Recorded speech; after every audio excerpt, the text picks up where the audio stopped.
ಇವರು ನಮ್ಮ ರಾಜ್ಯದ ಒಬ್ಬ ಪ್ರಭಾವಿ ರಾಜಕಾರಣಿ, ಮಾಜಿ ಶಾಸಕರು, ಮಾಜಿ ಮಂತ್ರಿ, ಹಾಲಿ MLC. ಇವರ ಕುಟುಂಬಕ್ಕೆ ಬಹುಶಃ ಇವತ್ತು ಸಾವಿರಾರು ಕೋಟಿ ರೂಪಾಯಿಗಳ ವಾರ್ಷಿಕ ಆದಾಯ ಇದೆ. ಬಹುಶಃ 16,000 ಕೋಟಿ ರೂಪಾಯಿಗಳ ಆಸ್ತಿ, ಬೇರೆ ಬೇರೆ ತರಹದ ಉದ್ಯಮಗಳಿವೆ. ಬಹಳ ದೊಡ್ಡ ಉದ್ಯಮಿ. ಆದ್ರೆ ಇವತ್ತು ಕಾಂಗ್ರೆಸ್ ಪಕ್ಷದಲ್ಲಿದ್ದಾರೆ. ಕಾಂಗ್ರೆಸ್ ಪಕ್ಷದ ಸರ್ಕಾರದಿಂದ ಬಹಳ ದೊಡ್ಡ ರೀತಿಯಲ್ಲಿ ಅನೈತಿಕವಾಗಿ ತಮ್ಮ ಪ್ರಭಾವವನ್ನ ಬಳಸಿ ಕಾನೂನು ಬಾಹಿರವಾದ ಲಾಭ ಮಾಡ್ಕೊಂಡಿದ್ದಾರೆ. ಅದ್ರ ಹಿಂದೆ ಈ ಲಾಭ ಮಾಡ್ಕೊಂಡಿರೋದ್ರ ಹಿಂದೆನೆ ಅದೇ ಪ್ರಕರಣಕ್ಕೆ ಸಂಬಂಧಿಸಿದಂತೆ ಬಹಳ ದೊಡ್ಡ ಭೂ ಹಗರಣ, ಬೆಂಗಳೂರು ಅಂತಾರಾಷ್ಟ್ರೀಯ ವಿಮಾನ ನಿಲ್ದಾಣದ ಪಕ್ಕದಲ್ಲಿರುವಂತಹ ಜಮೀನದು, ಬಂಗಾರದ ಬೆಲೆ, ಬಹಳ ದೊಡ್ಡ ಭೂ ಹಗರಣ ಈ ಹಿಂದೆ ಸುಮಾರು 50 ವರ್ಷಗಳಿಂದ 70 ವರ್ಷಗಳಿಂದ ನಡೆದಿರುವಂತಹ ಹಗರಣ ಇದು. ಇವತ್ತಿನ ತನಕ ಸರ್ಕಾರ ಜನರ ಹಿತ ರಕ್ಷಣೆ ಮಾಡಿಲ್ಲ. ಹಾಗಿದ್ರೆ ಯಾರು ಈ ಪ್ರಭಾವಿ ರಾಜಕಾರಣಿ? ಅವರು ಈ ತರಹದ ದೊಡ್ಡ ಲಾಭ ಪಡ್ಕೊಳ್ಬೇಕು ಅಂದ್ರೆ ಅವರಿಂದ ಯಾರಿಗೆಲ್ಲ ಅನ್ಯಾಯ ಆಯ್ತು, ಯಾರಿಗೆಲ್ಲ ಮೋಸ ಆಯ್ತು, ವಂಚನೆ ಆಯ್ತು, ಎಷ್ಟು ಜನ ಬಡವರು ಅದರಿಂದ ನೊಂದ್ರು, ಮತ್ತೆ ಆ ನೊಂದಂತಹವರು ಯಾರಾದ್ರೂ ಅದ್ರ ಬಗ್ಗೆ ಹೋರಾಟ ಮಾಡಿದ್ರ? ಮತ್ತು ಇವತ್ತು ಈ ವಿಚಾರ ಯಾಕೆ ಮಾತಾಡ್ತಿದೀವಿ ಅಂತ ನೋಡೋಣ. ಬಂಧುಗಳೇ ನಮಸ್ಕಾರ, ನಾನು ರವಿಕೃಷ್ಣ ರೆಡ್ಡಿ, KRS ಪಕ್ಷದ ಗೌರವಾಧ್ಯಕ್ಷ. ಇವತ್ತು ಮಾರ್ಚ್ 26, 2026 ನಾವು ಕರ್ನಾಟಕ ರಾಷ್ಟ್ರ ಸಮಿತಿ ಪಕ್ಷದ ಕಚೇರಿಯಲ್ಲಿ ಇದ್ದೀವಿ. ನನ್ನ ಜೊತೆಗೆ ಇವತ್ತು ಬಹಳ ದೊಡ್ಡ ಹೋರಾಟಗಾರರು ನಾಗರಾಜ್, ದೇವನಹಳ್ಳಿ ತಾಲೂಕು ದೇವನಹಳ್ಳಿ ಕಸಬಾ ಹೋಬಳಿಯ ಅಕ್ಲೇನಹಳ್ಳಿ ಮಲ್ಲೇನಹಳ್ಳಿ ಅಥವಾ ಅಕ್ಲೆ ಮಲ್ಲೇನಹಳ್ಳಿ ಅನ್ನುವಂತ ಜೋಡಿ ಗ್ರಾಮದ ನಿವಾಸಿ. ಅವರು ಹಿಂದೆ ಅನೇಕ ದಲಿತ ಪರ ಹೋರಾಟಗಳಲ್ಲಿ ಆ ತರಹದ ಸಂಘ ಸಂಸ್ಥೆಗಳಲ್ಲಿ ಸಕ್ರಿಯವಾಗಿ ಹೋರಾಟ ಮಾಡಿದ್ದಂತವರು. ಅದ್ರ ಜೊತೆಗೆ ಅವರ ಊರಿನ ಸ್ವತಃ ಅವರು ಹುಟ್ಟಿ ಬೆಳೆದಂತಹ ಊರಿನಲ್ಲಿ ಸಾವಿರಾರು ಎಕರೆ ಭೂಮಿ ಇದೆ. ಆದ್ರೆ ಅದರಲ್ಲಿ ಒಂದು 300-400 ಎಕರೆ ಗೋಮಾಳ ಇದೆ. ಜೊತೆಗೆ ಅವ್ರ ಊರಿನ ಗ್ರಾಮ ಠಾಣ ಏನಿದೆ ಅದೆಲ್ಲವದ ಸರ್ಕಾರಿ ಭೂಮಿ ಉಳಿವಿಗಾಗಿ ಮತ್ತು ತಮ್ಮ ಊರಿನ ಬಡವರಿಗೆ, ತಮ್ಮದೇ ನೆರೆಹೊರೆಯವರಿಗಾಗಿದ್ದ ಅವ್ರಿಗೂ ಸೇರದಂತೆ ಅವರ ಕುಟುಂಬಕ್ಕೂ ಆಗಿದ್ದಂತಹ ಅನ್ಯಾಯವನ್ನ ವಿರೋಧಿಸಿ ಬಹಳ ದೊಡ್ಡ ವ್ಯಕ್ತಿ ಮತ್ತು ಶಕ್ತಿಗಳನ್ನ ಎದುರಿಸಿ ಹೋರಾಟ ಮಾಡಿದಂತವ್ರು ನಾಗರಾಜ್ ಅವರೇ, ನಮಸ್ಕಾರ. ಅದ್ರ ಜೊತೆಗೆ ಇಲ್ಲಿ ವೇಣುಗೋಪಾಲ್ ಅಂತ ಅವರ ಶ್ರೀಮತಿ, ಅದೇ ಅಕ್ಲೆ ಮಲ್ಲೇನಹಳ್ಳಿ, ಯಾವ ಗ್ರಾಮ ಪಂಚಾಯತಿ? ಅಣ್ಣೇಶ್ಪುರ ಗ್ರಾಮ ಪಂಚಾಯಿತಿಯ ಸದಸ್ಯ ಆಗಿದ್ದಂತವ್ರು, ಅವರು ಅದೇ ಗ್ರಾಮದವರು ಅವರಿದ್ದಾರೆ. ನಮ್ಮ ಜೊತೆಗೆ KRS ಪಕ್ಷದ ಈಗ ಹಂಗಾಮಿ ಯುವ ಘಟಕದ ಅಧ್ಯಕ್ಷ ಆಗಿರುವಂತಹ ನಿಖಿಲ್ ರವರು, ಅದೇ ದೇವನಹಳ್ಳಿಯಿಂದ ಹಿಂದೆ ನಮ್ಮ ಪಕ್ಷದಿಂದ 2023ರಲ್ಲಿ ವಿಧಾನಸಭಾ ಚುನಾವಣೆಗೆ ಸ್ಪರ್ಧೆ ಮಾಡಿದ್ರು, ವಕೀಲರು, ಅವರು ಇದ್ದಾರೆ. ಹಾಗೆ ಅವ್ರ ಜೊತೆಗೆ ಲಗಮಯ್ಯ ಅಂತ ಗ್ರಾಮಸ್ಥರು, ಮತ್ತೆ ನಮ್ಮ ನಾಗರಾಜು ಅವರ ಮಕ್ಕಳು ಸೇರಿದಂತೆ ಆ ಗ್ರಾಮದ 10 ಜನ ಇವತ್ತಿಲ್ಲಿ ನಮ್ಮ ಪಕ್ಷದ ಕಚೇರಿಗೆ ಬಂದಿದ್ದಾರೆ. ಬೆಳಗ್ಗೆಯಿಂದ ಒಂದಷ್ಟು ದಾಖಲೆಗಳನ್ನ ನೋಡಿ ನನಗಂತೂ ಸುಸ್ತಾಗಿದೆ. ಇದು ಇವತ್ತು ಸುಮಾರು 6 ಎಕರೆ 18 ಗುಂಟೆ ಹಳೆ ಗ್ರಾಮ ಠಾಣ ಅಂತ ಏನಿತ್ತು, ಹಿಂದೆ ಒಂದು 40 ವರ್ಷಗಳ ಹಿಂದೆ ಹೊಸದಿದ್ದಂತ ಜಾಗ, ಅದನ್ನ MS ರಾಮಯ್ಯ ಅವರ ಮಕ್ಕಳಿಗೆ ಕೊಟ್ಟು, MS ರಾಮಯ್ಯ ಅವರ ಮಕ್ಕಳಿಗೆ ಇದೆ ಅಂತ ಹೇಳುತ್ತಿದ್ದಾರೆ ಅನ್ನಬಹುದಾದಂತಹ 8 ಎಕರೆ ಅಥವಾ 9 ಎಕರೆ ಜಮೀನನ್ನ ಅವರು ಸರ್ಕಾರಕ್ಕೆ ಕೊಟ್ಟು ಅದಲು ಬದಲು ಮಾಡಿಕೊಳ್ಳುವಂತಹ ಒಂದು ವಿಚಾರ ಈಗ ಕಳೆದ 9ನೇ ತಾರೀಕು ತೀರ್ಮಾನ ಆಗಿದೆ. ಇದೇ ಮಾರ್ಚ್ 9ರಂದು ಕ್ಯಾಬಿನೆಟ್ ಅಲ್ಲಿ ಅಪ್ರೂವ್ ಆಗಿದೆ. ನಮ್ಮ ಘನ ಮುಖ್ಯಮಂತ್ರಿ ಸಿದ್ದರಾಮಯ್ಯನವರು ತಮ್ಮ ಪಕ್ಷದ MLC, ಹಾಲಿ MLC MR ಸೀತಾರಾಮ್ ಅವರಿಗೆ ಮತ್ತು ಅವರ ಕುಟುಂಬಕ್ಕೆ ಅನುಕೂಲ ಮಾಡಿಕೊಡೋದಿಕ್ಕೆ ಒಂದೇ ಜಾಗದಲ್ಲಿರುವಂತಹ 6 ಎಕರೆ 18 ಗುಂಟೆ ಜಾಗವನ್ನ ನಮಗ್ ಬಿಟ್ಕೊಟ್ಟು, ನಮ್ದು ಅಲ್ಲಲ್ಲಿ ಬೇರೆ ಬೇರೆ ಸರ್ವೆ ನಂಬರ್ಗಳ ಜಾಗ ಇದೆ, ಅದನ್ನ ನಿಮ್ಗೆ ಬಿಟ್ಕೊಟ್ಬಿಡ್ತೀವಿ ಅನ್ನುವಂತ ಒಂದು ಅದಲು ಬದಲು ಮಾಡ್ಕೊಂಡಿದ್ದಾರೆ. ಇದು ಕೇವಲ ಅಷ್ಟೇ ಸಣ್ಣ ಪುಟ್ಟದ ಅದಲು ಬದಲು ಆಗಿದ್ರೆ ಅದು ಬೇರೆ ವಿಚಾರ. ಆದ್ರೆ ಇದರ ಹಿಂದೆ 100 ಎಕರೆ ಅಕ್ಷರಶಃ ಬಂಗಾರದ ಬೆಲೆ ಬಾಳುವಂತಹ ಜಮೀನು, 100 ಎಕರೆ ಸರ್ಕಾರಿ ಜಮೀನನ್ನ ಕಬಳಿಸಿರುವಂತದ್ದು, ಆಲ್ರೆಡಿ 20 ಎಕರೆ 8 ಗುಂಟೆ ಬರುವಂತಹ ಕೆರೆಯನ್ನ ಒತ್ತುವರಿ ಮಾಡಿಕೊಂಡಿರೋದು, ಕೆರೆಯ ಮೂಲ ಸ್ವರೂಪ ಜಲಮೂಲಗಳನ್ನೇ ಬತ್ತಿಸಿರುವಂತಹದ್ದು, ಅಲ್ಲಿರುವಂತಹ ಗೋಮಾಳಗಳನ್ನ 300 ಚಿಲ್ಲರೆ 400 ಎಕರೆ ಸುಮಾರು ಗೋಮಾಳಗಳನ್ನ ನುಂಗಿರುವಂತದ್ದು. ಹೀಗೆ ಅದು ಹೇಳ್ತಾ ಹೋದ್ರೆ ಒಂದಷ್ಟು ಗೊಂದಲಗಳು ಆಗುತ್ತೆ, ದೊಡ್ಡ ಮಟ್ಟದಲ್ಲಿ ನಮಗೆ ಗಾಬರಿನೂ ಆಗುತ್ತೆ. ಹಾಗಾಗಿ ಈ ವಿಚಾರ ಏನು, ಹೇಗಾಯ್ತು ಅಂತ ಒಂದಷ್ಟು ನಾವು ಈಗ ನೋಡೋಣ. ನಾಗರಾಜ್ ಅವರು ಬಹುಶಃ 10 ವರ್ಷ ವಯಸ್ಸಾಗೋ ತನಕ ಇದೇ ಅಕ್ಲೆ ಮಲ್ಲೇನಹಳ್ಳಿ ಅಂತ ಏನಿದೆ ಆ ಊರಿನಲ್ಲಿ ಅವರು ಹುಟ್ಟಿ ಬೆಳೆದಂತವ್ರು. ಅಲ್ಲಿ ತನಕ ಅವ್ರಿಗೊಂದು 10 ವರ್ಷ ಆಗೋ ತನಕ ಆ ಊರಲ್ಲಿ ಅವರು ವಾಸ ಮಾಡ್ತಿರ್ತಾರೆ. ಅವರ ತಂದೆ ಅದೇ ಊರಿನಲ್ಲಿ ಒಂದು 8-9 ಎಕರೆ ಸರ್ಕಾರಿ ಗೋಮಾಳ ಅನ್ನುವಂತ ಜಾಗದಲ್ಲಿ ಹಿಂದೆ ಇದನ್ನ ಅಕ್ರಮ ಸಕ್ರಮ ರೀತಿಯಲ್ಲಿ ಅವರು ಉಳುಮೆ ಮಾಡ್ತಿರ್ತಾರೆ. ಆದ್ರೆ ಒಂದು 10 ವರ್ಷದ ಹಿಂದೆ ಅವರು ಊರನ್ನೇ ಖಾಲಿ ಮಾಡುವಂತಹ ಪ್ರಸಂಗ ಬರುತ್ತೆ. ಸರಿ, ಅವ್ರ 10 ವರ್ಷ ವಯಸ್ಸಾಗಿದ್ದಾಗ 45 ವರ್ಷಗಳ ಹಿಂದೆ ಊರನ್ನೇ ಖಾಲಿ ಮಾಡುವಂತ ಪ್ರಸಂಗ ಬರುತ್ತೆ. ನಾಗರಾಜ್ ಅವರೇ, ನಿಮ್ಮ ಬಗ್ಗೆ ನನಗೆ ಅಪಾರವಾದ ಗೌರವ ಇದೆ. ನೀವು ತೋರಿಸಿದ ದಾಖಲೆಗಳೆಲ್ಲ ನೋಡಿದ್ದೀನಿ. ಈಗ ನೀವು ಬಹಳ ವಿಚಾರಗಳು ಹೇಳ್ಬೇಕು. ಒಂದು ಕಡೆಯಿಂದ ಬರ್ತಾ ಹೋಗೋಣ. ನೀವು ಹೇಗೆ 10 ವರ್ಷ ನಿಮ್ಗೆ ವಯಸ್ಸಾಗಿದ್ದಾಗ 8-10 ವರ್ಷ ಆಗಿದ್ದಾಗ ಊರಿಂದ ಖಾಲಿ ಮಾಡ್ಕೊಂಡು ಒಂದ್ ಸ್ವಲ್ಪ ಯಾವ್ದೋ ಬಂಡೆ ಇರೋ ಜಾಗಕ್ಕೆ ಮೇಲ್ಭಾಗಕ್ಕೆ ಬಂದ್ರಿ. ಬಹುಶಃ ನಿಮ್ಮ ಪೂರ್ವಿಕರು ಆ ಊರಲ್ಲಿ ನೂರಾರು ವರ್ಷಗಳಿಂದ ಇದ್ರು. ಆದ್ರೆ ರಾತ್ರೋರಾತ್ರಿ ಅಥವಾ ಒಂದು ಸಮಯದಲ್ಲಿ ನೀವು ಆ ಊರು ಖಾಲಿ ಮಾಡುವಂತ ಪರಿಸ್ಥಿತಿ ಬಂತು. ನಿಮ್ಮ ಪೂರ್ವಿಕರೇ ಯಾವ ಮನೆ ಒಬ್ರು ಇಲ್ದಿರ ಪ್ರತಿಯೊಂದು ಮನೆಯವರು ಊರು ಬಿಟ್ಟು ಖಾಲಿ ಮಾಡುವಂತ ಪರಿಸ್ಥಿತಿ ಬಂತು. ಅದು ಏನು ನಿಮ್ಮ ಹಿರಿಯರು ತಾವು ಮನೆ ಖಾಲಿ ಮಾಡಬೇಕು, ಊರು ಖಾಲಿ ಮಾಡಬೇಕು ಅಂತ ಬಿಟ್ರ? ಯಾವ್ದಾದ್ರು ಪ್ಲೇಗ್, ಕಾಲರ ಈ ತರದ್ದು ಬಂದು ಬಿಟ್ರ, ಅಥವಾ ಯಾವ ಕಾರಣಕ್ಕಾಗಿ ನೀವು ಊರು ಖಾಲಿ ಮಾಡಿದ್ರಿ? ಅಕ್ಲೇನಹಳ್ಳಿ ಮಲ್ಲೇನಹಳ್ಳಿ ಪರಿಶಿಷ್ಟ ಜಾತಿ ಪರಿಶಿಷ್ಟ ಪಂಗಡ ನಿರಾಶ್ರಿತರ ಕ್ಷೇಮಾಭಿವೃದ್ಧಿ ಸಂಘದ ಅಧ್ಯಕ್ಷರ ಆಗಿದ್ದೀವಿ. ನಾವು ಎನ್ ನಾಗರಾಜು ಅಂತ ನಮ್ಮ ಹೆಸರು.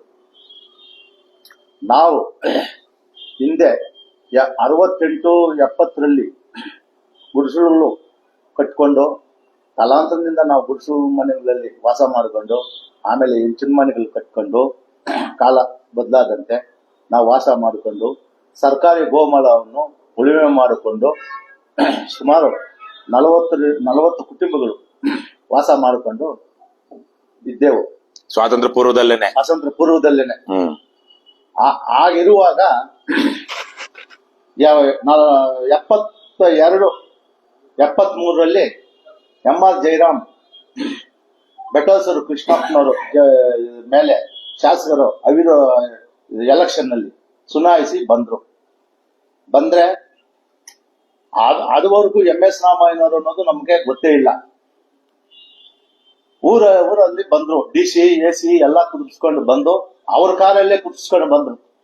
ಜಯರಾಮ್ ಬಂದು ಎಲ್ಲ ನೋಡಿ, ಈ ಊರ್ನ ಖಾಲಿ ಮಾಡಿಬಿಡ್ಬೇಕು, ನಮ್ಗ ಇಲ್ಲಿ ಊರ್ ಬೇಕಾಗಿಲ್ಲ, ನಮ್ದೇ ಈ ಭೂಮಿ, ಗೋಮಾಳ ಎಲ್ಲ ನಮ್ದೇ ಅಂತ ಹೇಳಿ ಊರ್ನ ಗ್ರಾಮಸ್ಥನ ಮೇಲೆ ದೌರ್ಜನ್ಯ ಮಾಡಿ ಪೊಲೀಸ್ ಸ್ಟೇಷನ್ ನಿಂದ ಅಧಿಕಾರಿಗಳಿಂದ ಶಾಮೀಲು ಮಾಡ್ಕೊಂಡು ನಮ್ಮಲ್ಲೇ ದೌರ್ಜನ್ಯ ಮಾಡಿ ಊರ್ಗ ನೀರು ಬಿಟ್ಬಿಟ್ಟ. ಕಾಲುವೆ ನೀರು ಮಾಡಿ ಮೋಟರ್ಗಳು ಇಕ್ಕಿ ನೀರ್ ಬಿಟ್ಬಿಟ್ಟ ಊರ್ಗ. ಮೋಟರ್ ನಿಟ್ಟು ಯಾವ್ದು ಏನು ಈ ಮೋಟರ್ಗಳು ಆಯಿಲ್ ಮೆಷಿನ್ ಅದೇನೋ ಒಳ್ಳೆ ಗುಡುಗುಡು ಶಬ್ದ ಮಾಡ್ತಾ ಇದ್ವು. ಬಿಟ್ಬಿಟ್ಟ. ಆವಾಗ ನಮ್ ತಂದೆ ತಾಯಂದ್ರು ಎಲ್ಲ ಗ್ರಾಮಸ್ಥರು ಕೇಳಿದ್ರೆ, ಈ ಊರ್ ನಮ್ದು, ಜೋಡಿ ನಮ್ದು, ನಾನು ಸುಮಾರು 1200 ಎಕರೆ ನಾನೇ ಒಡೆಯ, ಇವೆಲ್ಲ ನಮ್ದೇ, ನೀವು ಗೋಮಾಳ ಉಳ್ಮೆ ಮಾಡ್ಬೇಡ್ರಿ, ಅಧಿಕಾರಿಗಳೆಲ್ಲ ನಿಮ್ ಮಾತು ಯಾರು ಕೇಳಲ್ಲ, ನಾನು ಹೇಳ್ದಂಗೆ ಕೇಳೋದು ಅಂತ ಧಮಕಿ ಹಾಕಿ ಇದು ಮಾಡಿದ್ರು. ನಾವು ಸುಮಾರು ಅರ್ಜಿಗಳು ತಗೊಂಡೋಗಿ DC ಜಿಲ್ಲಾಧಿಕಾರಿಗಳ ಉಪಯೋಗ ಕೊಟ್ವಿ. ಅವರು ಆಯ್ತಪ್ಪ ನಾವು ಪರಿಶೀಲನೆ ಮಾಡ್ತೀವಿ, ನಿಮ್ಗೆ ಸಾಗುವಳಿ ಚೀಟಿ ಕೊಡ್ತೀವಿ ಅಂತ ಆಶ್ವಾಸನೆ ಕೊಟ್ಟು ಹೋದ್ರು. ಆದ್ರೆ ಮಾನ್ಯ ದಿವಸ ಇವ್ರ ಕಾರ್ಗಳಲ್ಲಿ ಅವರು ಕುತ್ಕೊಂಡ್ ಬರೋರು. ಆವಾಗ ನಮ್ಗ ಅನುಮಾನ ಬಂತು, ಇವರು ಆಫೀಸಲ್ಲಿ ಈ ತರ ಆಶ್ವಾಸನೆ ಕೊಡ್ತಾರೆ, ತಿರ್ಗಾ ನೋಡಿದ್ರೆ ಅವ್ರ ಕಾರ್ಯಗಳಲ್ಲಿ ಬರ್ತಾರೆ, ಅಧಿಕಾರಿಗಳು ಶಾಮೀಲಾಗ್ಬಿಟ್ಟವ್ರೆ, ನಮ್ಗೆ ನ್ಯಾಯ ಸಿಗಲ್ಲ ಅಂತೇಳಿ ಸುಮಾರು ಅರ್ಜಿಗಳು ಕೊಟ್ಟಿರ್ತೀವಿ. ಅರ್ಜಿಗಳು ಕೊಟ್ಟಿರೋದು ದಾಖಲೆಗಳು ನಮ್ಮ ಹತ್ರ ಅವೇ. ಆಮೇಲೆ TT ಫೈನ್ ಕಟ್ಟಿದ್ದೀವಿ, ಬಗ್ರುಕು ಪಾಣಿಗಳು ಇದಾವೆ. ಸಾಗುವಳಿ ಚೀಟಿ ಬರೋ ಟೈಮ್ಗೆ ಸಾಗುವಳಿ ಚೀಟಿಗಳು ಬಚ್ಚಕ್ಕೆ ಸುಟ್ಟಾಕ್ಸ್ಬಿಟ್ರೆ ನಾವು ಗುಡಿಸಲು ಒಂದಷ್ಟು ಜನ ಗುಡಿಸಲೇ ಇದ್ರು, ಹೆಂಚಿನ ಮನೆ ಒಂದಷ್ಟು ಜನ ಇದ್ರು. 4 ಕಡೆ ಕಾಲುವೆ ಮಾಡಿ ನೀರ್ ಬಿಟ್ಬಿಟ್ಟ. ಆಗ ರಾತ್ರಿ ನಾವು ಇನ್ನ ಎಲ್ಲ ಅಕ್ಕಿ ಧಾನ್ಯ ರಾಗಿ ಎಲ್ಲ ನೆಂದೋಯ್ತು. ಅವೆಲ್ಲ ಎತ್ಕೊಂಡು ನಾವೇ ಒಕ್ಕಲೆದ್ದು ಬೇರೆ ಬೇರೆ ಜಾಗಗಳೆಲ್ಲ ಹುಡ್ಕೊಂಡು ಹೋಗಿ ಅಲ್ಲಿ ಒಂದು ಬಂಡೆ ಜಾಗ ಇತ್ತು, ಖರಾಬ್ ಜಾಗ. ಆ ಬಂಡೆ ಸಂದುಗಳಲ್ಲಿ ಗುಡಿಸಲು ಹಾಕೊಂಡು ವಾಸ ಮಾಡ್ಕೊಂಡು ಇದ್ವಿ. ಇದ್ಕೊಂಡು ಈ ತರ ಅನ್ಯಾಯ ಮಾಡಿದ ನಮ್ಗ ಅಂತೇಳಿ ನಾವು ಸುಮಾರು 80ರಲ್ಲೇ ನಾವು ಅವ್ರ ಮೇಲೆ ಮನವಿಗಳನ್ನು ಕೊಟ್ಕೊಂಡು ಬಂದ್ವಿ. ಕೊಟ್ಕೊಂಡು ಬಂದು ಮನವಿ ಕೊಟ್ಕೊಂಡು ಬಂದು ಅಧಿಕಾರಿಗಳು ಇವತ್ತು ಬರ್ತೀವಿ ನಾಳೆ ಬರ್ತೀವಿ, ಅವ್ರ ಮೇಲೆ ನೀವು ಏನು ಮಾಡಕ್ಕಾಗಲ್ಲ, ಅವ್ರನ್ನ ಅವರು MLA ಅಂತ ಇದ್ ಮಾಡ್ಕೊಂಡಿದ್ರು. ಆಮೇಲೆ ತಿರ್ಗಾ ಸೀತಾರಾಮ ಅವರು ಬಂದ್ರು, ಅವರು ಮಿನಿಸ್ಟರ್ ಆಗಿದ್ರು, MR ಸೀತಾರಾಮ. ಇನ್ನ ಜಾಸ್ತಿ ದೌರ್ಜನ್ಯ ನಡೆಸಿದ್ರು. ಹಾಗಾಗ್ಬೇಕಾದ್ರೆ ನಾವು 36ನೇ ಸರ್ವೆ ನಂಬರ್ನಲ್ಲಿ ಉಳುಮೆ ಮಾಡ್ಕೊಂಡಿದ್ವಿ. ಅದನ್ನ ಅವರು ರಿಲೇಷನ್ ಆದಂತವ್ರು ರಾಜು, ನಾಣಪ್ಪ, ವೆಂಕಟೇಶು ಅಂತ 4-5 ಜನಗಳಕ ಬರ್ಸಿ ಕ್ಯಾಸ್ಟ್, ಅವರು ಕ್ಯಾಸ್ಟೇ ಬೇರೆ SC ST ಕ್ಯಾಸ್ಟ್ ಮಾಡಿಸಿ ಬೋಗಸ್ ರೆಕಾರ್ಡ್ ಮಾಡಿ ನಮ್ಗೆ ಇಲ್ಲಿಗ ತೊಂದರೆ ಕೊಟ್ಟು ನಮ್ಮ ಜಮೀನುಗಳನ್ನು ಕಬಳಿಸಿರ್ತಾನೆ. ಅಲ್ಲಿಗೆ ಬರೋಣ. ಅಲ್ಲಿಗೆ ಒಂಚೂರು ಬರೋದಿಕ್ ಮೊದ್ಲು ನಿಮ್ಮೂರು ಎಲ್ಲಿ ಬರುತ್ತೆ? ನಮ್ಮೂರು ಅಕ್ಲೇನಹಳ್ಳಿ, ಮಲ್ಲೇನಹಳ್ಳಿ ಸೆಂಟ್ರಲ್ ಪ್ಲೇಸ್ ಅಲ್ಲಿ ಬರ್ತದೆ, ಕೆರೆ ಪಕ್ಕದಲ್ಲಿ. ಅಲ್ಲ ಊರಲ್ಲ, ನಿಮ್ ಊರು ಯಾವ ಜಿಲ್ಲೆ, ಯಾವ ತಾಲೂಕು, ಯಾವ ಹೋಬಳಿ? ನಮ್ಮೂರು ಅಕ್ಲೇನಹಳ್ಳಿ, ಮಲ್ಲೇನಹಳ್ಳಿ, ಕಸ್ಬಾ ಹೋಬಳಿ, ದೇವನಹಳ್ಳಿ ತಾಲೂಕು, ಬೆಂಗಳೂರು ಗ್ರಾಮಾಂತರ ಜಿಲ್ಲೆ. ಬೆಂಗಳೂರು ಗ್ರಾಮಾಂತರ ಜಿಲ್ಲೆ. ಈಗ ಅದು ಏರ್ಪೋರ್ಟ್ ಹತ್ರ ಬರುತ್ತಾ? ದೇವನಹಳ್ಳಿ ಅಂತ ತಕ್ಷಣ ನಮಗೆ ಕಾಣಿಸೋದೆ ಏರ್ಪೋರ್ಟ್. ಏರ್ಪೋರ್ಟ್ ಪಕ್ಕನೆ ನಮ್ದು ಊರು. ಊರ್ ಪಕ್ಕನೆ? ಊರ್ ಪಕ್ಕನೆ. ಈಗ ನಿಮ್ಮೂರ್ ಮೇಲೆ ಏರ್ಪೋರ್ಟ್ ಹೋಗುವಂತ ರೋಡ್ ಹೋಗುತ್ತೆ ಅಂತಾರೆ, ನಿಜನಾ? ಏರ್ಪೋರ್ಟ್ ಹೋಗುತ್ತೆ ನಮ್ಮೂರ್ ಮೇಲೆ. ನಿಮ್ಮೂರ್ ಮೇಲೆನೆ ಹೋಗುತ್ತೆ. ದೊಡ್ಡ ಊರ ನಿಮ್ದು? ಅಲ್ಲ, ಊರು ಇವಾಗ ಜನಸಂಖ್ಯೆ ಎಷ್ಟಿದೆ ಅಂತ ಗೊತ್ತಿಲ್ಲ, ಆದ್ರೆ ನಿಮ್ಮೂರು ವಿಸ್ತೀರ್ಣದಲ್ಲಿ ದೊಡ್ಡದಾ? ದೊಡ್ಡದು ನಮ್ಮೂರು ವಿಸ್ತೀರ್ಣದಲ್ಲಿ. 6 ಎಕರೆ, ಸುಮಾರು 6 ಎಕರೆ 15 ಕುಂಟೆ ಊರು. ಊರಿನೇ 6 ಎಕರೆ ಇತ್ತು.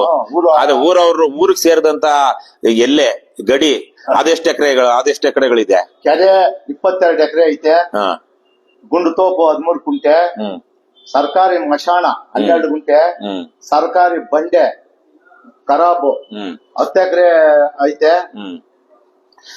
ಒಂದ್ ನಿಮಿಷ, ನೀವು ಅದು ಹೇಳುವಾಗ ನಾನು ಅದು ಕೇಳಿದ್ದು ಅದಕ್ಕಿಂತ ಮುಖ್ಯವಾಗಿ ನನ್ನ ಹತ್ರ ನೀವೊಂದು ಪಾಣಿ ತಂದು ಕೊಟ್ಟಿದ್ದೀರಾ. ಈ ಪಾಣಿನಲ್ಲಿ ಇದು ಯಾವಾಗ ಮೊನ್ನೆ ಜನರೇಟ್ ಆಗಿರೋದು? 2018ರಲ್ಲಿ. 2018ರಲ್ಲಿ ಜನರೇಟ್ ಆಗಿರೋ ಪಾಣಿನಲ್ಲಿ ಒಂದು ಸರ್ವೆ ನಂಬರ್, ಯಾಕಂದ್ರೆ 37ನೇ ಸರ್ವೆ ನಂಬರ್ ಮುಖ್ಯವಾಗಿ. 37ನೇ ಸರ್ವೆ ನಂಬರ್ ಅಂದ್ರೆ 38ನೇ ಸರ್ವೆ ನಂಬರ್ ಇದೆಯೋ ಇಲ್ವೋ ಗೊತ್ತಿಲ್ಲ, ಆದ್ರೆ 36 ಸರ್ವೆ ನಂಬರ್ಗಳಂತೂ ಇರ್ಬೇಕಾ? ಸರ್ವೆ ನಂಬರ್ 1, 2, 3 ಅಂದ್ಕೊಂಡು 36 ಆದ್ಮೇಲೆ ತಾನೇ 37 ಬರೋದು. 37ನೇ ಸರ್ವೆ ನಂಬರ್ ಅಲ್ಲಿ ಅಕ್ಲೇನಹಳ್ಳಿ, ಕಸ್ಬಾ ಹೋಬಳಿ, ದೇವನಹಳ್ಳಿ ತಾಲೂಕು, 835 ಎಕರೆ 26 ಗುಂಟೆ ಇದೆ ಒಟ್ಟು ವಿಸ್ತೀರ್ಣ. ಯಾವುದು? 37ನೇ ಸರ್ವೆ ನಂಬರ್. ಅಂದ್ರೆ ನಿಮ್ಮದು ಸಣ್ಣ ಪುಟ್ಟ ಊರಲ್ಲ. ನಿಮ್ಮೂರಿಂದು ಎಲ್ಲೆ ಕಟ್ಟು ಅಂತಿರಲ್ವಾ, ಅದು ಸಣ್ಣ ಪುಟ್ಟಂದು ಊರಲ್ಲ. 36 ಸರ್ವೆ ನಂಬರ್ಗಳಲ್ಲಿ ಎಷ್ಟು ಜಮೀನ್ ಇದೆಯೋ ಅದನ್ನ ಬೇರೆ ಇಟ್ಕೊಳ್ಳೋಣ. ಆದ್ರೆ 37ನೇ ಸರ್ವೆ ನಂಬರ್ ಒಂದ್ರಲ್ಲೇನೆ 835 ಎಕರೆ 26 ಗುಂಟೆ ಜಮೀನ್ ಇದೆ. ಹೆಚ್ಚು ಕಡಿಮೆ ನಮ್ಮ ಲಾಲ್ ಬಾಗ್ ಎಷ್ಟಿದೆಯೋ ಅದರ 4ರಷ್ಟು. ಲಾಲ್ ಬಾಗ್ ಏನಿದೆ ಅದು ಸುಮಾರು 200 ಚಿಲ್ಲರೆ ಎಕರೆ ಬರುತ್ತೆ. ಅದರ 4ರಷ್ಟು ಕೇವಲ 37ನೇ ಸರ್ವೆ ನಂಬರ್ ಅಲ್ಲಿ ಇದೆ ವೇಣುಗೋಪಾಲ್. ಅಂದ್ರೆ ಇನ್ನು 36 ಸರ್ವೆ ನಂಬರ್ ಅಲ್ಲಿ ಇನ್ನೆಷ್ಟಿದೆಯೋ. ಇಲ್ಲಿ ಬಹಳ ವಿಚಿತ್ರವಾದದ್ದೇನು ಅಂದ್ರೆ, ವಿಚಿತ್ರವಾದದ್ದು, ವಿಶೇಷವಾದದ್ದು ಅಥವಾ ಕ್ರಿಮಿನಲ್ ಏನು ಅಂದ್ರೆ, ಈ 37ನೇ ಸರ್ವೆ ನಂಬರ್ನ 835 ಎಕರೆ 26 ಗುಂಟೆನಲ್ಲಿ 85.5 ಎಕರೆ ಖರಾಬೆ ಬರುತ್ತೆ. ಅದು ಖರಾಬು ಅಂದ್ರೆ ಕೆರೆ, ಕುಂಟೆ, ಬೇರೆ ಬೇರೆ ತರದ ಗೋಮಾಳನು ಸೇರಿದಂತೆ, ಆಮೇಲೆ ರಸ್ತೆ ಇವೆಲ್ಲ ಸೇರಿರುವಂತ ಸಾರ್ವಜನಿಕರ ಬಳಕೆಗೆ ಅಂತ ಮೀಸಲಿಟ್ಟಿರುವಂತ ಜಮೀನನ್ನ ಖರಾಬ್ ಅಂತಾರೆ. ಅದು ಪಕ್ಕದಲ್ಲಿರೋ ಜಮೀನವ್ರ ಹೆಸರಲ್ಲಿ ಬರ್ಬೋದು, ಆದ್ರೆ ಅದು ಸಾರ್ವಜನಿಕರ ಉಪಯೋಗಕ್ಕೆ ಅಂತಾನೆ ಇರುವಂತಹದ್ದು. ಅದ್ರ ಮೇಲೆ ಹಕ್ಕು ಸಾಧಿಸೋದಿಕ್ ಆಗೋದಿಲ್ಲ. ಅದೇನೇ 85 ಎಕರೆ ಇದೆ. ಇವೆಲ್ಲ ಸೇರಿಸಿ ಒಂದು ಕುಟುಂಬದವ್ರ ಹೆಸರಲ್ಲಿ ಬರ್ತಾ ಇದೆ. ನಿಮ್ದು ಜೋಡಿ ಗ್ರಾಮ ಅಂದ್ರೆ ಇದು ಅಕ್ಲೇನಹಳ್ಳಿ ಜೊತೆಗೆ ಮಲ್ಲೇನಹಳ್ಳಿ, ಅಕ್ಲೇನಹಳ್ಳಿ ಮಲ್ಲೇನಹಳ್ಳಿ 2 ಜೋಡಿ ಗ್ರಾಮಗಳು. ಬರೀ ಅಕ್ಲೇನಹಳ್ಳಿ ಸರ್ವೆ ನಂಬರ್ 1ರಲ್ಲಿನೇ 37ನೇ ಸರ್ವೆ ನಂಬರ್ ಅಲ್ಲಿ 835 ಎಕರೆ 26 ಗುಂಟೆ ಇದೆ. ಒಂದೇ ಒಂದು ಕುಟುಂಬದ ಹೆಸರು ಬರ್ತಾ ಇದೆ. ಈಗ ನೀವ್ ಹೇಳ್ತಾ ಇದ್ರಿ ನಾವು ಆ ಊರಲ್ಲಿ ಇದ್ವಿ, ವಾಸ ಮಾಡ್ತಾ ಇದ್ವಿ, ನಿಮ್ ತಂದೆಯವ್ರ ಹೆಸರೇನು ಅಂದ್ರಿ? ನರಸಿಂಹಯ್ಯ. ನೀವೊಂದು ದಾಖಲೆ ತೋರಿಸಿದ್ರಿ. ಆ ದಾಖಲೆಯಲ್ಲಿ ನಿಮ್ಮ 71-72ನೇ ಇಸ್ವಿನಲ್ಲಿ ತಹಸೀಲ್ದಾರ್ ತಹಸೀಲ್ದಾರ್ ದೇವನಹಳ್ಳಿಯ ತಹಸೀಲ್ದಾರು ಬರೆದಿರೋ ಪಾಣಿಯಲ್ಲಿ ಇವರು ನರಸಿಂಹಯ್ಯ ಬಿನ್ ಬುಡ್ಡಪ್ಪ ಇವರು 6 ಎಕರೆ ಉಳುಮೆ ಮಾಡಿದ್ದಾರೆ ಅಂತ ಅದರಲ್ಲಿದೆ. ಆ ಜಮೀನು ಗೋಮಾಳ ಜಮೀನು. ಇವತ್ತು ಆ ಗೋಮಾಳ ಜಮೀನು ಸೇರಿದಂತೆ ಯಾವ ಜಮೀನನ್ನು ನಿಮ್ಮ ಹೆಸರಲ್ಲೂ ಇಲ್ಲ, ಸರ್ಕಾರದ ಹೆಸರಲ್ಲೂ ಇಲ್ಲ ಅಲ್ವಾ? ಸೊ ಇದು ಒಂದು ಕಡೆ ಗ್ರಾಮ ಠಾಣ ಊರಿತ್ತು, ಊರಿಂದ ನಿಮ್ಮನ್ನ ಖಾಲಿ ಮಾಡಿಸಿದ್ರು. ತದನಂತರದಲ್ಲಿ ನಿಮ್ಮ ಪೂರ್ವಿಕರು ಉಳುಮೆ ಮಾಡ್ತಾ ಇದ್ರಲ್ವಾ, ಆ ಜಮೀನಲ್ಲಿ ಹೋಯ್ತು. ಆ ಜಮೀನು ಅವ್ರಗ ಈ ತರ ದೌರ್ಜನ್ಯ ಮಾಡ್ಬಿಟ್ಟು ಅವ್ರನ್ನ ನಾನು ಕ್ರಯ ಮಾಡ್ಕೊಂಡಿದ್ದೀನಿ ಈ ಜಮೀನುಗಳೆಲ್ಲ ಅಂತ ಹೇಳ್ಬಿಟ್ಟು ಅವ್ರನ್ನೆಲ್ಲ ಖಾಲಿ ಮಾಡಿಸ್ಬಿಟ್ಟು ನಾವು ಗೋಮಾಳದಲ್ಲಿ ಉಳುಮೆ ಮಾಡ್ಕೊಂಡಿದ್ದೀವಿ. ಉಳುಮೆ ಮಾಡ್ಕೊಂಡಿದ್ರೆ ಸುಮಾರು ರೈತರು ಎಲ್ಲ ನಾವು ನಿಮ್ಗೆ ಡಾಕ್ಯುಮೆಂಟ್ ತೋರಿಸಿದೀವಿ. ಅಷ್ಟು ರೈತರು ಅದ್ರಲ್ಲಿ ಇದ್ವಿ. ಅದ್ರಲ್ಲಿ ಎಲ್ಲ ಚರಂಡಿಗಳು, ರೋಡ್ಗಳು, ರಸ್ತೆಗಳು ರಾಗಿನೇ ಹಾಳು ಮಾಡ್ಬಿಟ್ರು. ರಾಗಿ ಬೆಳೆ ಬಂದಿತ್ತು, ರಾಗಿನೇ ಹಾಳು ಮಾಡ್ಬಿಟ್ರು. ಅಧಿಕಾರಿಗಳು ಅವ್ರ ಪರನೇ ಎಲ್ಲರೂ ಅವ್ರ ಪರ ಅಂದ್ರೆ ತೆರವು ಮಾಡಿಸ್ಬಿಟ್ರು. ನೀವೇನು ಉಳುಮೆ ಮಾಡ್ತಾ ಇದ್ರು ಇದು ನಮ್ಮ ಭೂಮಿ ಅಂತ ಹೇಳಿ ಅವರು MS ರಾಮಯ್ಯ ಕಡೆಯವರು ಬಂದು ಅವ್ರ ಮಗನೇನಾ ಅಥವಾ ಯಾರು? ಅವ್ರ ಮಗನೇ ಸೀತಾರಾಮ್, MR ಸೀತಾರಾಮ್, ಜಯರಾಮ್ ಕುಟುಂಬಸ್ಥರು ಅವ್ರು ಬಂದು ಸರ್ಕಾರಿ ಗೋಮಾಳದಲ್ಲಿ ಉಳುಮೆ ಮಾಡ್ತಿದ್ದಂತಹ ನೀವು ಏನ್ ಬಗೈರ್ ಹುಕುಮ್ಗೆ ಹಾಕೊಂಡಿದ್ರು ಅರ್ಜಿದಾರರನ್ನ ಸಾಗುವಳಿ ಚೀಟಿ ಇನ್ನೂ ಬಂದಿರ್ಲಿಲ್ಲ. ಆದ್ರೆ ಆವಾಗ್ಲೇನೆ ಅವರು ಖಾಲಿ ಮಾಡಿಸ್ಬಿಟ್ರು. ಮತ್ತೆ ಗೋಮಾಳ ಅನ್ನುವಂಥದ್ದು ಏನಾಯ್ತು? ಗೋಮಾಳ ಅನ್ನೋದು ಇವಾಗೆಲ್ಲ ಏನಾಗಿದೆ? ಈಗ ಗೋಮಾಳದಲ್ಲಿ ಏನಿದೆ ಇವಾಗ? ಏನಾದ್ರು ಹಸುಗಳು ಮೇಯ್ತಾ ಇದಾವ? ಮರಗಳು ಗಿಡಗಳಿದ್ಯಾ? ಏನು ಇಲ್ಲ, ಕಾಡ್ಗಿಡಿದ್ಯಾ? ಎಲ್ಲ ಇವ್ರ ಹೆಸರುಗ ಪಾಣಿಗಳು ರಾತ್ರಿ ಮಾಡಿಸ್ಕೊಂಡ್ಬಿಟ್ರು, ಕಬಳಿಕೆ ಮಾಡ್ಬಿಟ್ರು. ಗೋಮಾಳ ಜಮೀನ್ ಹೆಂಗ್ ಮಾಡಕ್ಕಾಗುತ್ತೆ? ಮಾಡಿದಾರೆ. ಈಗ ಎಲ್ಲ ನಾನು ದಾಖಲೆ ಕೊಟ್ಟಿದ್ದೀನಿ. ಎಲ್ಲ ರಘುರಾಮು, ಕೋದಂಡರಾಮು, ಜಾನಕಿರಾಮ 50 ಎಕರೆ, 100 ಎಕರೆ, 80 ಎಕರೆ ಹಿಂಗೆ ಮಾಡಿಸ್ಕೊಂಡ್ಬಿಟ್ರು. ಆಗ ನಾವು 36 ಸರ್ವೆ ಹೋಗ್ಲಿ, ಇಲ್ಲಿ ಪಕ್ಕದಲ್ಲಿ ಖಾಲಿ ಐತೆ 36ನೇ ಸರ್ವೆ ನಂಬರು, ಅಲ್ಲೇ ನಾವು ಉಳುಮೆ ಮಾಡ್ಕೊಳ್ಳೋಣ ಅಂತ ಹೇಳಿದ್ರೆ ಅಲ್ಲೂ ನಮ್ಮನ್ನ ಎತ್ಕಟ್ಬಿಟ್ಟು ಅವ್ರಿಗೆ 5,000 10,000 ಹಿಂಗ್ ದುಡ್ಡು ಕೊಟ್ಬಿಟ್ಟು ಕ್ರಿಮಿನಲ್ ಕೇಸ್ಗಳು ಹಾಕ್ಸೋದು. ಸೊ ಈಗ ನನಗೆ ಅರ್ಥ ಆಗಿದ್ದು ಒಂದಷ್ಟು ನಾನು ಹೇಳ್ತೀನಿ. ನಮ್ಮ ಇದು ನೋಡ್ತೇವೆ, ಯಾಕಂದ್ರೆ ಇದನ್ನ ನಾವು ಏನಾಗುತ್ತೋ ಮುಂದಕ್ಕೆ ಏನಾಗುತ್ತೋ ಗೊತ್ತಿಲ್ಲ. ಆದ್ರೆ ನಿಮ್ಮನ್ನ ಕೂರಿಸ್ಕೊಂಡು ನಿಮಗ್ ಗೊತ್ತಿರುವಂತ ಒಂದಷ್ಟು ಸತ್ಯ, ನಮಗ್ ಕಾಣಿಸಿರೋ ಒಂದಷ್ಟು ಸತ್ಯ ಸಮಾಜದ ಮುಂದೆ ಹೇಳೋಣ. ಯಾಕಂದ್ರೆ ಇವತ್ತು ನೀವು ಯಾರ ವಿರುದ್ಧ ಹೋಗಿದ್ದೀರೋ ಅವರು ಬಹಳ ಬಲಾಢ್ಯರು, ಬಲಿಷ್ಠರು. ಬೇಕಾದ್ರೆ ಸುಪಾರಿಗಳನ್ನು ಕೊಟ್ಟುನು ಬರೀ ಬಾಯಿ ಮುಚ್ಚೋದಷ್ಟೇ ಅಲ್ಲ, ಪ್ರಾಣನೇ ತೆಗೆಯುವಂತಹ ಶಕ್ತಿ ಇರುವಂತಹ ಈ ಜನ ಇವತ್ತು ನಮ್ಮ ಸಮಾಜದಲ್ಲಿ ಇದ್ದಾರೆ. ಇದು 1000 ಕೋಟಿ ಅಂದಾಗ ಏನು ಇಲ್ಲಿ ಲೋಕಲ್ ಪುಡಾರಿಗಳು ಇವರೇ ಬೇಕಾಗಿಲ್ಲ, ಬಾಂಬೆಯಿಂದನೂ ಬರ್ಬೋದು, ಬೇಕಾದ್ರೆ ಅಮೆರಿಕದಿಂದನೂ ಸ್ನೈಪರ್ಸ್ ಬರ್ಬೋದು. ಸೊ ಹಾಗಾಗಿ ಒಂದಷ್ಟು ವಿಚಾರ ನಾವು ಇಡೋಣ, ಮುಂದಕ್ಕೆ ಏನಾಗುತ್ತೆ ಅಂತ ನೋಡೋಣ. ನಾಗರಾಜ್ ಅವರೇ, ಈಗ ನನಗ್ ಗೊತ್ತಿರೋ ಅಷ್ಟು ಒಂದು ವಿಚಾರ ಹೇಳ್ತೀನಿ. MS ರಾಮಯ್ಯ ಬಹಳ ದೊಡ್ಡ ಹೆಸರು ನಮ್ಗೆ ಗೊತ್ತಿರೋ, ಏನು 40 ವರ್ಷದಿಂದ ಈಚೆಗೆ. ಅವರು ಎಲ್ಲಿ ಮುದುಗಿರಿ ಕಡೆಯವರು, 1922ನೇ ಇಸ್ವಿ ಸುಮಾರಲ್ಲಿ ಹುಟ್ಟಿದಂತವ್ರು. ಅದಾದ್ಮೇಲೆ ಅವರು ಬೆಂಗಳೂರಲ್ಲಿ ಅವ್ರ ತಂದೆ ತಾಯಿ ಬೆಂಗಳೂರು ಬರ್ತಾರೋ ಏನೋ, ಇಲ್ಲೇ ಮತ್ತಿಕೆರೆ, ನಮ್ಮ ರಾಜಾಜಿನಗರ ಇಲ್ಲೇ ಪಕ್ಕದಲ್ಲೇ ಒಂದು 4-5 ಕಿಲೋಮೀಟರ್, ಇಲ್ಲೇ ಮತ್ತಿಕೆರೆಯಲ್ಲಿ ಬೆಳೆದಂತವ್ರು. ಅದಾದ್ಮೇಲೆ ಬೇರೆ ಬೇರೆ ಏನೇನೋ ಉದ್ಯೋಗ ಮಾಡ್ತಾರೆ. ಅದೇನಾಗುತ್ತೋ ಆಮೇಲೆ ಸೆಕೆಂಡ್ ವರ್ಲ್ಡ್ ವಾರ್ ಟೈಮ್ ಅಲ್ಲಿ ಕಾಂಟ್ರಾಕ್ಟರ್ ಏನೋ ಬ್ರಿಟಿಷ್ ಮಾಡ್ತಾರಂತ ಅವ್ರ ಮನೆಯವ್ರು ಹೇಳಿರುವಂತ ವೆಬ್ಸೈಟ್ ಅಲ್ಲೂ ಅಲ್ಲೂ ಇಲ್ಲೊಂದಷ್ಟು ಮಾಹಿತಿ ಇದೆ. ಅವ್ರಿಗೆ 29 ವರ್ಷ ಆಗಿದ್ದಾಗ ಸರ್ಕಾರಿ ದಾಖಲೆ ಯಾವ್ದೋ ಒಂದ್ರಲ್ಲಿ, ಯಾರು ತಹಸೀಲ್ದಾರ್ ಇವ್ರು ಕೊಟ್ಟಿರೋರಲ್ಲಿ, ಅವ್ರಿಗೆ 29 ವರ್ಷ ಆಗಿದ್ದಾಗ ಸುಮಾರು 300-400 ಎಕರೆಯನ್ನ ನಿಮ್ಮೂರಿನ ಇದು ಯಾರಿಗೂ ಜೋಡಿದಾರರಿಗೆ ಸೇರಿದ್ದು, ಆ ಜೋಡಿದಾರರಿಗೆ ಸೇರಿದ್ದಂತಹ ಜಮೀನಲ್ಲಿ ಒಂದು ಇನ್ನು 300-400 ಎಕರೆಯನ್ನ ಇವ್ರ ಹೆಸರಿಗೆ ಇವ್ರು ಖರೀದಿ ಮಾಡ್ತಾರಂತೆ. MS ರಾಮಯ್ಯ ಅವ್ರಿಗೆ 29 ವರ್ಷ ಆಗಿದ್ದಾಗಲೇ ಅವ್ರಷ್ಟು ದುಡ್ಡು ಮಾಡಿದ್ರೋ ಇಲ್ವೋ ಗೊತ್ತಿಲ್ಲ. ಅದೇನು ಆ ವ್ಯವಹಾರ ನ್ಯಾಯಬದ್ಧವಾಗಿದೆಯೋ ಇಲ್ವೋ ಗೊತ್ತಿಲ್ಲ. ಆಮೇಲೆ 1956ರಲ್ಲಿ ಒಂದು ಕಾನೂನು ಬರುತ್ತೆ ದೇಶದಲ್ಲಿ. ಯಾವುದೇ ಜೋಡಿದಾರರು ಇನಾಮತಿ ಅಂತ ಏನಿರುತ್ತೆ ಸರ್ಕಾರ ಅಂದ್ರೆ ಯಾರಿಗ ಪಾಳೆಗಾರರಿಗೋ, ಊರ್ಗೌಡ್ರಿಗೋ, ಪಟೇಲ್ರಿಗೋ ಈ ತರ ಹಿಂದೆ ಕೊಡ್ತಾ ಇದ್ರಲ್ವಾ, ಅದನ್ನ ಪೂರ್ತಿ ಅಬಾಲಿಷ್ ಮಾಡಿ, ಅಂದ್ರೆ ಪೂರ್ತಿಯಾಗಿ ಅದನ್ನ ರದ್ದು ಮಾಡಿ ಆ ಜೋಡಿದಾರರ ಜಮೀನನ್ನೆಲ್ಲ ಸರ್ಕಾರ ತಗೊಳುತ್ತೆ. ಸರ್ಕಾರ ತಗೊಂಡು ಅದನ್ನ ಬೇರೆ ಬೇರೆಯವರಿಗೆ ಹಂಚಿಕೆ ಮಾಡೋದು. ಈಗ ಗೋಮಾಳ ಅಂತ ನಿಮ್ಮೂರವರು ಯಾರು ಉಳುಮೆ ಮಾಡ್ತಾ ಇದ್ರೆ ಅಂದ್ರೆ ಉಳುವವನೇ ಒಡೆಯ ಅಂತ ಬರುತ್ತಲ್ವಾ, ಅದ್ರಲ್ಲಿ. ಯಾಕಂದ್ರೆ ಜೋಡಿದಾರ ಯಾರು ಯಾವತ್ತು ಉತ್ತವ್ರಲ್ಲ, ಬಿತ್ತದವ್ರಲ್ಲ. ಉತ್ತು ಬಿತ್ತು ಮಾಡ್ತಿದ್ದವ್ರು ಯಾರು? ಬಡ ಜನರು. ಅವ್ರ ಆಸ್ತಿ ಭೂರಹಿತ ಕೃಷಿ ಕಾರ್ಮಿಕರ ತರ ಇದ್ದಂತವ್ರು. ಹಾಗಾಗಿ ಯಾರು ಉಳುಮೆ ಮಾಡೋದಿಕ್ಕಿತ್ತು ಅವ್ರಿಗೇನೆ ಕೊಡ್ತಾರೆ. ಆದ್ರೆ ಇಲ್ಲಿ ಆ ಟೈಮ್ಗೆ ಅಷ್ಟೊತ್ತಿಗೆನೆ ಇವ್ರು 51ನೇ ಇಸ್ವಿನಲ್ಲೇ ಕೊಂಡ್ಕೊಂಡಿದ್ರು ಅಂತ ಯಾವ್ದೋ ಒಂದು ದಾಖಲೆನಲ್ಲಿ ಇವ್ರು ಕೊಡ್ತಾರೆ. ಅದಾದ್ಮೇಲೆ ಸರ್ಕಾರ ಬದಲಾದ ಬೇರೆ ಬೇರೆ ಸಂದರ್ಭಗಳಲ್ಲಿ ನಮ್ಮ ರಾಜ್ಯದಲ್ಲಿ ಏನು ಲ್ಯಾಂಡ್ ಸೀಲಿಂಗ್ ಆಕ್ಟ್ ಅಂತ ಬರುತ್ತೆ, ಭೂ ಪರಿಮಿತಿ ಕಾಯ್ದೆ ಅಂತ. ಅಂದ್ರೆ ಯಾವುದೇ ಕುಟುಂಬಕ್ಕೆ 52 ಎಕರೆಗಿಂತ ಜಾಸ್ತಿ ಇರಬಾರದು ಕೃಷಿ ಭೂಮಿ ಅಂತ. ಅದ್ಯಾವುದನ್ನು ಇವ್ರಿಗೆ ಅಪ್ಲೈ ಆಗೋದಿಲ್ಲ. ಇವ್ರಿಗೆ ಯಾವ್ದು ಅಪ್ಲೈ ಆಗದಿರಾ ಮೊದಲು ಅವರು ಜೋಡಿದಾರರಿಂದ 300 ಚಿಲ್ಲರೆ 370 ಎಕರೆನೋ ತಗೊಳ್ತಾರೆ ಅಂತ ಬರುತ್ತೆ. ಯಾವಾಗ ಇವ್ರಿಗೆ 835 ಎಕರೆ ಅಥವಾ 800 ಎಕರೆ ಇವ್ರ ಹೆಸರಿಗಾಯ್ತು 37ನೇ ಸರ್ವೆ ನಂಬರ್ ಅಲ್ಲಿರೋ ಪ್ರತಿಯೊಂದು ಸರ್ವೆ ನಂಬರು ಇವರ ಕುಟುಂಬದವ್ರ ಹೆಸರಲ್ಲಿ ಇದೆಯಲ್ವಾ? ಎಲ್ಲ ಅವ್ರ ಕುಟುಂಬನೇ. ಹೇಗ್ ಬಂತು?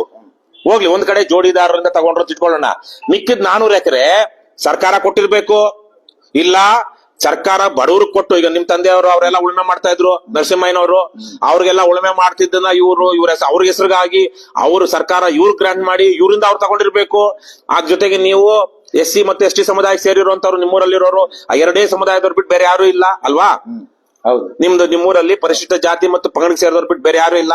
ಪರಿಶಿಷ್ಟ ಜಾತಿಯ ಮತ್ತು ಪಂಗಡದವರಿಗೆ ಸರ್ಕಾರದಿಂದ ಏನು ಗ್ರಾಂಟ್ ಆಗಿರುತ್ತೆ, ನೀಡಲಾಗಿರುತ್ತೆ ಜಮೀನನ್ನ. ಆ ಜಮೀನನ್ನ ಯಾವಾಗಂದ್ರೆ ಅವಾಗ ಮಾರ್ಕೊಳಕ್ ಆಗೋದಿಲ್ಲ. ಗ್ರಾಂಟ್ ಭೂಮಿಯನ್ನ ನೀವು ಸಂಪಾದನೆ ಮಾಡಿ ಸ್ವಯಾರ್ಜಿತವಾಗಿದ್ರೆ ಮಾರ್ಕೊಳ್ಬಹುದು. ಆದ್ರೆ ಗ್ರಾಂಟ್ ಆಗಿ ಸರ್ಕಾರದಿಂದ ಏನಂತಾರೆ ಅದಕ್ಕೆ, ಗ್ರಾಂಟ್ಗೆ ಕನ್ನಡದಲ್ಲಿ ಮಂಜೂರು, ಸರ್ಕಾರದಿಂದ ಮಂಜೂರು ಆಗಿರುವ ಭೂಮಿಯನ್ನ ನೀವು ಮಾರ್ಬೇಕು ಅಂದ್ರೆ ಅದಕ್ಕೆ ವಿಶೇಷವಾದ ಅನುಮತಿಯನ್ನ, ಪೇಪರ್ ವರ್ಕ್ ಆಗ್ಬೇಕು, ಅರ್ಜಿ ಕೊಡ್ಬೇಕು, ಅದಕ್ಕೆ ಅವರು DC ಯಾರಿಂದನೋ ಅನುಮತಿ ಬರ್ಬೇಕು. ಆಮೇಲೆ ನೀವು ತಗೊಂಡು ಅದನ್ನ ಮಾರ್ಕೊಳ್ಬೇಕು. ನಿಮ್ಗೇನೋ ಕಷ್ಟಕ್ಕೋ ನಷ್ಟಕ್ಕೋ ಸುಖಕ್ಕೋ ಅಂತ ಕೇಳ್ಕೊಂಡು ನೀವು ಮಾರ್ಬೇಕು. ಈ ತರದ್ ಯಾವುದು ಆಗದಿರಾ ಈ ಒಂದೇ ಸರ್ವೆ ನಂಬರ್ 37ನೇ ಸರ್ವೆ ನಂಬರ್ ಅಲ್ಲಿ ಇಷ್ಟೆಲ್ಲ ಭೂಮಿ ಅವ್ರ ಹೆಸರು ಬಂದ್ಬಿಟ್ಟಿದೆ.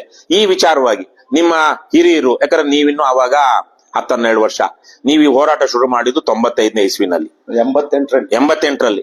ಸೊ ಇದಾದಾಗ ನಿಮ್ಮ ಅಪ್ಪ ಅವರು ಉಳ್ಮೆ ಮಾಡ್ತಾ ಇದ್ದು 71-72ರಲ್ಲಿ ಅಂತ ಪಾಣಿ ಬರ್ತಾ ಇದೆ.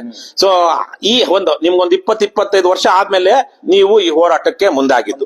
ಆ 20-25 ವರ್ಷದ ಹಿಂದೆ ಆ ವಯಸ್ಸಿನ ಆವತ್ತು ಹೋಗಿ 80ನೇ ಇಸ್ವಿ ವಯಸ್ಸು ಸಮಯಕ್ಕೆ ಹೋಗಿ ಆವತ್ತು ನಿಮ್ಮೂರಲ್ಲಿ MS ರಾಮಯ್ಯ ಅವ್ರಿಗೆ ಈ ಭೂಮಿ ಹೆಂಗ್ ಬಂತು ಏನ್ ಮಾತಾಡ್ಕೊಳ್ತಾ ಇದ್ರು ಜನ?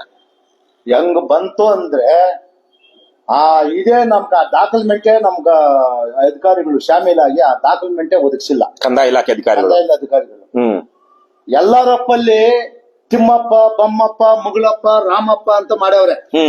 ಆ ಎಲ್ಲರಪ್ಪ ರೆಕಾರ್ಡೇ ಇಷ್ಟು ದಾಖಲೆಗಳವೆ ಮನೆಯಲ್ಲಿ. ಆ ಎಲ್ಲರಪ್ಪ ಪ್ರಕಾರ ಇವರು ಉಳುಮೆ ಮಾಡ್ದಂಗೆ, ಇವ್ರಕಾಗ ಆಗದಂಗೆ ಅದೆಲ್ಲ ತೋರ್ಸಿದ್ರಿ ನೀವು.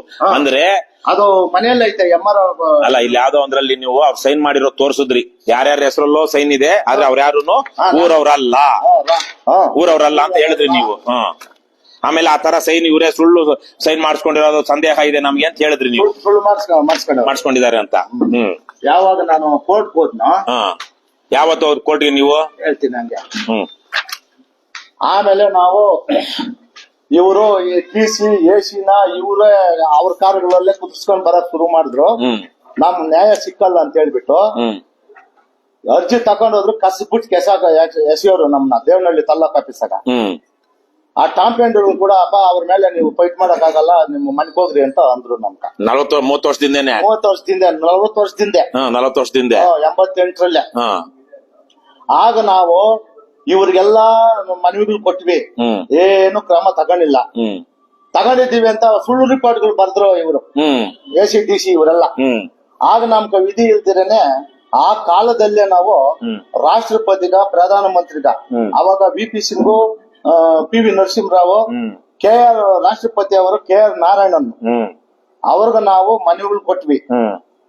ಆಗ ನಾರಾಯಣ್ ನನಗ ಒಂದು ಲೆಟರ್ ಕಳಿಸ್ತಾ, ನೀವು ಮುಖ್ಯ ಕಾರ್ಯದರ್ಶಿಯನ್ನ ಕಾಣಿ ಅಂತ ನನಗ ಲೆಟರ್ ಕಳಿಸ್ತಾ. ನಾವು ಸೌದಕ್ಕೆ ನಮ್ನ ಯಾರನ್ನು ಬಿಡೋಲ್ಲ, ಆ ಕಾಲದಲ್ಲೇ ಬಿಡ್ತಿರಲ್ಲ. ಆ ಲೆಟರ್ ನೋಡಿದ ತಕ್ಷಣ ನಮ್ಮನ್ನ ಬಿಟ್ರು. ಮುಖ್ಯ ಕಾರ್ಯದರ್ಶಿ ಹತ್ರ ನಾವು ಮಾತಾಡಿದ್ವಿ. ಆಗ ಕೇಶವ ಮೂರ್ತಿ ಅಂತ DC ಇದ್ರು, ಈ ಸಮೀನಾ ಬಾನು ಅಂತ ಡಿವಿಷನಲ್ ಕಮಿಷನರ್ ಇದ್ರು. ಅವಾಗ ಡಿವಿಷನಲ್ ಕಮಿಷನರ್ ಇದ್ರು. ಅವ್ರೇನ್ ಮಾಡಿದ್ರು, ಈ ರಾಷ್ಟ್ರಪತಿ ಕೇಂದ್ರದಿಂದ ಒತ್ತಡಕ ಇವ್ರನ್ನ ಕಳಿಸಿದ್ರು ಅಧಿಕಾರಿಗಳನ್ನ.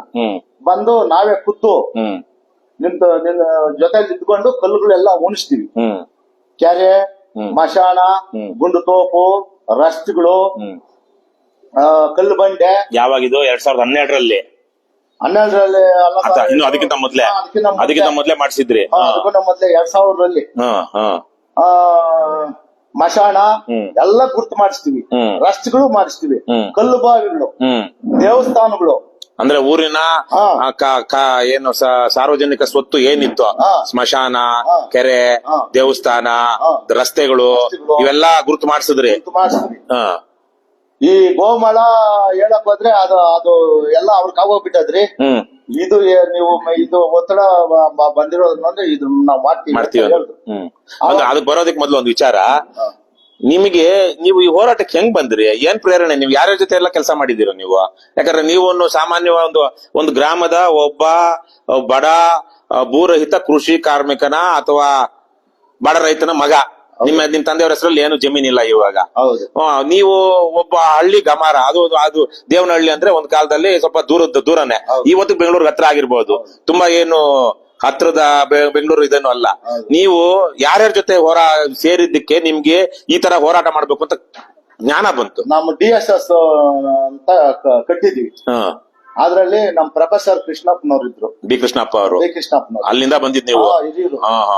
ಆಮೇಲೆ ಕೋರ್ಮಂಗ ಮುನಿಯಪ್ಪನವರು, ಆಮೇಲೆ ಮಾರ್ಸಂದ್ರ ಮುನಿಯಪ್ಪನವರು, ಆಮೇಲೆ ಆನಕಲ್ ಗೋಪಾಲ್, ಆಮೇಲೆ ಮಾವಳ್ಳಿ ಶಂಕರ್, ಅವರೇ ನಮ್ಗೆಲ್ಲ ಮಾರ್ಗದರ್ಶನ. ಸೊ ಇವ್ರ ಜೊತೆ ಎಲ್ಲ ಓಡಾಡಿ ನೀವು ಒಂದಷ್ಟು ಜ್ಞಾನ ಸಂಪಾದನೆ ಮಾಡ್ಕೊಂಡು ಅವ್ರ ಮಾರ್ಗದರ್ಶನದಲ್ಲಿ ಸೈಕಲ್ ತುಳಿದು ಇದೇ ವಿಧಾನಸೌಧ ಪಕ್ಕ ಧರಣಿ ಮಾಡಿದೀವಿ. ಇದೇ ವಿಚಾರವಾಗಿ ಒಂದ್ 30 ವರ್ಷದಿಂದನೇ 88ರಲ್ಲೇ 40 ವರ್ಷದಿಂದನೇ ಧರಣಿ ಮಾಡಿ ಅವರೆಲ್ಲ ಬಂದಿದ್ರು. ಆವಾಗ ಡೆಲ್ಲಿ ಅದೇ ಮುಖಾಂತರಲ್ಲೇ ಡೆಲ್ಲಿ ಕಳ್ಸಿದ್ದು. ಸೊ ಇದು ನೀವು ನೆನ್ನೆ ಮೊನ್ನೆ ಮಾಡ್ತಿರೋ ಹೋರಾಟ ಅಲ್ಲ. ಮೊನ್ನೆ ಮಾಡ್ತಿರೋ ಹೋರಾಟ ಅಲ್ಲ. ಸುಮಾರು 40 ವರ್ಷಗಳ ಸುದೀರ್ಘ ಇತಿಹಾಸ ಇದೆ. ಆಮೇಲೆ ನೀವನು ಏನು ಯಾವ್ದೋ ರಾತ್ರೋರಾತ್ರಿ ಯಾವ್ದೋ ಒಂದು ಹೋರಾಟದ ಮೂಲಕ ಏನೋ ಲಾಭ ಮಾಡ್ಕೊಳ್ಳೋಣ, ಪ್ರಚಾರ ಮಾಡ್ಕೊಳ್ಳೋಣ ಬಂದವರಲ್ಲ. ಸ್ವತಃ ಗ್ರಾಮಸ್ಥರು, ಬಾಧಿತರು. ಹೌದು. 4 ಜನ ಬಡವರ್ಗ ಒಳ್ಳೇದಾಗ್ಲಿ, ಈ ತರ ನಾವು ಬದುಕಬಾರ್ದು, ನಮಗೂ ಭೂಮಿ ಎಲ್ಲ ಕಳ್ಕೊಂಡಿದ್ದೀವಿ, ಇವರೆಲ್ಲ ಮೇಲಕ್ ಬರ್ಲಿ ನಮ್ಮವರೆಲ್ಲ ಅಂತೇಳಿ ನಾನು ಹೋರಾಟ ಹಿಡಿದು ನಾವು ಕಲ್ಲುಗಳು ಎಲ್ಲ ಹಾಕ್ಸ್ತೀವಿ. ಅಂದ್ರೆ ಸರ್ವೆ ಮಾಡಿಸ್ತೀವಿ. ಸರ್ವೆ ಮಾಡಿಸಿ ಕಲ್ಲೆಲ್ಲ ಊಡಿ ಎಲ್ಲ ರೆಡ್ ಮಾರ್ಕ್ ಎಲ್ಲ ಹಾಕಿದ್ರು. ಅವತ್ 2001ರಲ್ಲೋ ಅವ್ರು ಬಂದು ನಿಮ್ ಸರ್ವೆ ಮಾಡಿದಾಗ ಆವತ್ತು ಅವ್ರು ಗೋಮಾಳ ಅವ್ರಿಗೆ ಹಾಕ್ಬಿಟ್ಟಿದೆ ಅಂತ ಹೇಳಿದ್ರು ಅಧಿಕಾರಿಗಳು. ಆವತ್ತಿನ ಗೋಮಾಳ ಸರ್ಕಾರದ ಲೆಕ್ಕದಲ್ಲಿ ಇರ್ಲಿಲ್ಲ. ಆವಾಗ ಇದು ಏನಾಯ್ತು ಅಂತ ನಾವ್ ನೋಡಿದ್ರೆ ಒಂದಷ್ಟು ಎಲ್ಲರ ಪ್ರಕಾರ ಆಗವೆ, ಒಂದು ಸ್ವಂತ ಅವರೇ ಬರ್ಸ್ಕೊಂಡವ್ರೆ. ಇದೆಲ್ಲ ಮೂಲನೇ ಇಲ್ಲ. ಯಾರ್ಯಾರಿಗೆ ಮುಂಚೂರಾಗಿದೆ ಲಿಸ್ಟ್ ಬಂದ್ರೆ ಅಂದ್ರೆ ಯಾರಿಗೂ ಮುಂಚೂರಾಗಿಲ್ಲ ಅಂತ ಅನೌನ್ಸ್ಮೆಂಟ್ ಕೊಟ್ಟವ್ರೆ. ಒಂದು ವಿಚಾರ ಜನರಿಗೆ, MS ರಾಮಯ್ಯ ಅವ್ರಿಗೆ ಬಹುಶಃ 6-7 ಜನ ಮಕ್ಳಿರ್ಬೇಕು. 8 ಜನ ಮಕ್ಕಳು. ಅದ್ರಲ್ಲಿ ಇವತ್ತಿಗೊಬ್ರು MLC ಇದ್ದಾರೆ, MR ಸೀತಾರಾಮ್. ಈ MR ಸೀತಾರಾಮ್ ಅವರು 99ನೇ ಇಸ್ವಿನಲ್ಲ ಫಸ್ಟ್ ಟೈಮ್ MLA ಆಗಿದ್ದು? MR ಸೀತಾರಾಮ್ 99ರಲ್ಲಿ ಫಸ್ಟ್ ಟೈಮ್ MLA ಆಗ್ತಾರೆ. ಆವಾಗ SM ಕೃಷ್ಣರವರ ಸರ್ಕಾರ, ಅವ್ರ ಸರ್ಕಾರದಲ್ಲಿ ಬಹುಶಃ ಅವ್ರ ಸರ್ಕಾರದಲ್ಲೂ ಆಮೇಲೆ ಮತ್ತೆ 2000 ಮಲ್ಲೇಶ್ವರಮಿಂದ, ಬೆಂಗಳೂರು ಮಲ್ಲೇಶ್ವರಮಿಂದ ಮತ್ತೆ 2004ರಲ್ಲಿ ಮತ್ತೆ ಅದೇ ಕ್ಷೇತ್ರದಿಂದ ಮತ್ತೆ ಗೆದ್ದು ಬರ್ತಾರೆ. ಬಹುಶಃ ಆ ಟೈಮ್ ಅಲ್ಲಿ 2004ರಲ್ಲಿ ಅವರು ಮಿನಿಸ್ಟರ್ ಆಗ್ತಾರೆ. 2004ರಿಂದ ಅವರು ಅದೇನು ಧರ್ಮಸಿಂಗ್ ಮುಖ್ಯಮಂತ್ರಿ, ಸಿದ್ದರಾಮಯ್ಯ ಉಪಮುಖ್ಯಮಂತ್ರಿ, ಆ ಸರ್ಕಾರದಲ್ಲಿ ಅವರು ಬಹುಶಃ ಮಿನಿಸ್ಟರ್ ಆಗಿರ್ತಾರೆ. ಆಮೇಲೆ 89ರಲ್ಲಿ ಅದು ಕ್ಷೇತ್ರ ವಿಂಗಡಣೆ, 2004ರಲ್ಲಿ ಆಗ್ತಾರೆ. 2008ರಲ್ಲಿ ಕ್ಷೇತ್ರ ವಿಂಗಡಣೆ ಆಗುತ್ತೆ. ಆವಾಗ ಅವರು ಮತ್ತೆ ಇನ್ನೊಂದು ಸಲ ಮದೇ ಮಲ್ಲೇಶ್ವರಂ ಕ್ಷೇತ್ರ ನಿಂತಾಗ ಅಲ್ಲಿ ಸೋಲ್ತಾರೆ. ಆವತ್ತಿಂದ ಮತ್ತೆ ಅವರು ನೇರ ಚುನಾವಣೆಯಲ್ಲಿ ಗೆದ್ದಿಲ್ಲ. ಆದ್ರೆ ಕಾಂಗ್ರೆಸ್ನ ಒಬ್ಬ ಪ್ರಬಲ ರಾಜಕಾರಣಿ 2 ಸಲ 3 ಸಲ ಅವ್ರು ಮಲ್ಲೇಶ್ವರಮಿಂದ ನಿಲ್ತಾರೆ, 2 ಸಲ ಗೆದ್ದಿರ್ತಾರೆ, ಮತ್ತೆ ಒಂದ್ 2-3 ಸಲ ಸೋಲ್ತಾರೆ. ಇವತ್ತು ಅವ್ರು ಏನಾಗಿದ್ದಾರೆ? ಈಗ MLC ಅಂದ್ರೆ ವಿಧಾನ ಪರಿಷತ್ತಿನ ಸದಸ್ಯ, ಮಾಜಿ ಸಚಿವ, ಮಾಜಿ MLA, ಹಾಲಿ MLC. ಮತ್ತೆ ಇವ್ರ ಕುಟುಂಬದ ವಿಚಾರ ಎಲ್ಲ ನಮ್ಗೆ ಗೊತ್ತಿರ್ಲಿ ಅಂತ ಹೇಳ್ತಾ ಇದ್ದೀನಿ. ಬಹಳ ದೊಡ್ಡ ಉದ್ಯಮಿ ಇವರು. ಸಣ್ಣ ಪುಟ್ಟ 1-2 ವಿಚಾರಗಳಲ್ಲ. ಎಜುಕೇಶನಿಸ್ಟ್ ಅಂದ್ರೆ ಒಂದು ಮೆಡಿಕಲ್ ಕಾಲೇಜ್ ನಡೆಸ್ತಾ ಇದ್ದಾರೆ, ಇಂಜಿನಿಯರಿಂಗ್ ಕಾಲೇಜ್ ನಡೆಸ್ತಾ ಇದ್ದಾರೆ, ಬೇರೆ ಬೇರೆ ರೀತಿಯ ಎಜುಕೇಶನ್ ಇನ್ಸ್ಟಿಟ್ಯೂಷನ್ಸ್ ನಡೆಸ್ತಾ ಇದ್ದಾರೆ. ಅದ್ರ ಜೊತೆಗೆ ರಿಯಲ್ ಎಸ್ಟೇಟ್ ಉದ್ಯಮಿ, ಬೇರೆ ಬೇರೆ ಲ್ಯಾಂಡ್ಗಳು ಮಾಡಿದ್ದಾರೆ. ಸಿಕ್ಕಾಪಟ್ಟೆ ದೊಡ್ಡ ಉದ್ಯಮಿ ರಿಯಲ್ ಎಸ್ಟೇಟ್ ಅಂದ್ರೆ ಲೇಔಟ್ ಮಾಡಿದ್ದಾರೆ. ಗೋಕುಲ್, ಅದು BL ಹತ್ರ ಗೋಕುಲ್ ಏನದು ಗೋಕುಲ್ ಬಡಾವಣೆ. ಅವ್ರ ತಂದೆ MS ರಾಮಯ್ಯ ಅವ್ರ ಕಾಲದಲ್ಲೇನೆ ಅದನ್ನ ಆ ಮತ್ತಿಕೆರೆನದು ಮತ್ತಿಕೆರೆಯಲ್ಲಿ ಅವರು ಗೋಕುಲಂ ಲೇಔಟ್ ಗೋಕುಲ ಬಡಾವಣೆನೋ ಅಂತಿದೆ, ಅಲ್ಲೇನೆ ಇವೆಲ್ಲ ಅವ್ರ MS ರಾಮಯ್ಯ ಕಾಲೇಜು ಅವೆಲ್ಲ ಇರುವಂತಹದ್ದು. ಆವತ್ತಿಗೆನೆ ಸೈಟ್ ಮಾಡಿ ಮಾರದಂತವ್ರು ಇವತ್ತು ಅವರು ಜಾಯಿಂಟ್ ವೆಂಚರ್ ಅಲ್ಲೋ ಬೇರೆ ಬೇರೆದ್ರಲ್ಲೋ ಸಾವಿರಾರು ಮನೆಗಳನ್ನ ಅಪಾರ್ಟ್ಮೆಂಟ್ ಗಳನ್ನ ಕಟ್ಟಿದ್ದಾರೆ, ಸಾವಿರಾರು ಸೈಟ್ಗಳನ್ನ ಮಾಡಿದ್ದಾರೆ. ನಿಮ್ಮೂರಲ್ಲೇನೆ ಈಗಾಗಲೇ ಸಾವಿರಾರು ಸೈಟ್ಗಳು ಆಗ್ಬಿಟ್ಟಿವೆ ಟಾಟಾ ಬಿರ್ಲಾ ಅವ್ರ ಜೊತೆಗೆಲ್ಲ. ಹಾ, ಒಂದು ಈಗ ನಿಮ್ಮ ನಿಮ್ಮ ಊರು, ನೀವು ಹುಟ್ಟಿದಂತಹ ಊರು, ಇವತ್ತು ಆ ಊರ ಸುತ್ತ ಟಾಟಾ ಬಂದಿದೆ. ಬಹುಶಃ ಈ ಇದು ನಿಮ್ಮ ಹುಟ್ಟು ಬೆಳೆದಂತ ಮನೆಗೇನಿತ್ತು ಸ್ವಲ್ಪ ದಿವಸ ಹೀಗೆ ಬಿಟ್ರೆ, ಇವಾಗ ಸರ್ಕಾರ ಸಿದ್ದರಾಮಯ್ಯ ಅವರು MR ಸೀತಾರಾಮ್ಗೆ ಮಾಡಿರುವಂತ ಸಹಾಯದಿಂದಾಗಿ ಅದ್ ಯಾವ ತರ ಏನ್ ಲಾಭ ಮಾಡ್ಕೊಂಡು ಸಹಾಯ ಮಾಡಿದ್ರು ಅದ್ ಮಾಡಿರುವಂದಾಗಿ ನೀವು ಎಲ್ಲಿ ಹುಟ್ಟಿದ್ರೋ ಅಲ್ಲಿ ಎಲ್ಲಿ ಗುಡಿಸ್ಲಿತ್ತೋ ಅಥವಾ ಮನೆ ಇತ್ತೋ ಆ ಮನೆ ಇವಾಗ ಟಾಟಾದವರು ಬಹುಶಃ ಅದ್ರ ಪಕ್ಕದಲ್ಲೇನೆ ಲೇಔಟ್ ಮಾಡಿದ್ದಾರೆ ಅಲ್ವಾ. ಸೊ ಇದು ಯಾರ ಬಗ್ಗೆ ಮಾತಾಡ್ತಿದ್ದಾರೆ ಅನ್ನೋದು ಜನಕ್ಕೆ ಸ್ಪಷ್ಟ ಇರ್ಲಿ ಅಂತ ನಾನು ಇಷ್ಟ ಹೇಳ್ತಾ ಇದ್ದೀನಿ. ಸೊ ಈಗ ನೀವು 2000ರಲ್ಲಿ ಊರಲ್ಲೆಲ್ಲ ಬಂದು ಅವರು ಇದು ಮಾಡಿದ್ರು, ಸರ್ವೆ ಮಾಡಿದ್ರು. ಏನನ್ನ ಸರ್ವೆ ಮಾಡಿದ್ರು? ಊರು, ಗ್ರಾಮ ಠಾಣ, ಮಶಾಣ, ಗುಂಡು ತೋಪು, ಕೆರೆ, ರಾಜಕಾಲುವೆ, 4 ಎಕರೆ 30 ಕುಂಟೆ, 4 ಎಕರೆ 30 ಕುಂಟೆ ರಾಜಕಾಲುವೆ, ರಸ್ತೆಗಳು, ದೇವಸ್ಥಾನಗಳು, ಇವೆಲ್ಲ ಸರ್ಕಾರಿ ಭೂಮಿ ಅಂತ ಹೇಳಿ ಅವರು ಐಡೆಂಟಿಫೈ ಮಾಡಿದ್ರು. ಇವತ್ತು ದೇವಸ್ಥಾನ ಪೂಜೆ ಮಾಡ್ತಾ ಇದ್ದೀರಾ? ದೇವಸ್ಥಾನ ಪೂಜೆ ಇನಾಮತಿ 10ನೇ ಸರ್ವೆ ನಂಬರ್ನಲ್ಲಿ ಜಮೀನಿತ್ತು, ಅದನ್ನು ಮಾಡ್ಕೊಂಡ್ಬಿಟ್ಟ. ತೋಟಿ ಇನಾಮದಲ್ಲಿ ಜಮೀನಿತ್ತು, ಅದು ಮಾಡ್ಕೊಂಡ್ಬಿಟ್ಟ. ಅಂದ್ರೆ ಇವತ್ತು ಅದು ದೇವಸ್ಥಾನ ಇಲ್ಲ ಅಲ್ಲಿ. ಇಲ್ಲ. ಮಶಾನನೂ ಇಲ್ಲ, ಎಲ್ಲ ಅಕ್ವೈರ್ ಮಾಡ್ಕೊಂಡು. ಕಾಲುವೆಗಳು ಇಲ್ಲ, ರಸ್ತೆಗಳು ಇಲ್ಲ. ಉಳ್ಕೊಂಡಿರೋದು ಸದ್ಯಕ್ಕೆ ಗ್ರಾಮ ಠಾಣನು ಅದನ್ನು ಪೂರ್ತಿ 6 ಎಕರೆ ಖಾಲಿ ಇದೆಯಾ ಅಥವಾ ಅಲ್ಲೊಂದು ಬೇರೆ ಮಣ್ಣು ಗಿಣ್ಣು ಆತರ? ಮಣ್ಣು ಗುಡ್ಡೆ ತಂದು ಅಲ್ಲಿ ಸುರಿತಾವನೆ, ಈ 2 ಕಡೆ ಮಣ್ಣು ಗುಡ್ಡೆ ಸುರಿತಾವನೆ, ಎಲ್ಲ ಊರ್ನ ಒತ್ತಲಿಸ್ತಾವನೆ. ಕೆರೆನೂ ಒತ್ತಲಿಸ್ಬಿಟ್ಟಾವನೆ. ಕೆರೆ ಇವಾಗ ಅದೇನು 20 ಎಕರೆ 8 ಗುಂಟೆ 20 ಎಕರೆ 8 ಗುಂಟೆ ಇದೆಯಾ ಈಗ? WS ಫ್ಯಾಕ್ಟ್ರಿ ತಾವನಿಂದ ನೀರು ಬರ್ತಾ ಇರೋ ಕೆರೆಗ ಅದನ್ನೆಲ್ಲ ಮುಚ್ಚಿಬಿಟ್ಟು ದೊಂಗರನ ಎಲ್ಲ ಲೇವೇಟ್ಕ ಎಲ್ಲ ಇದ್ ಮಾಡ್ಕೊಂಡವನೆ. ಆಗ ನಾವು ಕಲ್ಲುಗಳು ಎಲ್ಲ ಹಾಕ್ಸ್ತೀವಿ. ಆಮೇಲೆ ಅವ್ರಕ ನೋಟಿಸ್ ಕೊಟ್ರು, MS ರಾಮಯ್ಯನವ್ರಕ ನೋಟಿಸ್ ಕೊಟ್ರು, ಎವೆಕ್ಷನ್ ನೋಟಿಸ್ ಕೊಟ್ರು. ಕೋದಂಡರಾಮ್, ರಘುರಾಮ್, ಪಟ್ಟಾಭಿರಾಮ್, ಪ್ರಭಾವತಿ ಎಲ್ಲ ಅವರು ಒತ್ತುವರಿ ತೆರವು ಮಾಡಿ ಖಾಲಿ ಮಾಡಿ ಜಾಗ ಅಂತ 13 ಜನ ಅವ್ರ ಮಕ್ಕಳು, ಹೆಣ್ಮಕ್ಳು 8 ಜನ ಗಂಡು ಮಕ್ಳು. ಆವಾಗ ಅವರು ಇವ್ರನ್ನ ತೆರವು ಮಾಡಿ ಅಂತ ಹೇಳ್ಬಿಟ್ಟು ನಾವು ಕುಲ್ಲಾ ಮಾಡ್ಕೊಂಡಿದ್ದೀವಿ, ಗುಂಡುತೋಪು, ಮಶಾಣ ಇವೆಲ್ಲ ಕುಲ್ಲಾ ಮಾಡ್ಕೊಂಡಿದ್ದೀವಿ ಅಂತ ಹೇಳ್ಬಿಟ್ಟು ಆದೇಶ ಕಾಪಿ ಕೊಟ್ರು. ಇನ್ನು ಊರು ನಿಮ್ದೇ ಗ್ರಾಮ ಠಾಣ, ನೀವು ಹೋಗ್ಬಹುದು ಅಂದ್ರು ಅಧಿಕಾರಿಗಳು. ಈ ಗ್ರಾಮ ಠಾಣದಲ್ಲಿ ಊರಲ್ಲಿ ಯಾರ್ಯಾರ್ದು ಮನೆಗಳು ಯಾವ್ಯಾವ ಸೈಟ್ ಅಲ್ಲಿ ಅಥವಾ ಯಾವ ಜಾಗದಲ್ಲಿ ಇತ್ತು ಅಂತೆಲ್ಲ ದಾಖಲೆಗಳಿತ್ತು. ನಾವು ಮುಖ್ಯ ಕಾರ್ಯದರ್ಶಿಗೆ ಡೈರೆಕ್ಟ್ ಆಗಿ ಹೋಗಿ ಅಲ್ಲೇ ನಾವು ಇದ್ ಮಾಡಿದ್ವಿ. DCAS ಯಾವಾಗ ಶಾಮಿಲ್ ಆಗಿದ್ರು ಅಲ್ಲಿಂದ ಇದಾಯ್ತು. ಅದಾದ್ಮೇಲೆ ಏನ್ ಮಾಡ್ಬಿಟ್ಟು ಇದ್ರಲ್ಲಿ ನಾವು ಆ ಜಮೀನು ಕಬಳಿಕೆ ಮಾಡಕ್ ಆಗಲ್ಲ, ಭೂ ಕಬಳಿಕೆ ಮಾಡಕ್ ಆಗಲ್ಲ ಅಂತ ಹೇಳ್ಬಿಟ್ಟು ರಾತ್ರಿ DCAS ಮಾತಾಡಿ ಪ್ಲಾನ್ ಹಾಕೊಂಡ್ಬಿಟ್ಟು ಇದನ್ನೇನ್ ಮಾಡಿದ್ರೆ ಸರೋತದೆ ಅಂತ ಹೇಳ್ಬಿಟ್ಟು ಹರಾಜು ಮುಖಾಂತರ ಮಾಡ್ಕೊಂಡ್ಬಿಟ್ರೆ ನಿಮ್ಗೇನು ಇದಿರಲ್ಲ ಅಂತ ಇವ್ರೇ ಹೇಳ್ಕೊಟ್ರು. ಗ್ರಾಮ ಠಾಣೆನೇ ಹರಾಜ್ ಹಾಕ್ಬಿಡಂಗೆ, ಊರೂರ್ನೆ ಗ್ರಾಮ ಠಾಣೆನೇ ಹರಾಜ್ ಹಾಕ್ಬೇಡ ಅಂತ. ಆಗ ನಾನು ಹೇಳ್ದೆ, ನಾನು ಅವಕ್ಕೆ 20 ವರ್ಷ ನಾನು ಹೋರಾಟ ಮಾಡಿದ್ದೀನಿ, ಇವಾಗ ಹರಾಜ್ ತಂದು ಬಿಟ್ರು. ಇನ್ನು 3 ದಿವಸ ಐತೆ ಹರಾಜ್ಕ ನೋಟಿಸ್ ಕೊಟ್ಬಿಟ್ರು. ಆವಾಗ ನಾನು ಇಲ್ದಿರನೆ ಈ ಪೂರ್ವ ದಾಖಲೆಗಳಿದ್ವಲ್ಲ, ನಾನು ಮನೆಗಳು ಕೊಟ್ಟಿರೋದು ಇವು, ಅವರ ಜಮೀನ್ ಎಷ್ಟೈತೆ, ಅವ್ರು ಏನೇನ್ ಮಾಡಿ ಅವ್ರೆಲ್ಲ ಒದಗಿಸ್ಕೊಂಡು ಹೈಕೋರ್ಟ್ ಹೋದ್ವಿ. ಹೈಕೋರ್ಟ್ ಆಗ ಅಕ್ಲೇನಲ್ಲಿ ಮಲೆನಾಡು ಪರಿಶಿಷ್ಟ ಜಾತಿ ನಿರಾಶ್ರಿತರ ಸಮಿತಿ ಅಂತ ಇದ್ರಲ್ಲಿ ಪಬ್ಲಿಕ್ ಲಿಟಿಗೇಷನ್ ಹಾಕಿದ್ರಿ. ಆಗ ಸುಮಾರು 2 ವರ್ಷ 3 ವರ್ಷದ ಕಾಲ ಕೇಸು ನಡೆಸಲಿಲ್ಲ. ಅಲ್ಲಿನೂ ಡಿಲೇ ಮಾಡೋ ಮಟ್ಟಕ್ಕೆ ಹೋಗ್ಬಿಟ್ರು. ಆವಾಗ KR ಮುಖ್ಯ ನ್ಯಾಯಮೂರ್ತಿ ಅವರು ನೋಡಿ ಮುಖ್ಯ ಕಾರ್ಯದರ್ಶಿಕ ಈ ಬೈಲು ಏನನ್ನ ಬರ್ದಿದ್ರೆ ಇದ್ರೆ 50,000 ರೂಪಾಯಿ ತೋರಿಸಿ ಅದು ದಂಡ ಹಾಕ್ತೀನಿ ಅಂತೇಳಿ ಎಚ್ಚರಿಕೆ ಕೊಟ್ರು 2005ರಲ್ಲಿ. ಅದ್ರದ್ದೆಲ್ಲ ಇವರು ಪೇಪರ್ ಕಟ್ಟಿಂಗ್ಸ್ ಇಟ್ಟಿದ್ದಾರೆ. ಪೇಪರ್ ಕಟ್ಟಿಂಗ್ಸ್ ಇದೆ ಕ್ಲೀನ್ ಆಗಿ, ಅದ್ರಲ್ಲಿಲ್ಲ. ಇದು ಆದೇಶ, ಇದು ಆರ್ಡರ್ ಶೀಟ್ 2011ರಲ್ಲಿ 21st day of March 2011. Honourable mister JS KR chief justice, ಆಮೇಲೆ ಜಸ್ಟಿಸ್ S ಬೋಪಣ್ಣ ಅವರಿದ್ದಂತ ಬೆಂಚ್ ಅಲ್ಲಿ 2005ರಲ್ಲಿ ಹಾಕಿದ ಕೇಸು 2011ರಲ್ಲಿ ಎಚ್ಚರಿಕೆ ನೀಡಿ. ಇದರಲ್ಲಿ ಇಲ್ಲೊಂದು ಪ್ರಕರಣದಲ್ಲಿ ಏನ್ ಹೇಳ್ತಾರೆ, ದೇವನಹಳ್ಳಿ ತಾಲೂಕಿನ 2 ಗ್ರಾಮಗಳಲ್ಲಿ MS ರಾಮಯ್ಯ ಕುಟುಂಬ ಸರ್ಕಾರಿ ಭೂಮಿ ಒತ್ತುವರಿ ಮಾಡಿದೆ ಎಂದು ದೂರಿ ಸ್ಥಳೀಯರು 2005ರಲ್ಲಿ ಹೈಕೋರ್ಟ್ಗೆ ಸಾರ್ವಜನಿಕ ಹಿತಾಸಕ್ತಿ ಅರ್ಜಿ ಸಲ್ಲಿಸಿದ್ದರು. ಈ ಪ್ರಕರಣದಲ್ಲೂ ಈವರೆಗೆ ಸರ್ಕಾರ ಆಕ್ಷೇಪಣಾ ಹೇಳಿಕೆ ಸಲ್ಲಿಸಿಲ್ಲ. ಈ ಬಗ್ಗೆಯೂ ಹೈಕೋರ್ಟ್ ಗರಂ ಆಗಿದೆ. ಮುಖ್ಯ ನ್ಯಾಯಮೂರ್ತಿ ನೇತೃತ್ವದ ವಿಭಾಗೀಯ ಪೀಠದಲ್ಲಿ ಶುಕ್ರವಾರ ಪ್ರಕರಣದ ವಿಚಾರಣೆ ನಡೆಯಿತು. ಪ್ರಕರಣಕ್ಕೆ ಸಂಬಂಧಿಸಿದಂತೆ 4 ವಾರಗಳಲ್ಲಿ ಆಕ್ಷೇಪಣಾ ಹೇಳಿಕೆ ಸಲ್ಲಿಸದಿದ್ದರೆ ಕಂದಾಯ ಆಯುಕ್ತರ ಖುದ್ದು ಹಾಜರಿಗೆ ಆದೇಶಿಸಲಾಗುವುದು ಮತ್ತು ರು 50,000 ದಂಡ ವಿಧಿಸಲಾಗುವುದು ಎಂದು ಎಚ್ಚರಿಕೆ ನೀಡಿದರು. ಇದು ಯಾವತ್ತು ಡೇಟು? ಬಹುಶಃ 2010-11ರಲ್ಲಿ ಇರ್ಬೇಕು. ಇಲ್ಲೊಂದು ಡೇಟ್ ಇಲ್ಲ. ಪೇಪರ್ ಇರ್ಲಿ ಹೇಳಿ, ಮುಂದಕ್ಕೆ ಹೇಳಿ.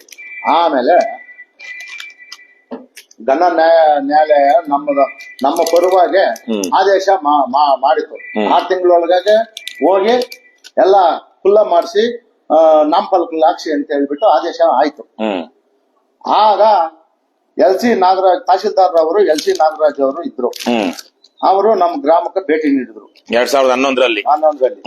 ಬಂದು ಪರಿಶೀಲನೆ ಮಾಡಿ ಊರ್ ಯಾವ್ದು, ಗ್ರಾಮ ಟೌನ್ ಯಾವ್ದು, ಮಶಾನ್ ಯಾವ್ದು, ಗುಂಡ್ತೋಪ್ ಯಾವ್ದು, ರಸ್ತೆಗಳು ಯಾವ್ಯಾವ ಸರ್ವೆ ನಂಬರ್ನಲ್ಲಿ ಓದ್ತವೆ, ಏನೇನು ಅಂತೆಲ್ಲ ಪರಿಶೀಲನೆ ಮಾಡಿ ಗ್ರಾಮಸ್ಥರು ಗ್ರಾಮಸ್ಥರೆಲ್ಲ ಸೈನ್ಗಳು ಹಾಕ್ತಿವಿ.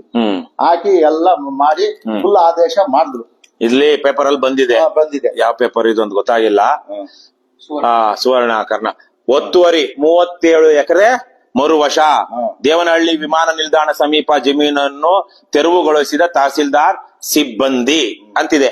ಅದರಲ್ಲಿ ನೀವು ಅವತ್ತು ಫೋಟೋಗಳು ತೋರಿಸ್ತಾ ಇದ್ದೀರಾ ಒಂದಷ್ಟು. 2012ರಲ್ಲಿ ಸರ್ಕಾರಿ ಸ್ಮಶಾನ ಸರ್ವೆ ನಂಬರ್ 26 ಎಷ್ಟು 12 ಗುಂಟೆ. ಸರ್ಕಾರಿ ಕೆರೆ ಅಂಗಳ ಸರ್ವೆ ನಂಬರ್ 31 20 ಎಕರೆ 8 ಗುಂಟೆ. ಸರ್ಕಾರಿ ಗುಂಡುತೋಪು ಸರ್ವೆ ನಂಬರ್ 4 ಎಷ್ಟು 13 ಗುಂಟೆ. ಅವೆಲ್ಲ ಬೋರ್ಡ್ ಹಾಕಿರೋದು. ಸರ್ಕಾರಿ ರಸ್ತೆ ಅಲ್ಲಿ ಸರ್ಕಾರಿ ರಸ್ತೆಗೂನು ಬೋರ್ಡ್ ಹಾಕಿದ್ದಾರೆ.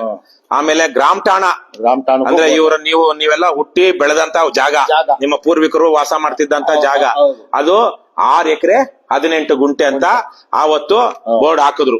ಯಾರು? ತಹಸೀಲ್ದಾರ್. ಬೋರ್ಡ್ ಹಾಕಿ ಫೋಟೋ ತೆಗೆಸಿ ನಿಮ್ಗೆ ಕೊಟ್ರು. ಮೊದ್ಲು ಈ ಜಾಗ ಎಲ್ಲ ಕಾಂಪೌಂಡ್ ಒಳಗಡೆ ಇತ್ತು ಅಲ್ವಾ? ಅದೊಂದು ದಾಖಲೆ ನಾನು ನೋಡಿದೆ. ಇವರು ಈ ಸರ್ಕಾರಿ ಗುಂಡುತೋಪು ಊರು ಎಲ್ಲಾನು ಅವ್ರದ್ದೇನು ತೋಟ ಎಸ್ಟೇಟ್ ಅಂತಿದೆ ಅದರ ಕಾಂಪೌಂಡ್ ಒಳಗಡೆ ಇದೆ ಅಂತೇಳಿ ವರದಿ ಕೊಡ್ತಾರೆ. ಆವಾಗ ಅದು ವರದಿನ ನೋಡ್ಕೊಂಡು ಇದು ಒತ್ತುವರಿ ಆಗಿದೆ ಅಂತೇಳಿ ತೆರವು ಮಾಡೋದಿಕ್ ಬರ್ತಾರೆ.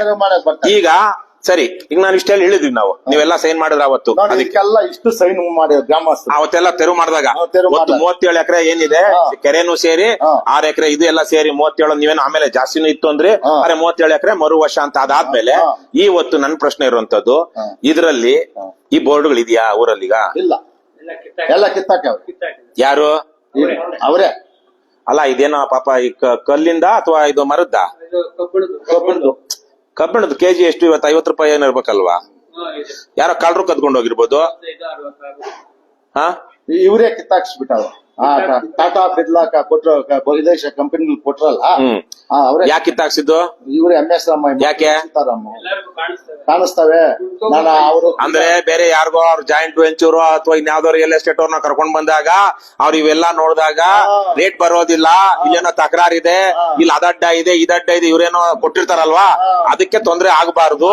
ಇದು ಪೂರ್ತಿ ನಮ್ ಕಂಟ್ರೋಲ್ ಅಲ್ಲೇ ಇದೆ, ನಮ್ಮ ಪೊಸೆಷನ್ ಅಲ್ಲೇ ಇದೆ, ನಮ್ ಸ್ವಾಧೀನದಲ್ಲಿ ಇದೆ ಎಲ್ಲಾನು ತೋರ್ಸೋದಿಕ್ಕೆ ಅಂತ ನೀವ್ ಹೇಳ್ತಾ ಇರೋದು.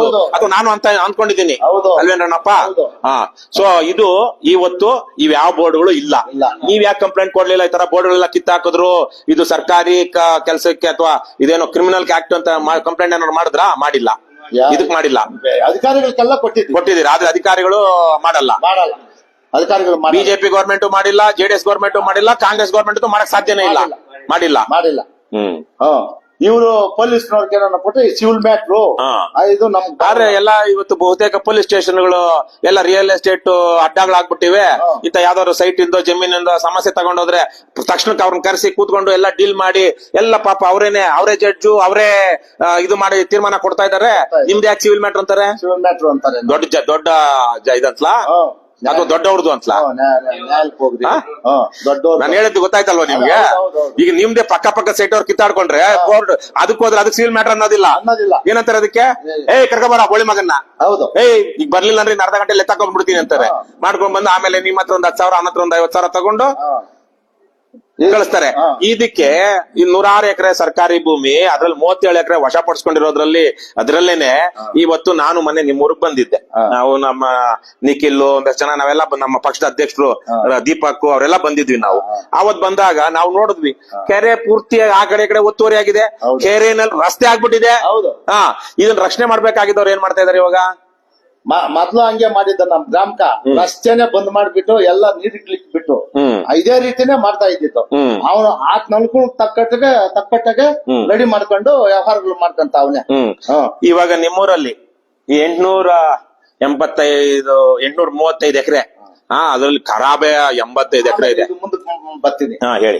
ಈ ಸೈನ್ಗಳು ನಮ್ಮೂರು ಗ್ರಾಮ ಠಾಣದ ಸೈನ್ಗಳು, ಈ ಸಿಗ್ನೇಚರ್ಗಳು ಅವತ್ತು ತೆರವು ಮಾಡಿದಂತ ಸಿಗ್ನೇಚರ್ ಹೋಗ್ಬೋದು. ನಾವು ಕುಲ್ಲ ಮಾಡಿಸ್ಕೊಟ್ಟಿದ್ವಿ ಅಂತ ಬರೀತಾರೆ. ತಹಸೀಲ್ದಾರ್ ಬರೀತಾರೆ. ತಹಸೀಲ್ದಾರ್ ಹೇಳಿದ್ರು. ಆತ್ನು ಬರೀತಾನೆ, LC ಏನಾದ್ರೆ ತಹಸೀಲ್ದಾರ್ ಬರೀತಾನೆ ತಕ್ಷಣನೇ ಅವನ್ನ ಎತ್ತಂಗಡಿ ಮಾಡಿಸ್ತಾರೆ. 2011ರಲ್ಲಿ ಯಾವ ಸರ್ಕಾರ ಅದು ಯಾವ ಸರ್ಕಾರ ಇರ್ಲಿ 12ರಲ್ಲಿ ಇವ್ರು ಹೇಳಿದ್ದೆ ನಡೆಯುತ್ತೆ. ಹೇಳಿದ್ದೆ ನಡೀತದೆ. ವಿರೋಧ ಪಕ್ಷದ ನಾಯಕರಿಗೆಲ್ಲ ನಾವು ಇದು ಕೊಟ್ಟಿದ್ದೀವಿ, ಮಾತಾಡಲ್ಲ ಅವರು. ರಾಘವೇಂದ್ರ ಕೊಟ್ಟಿದ್ದೀವಿ, ಸನ್ಮಾನ್ ರಾಘವೇಂದ್ರ ಕೊಟ್ಟಿದ್ರಿ, ಸನ್ಮಾನ್ R ಅಶೋಕ್ ಅವ್ರು ಕೊಟ್ಟಿದ್ದೀರಿ. ಯಾರು ಶಕರ ಎತ್ತಿಲ್ಲ, ಯಾರು ಮಾತಾಡ್ತಾನೆ ಇಲ್ಲ. ಉಸ್ತುವಾರಿ ಸಚಿವರು ಈಗಿನ ಉಸ್ತುವಾರಿನ ಆಗಿನ ಉಸ್ತುವಾರಿನ? ಇವ್ರು ಚಿಂತಾಮಣಿ MLA. ಆಮೇಲೆ ಅದು ಆಗಿದ್ದು 3 ತಿಂಗಳಿಗೆ ಬಂದು ಬೇರೆ ತಹಸೀಲ್ದಾರ್ ಬರ್ತಾನೆ. ಬಂದ್ಬಿಟ್ಟು ಏನ್ ಅವನ ಹೆಸರು, ಪುಣ್ಯಾತ್ಮನ ಹೆಸರು? ಅದ್ರ ಹೆಸರು ಏನೋ ಜ್ಞಾಪಕ ಇಲ್ಲ ಸಾ. ಅಂದ್ರೆ ಇಂಥವ್ರದೆಲ್ಲ ತೆಗೆದು ನೀವು ಯಾರ ಪುಣ್ಯಾತ್ಮ ಬೇಕಾದ್ರೆ ಅವ್ನು ಯಾಕೆ ಬರ್ತಾನೆ, ಅವನು ಪೂರ್ತಿಯಾಗಿ ವಿರುದ್ಧವಾಗಿ ಕೊಡ್ತಾನೆ ಅಂತ ಹೇಳಿದ್ರಿ.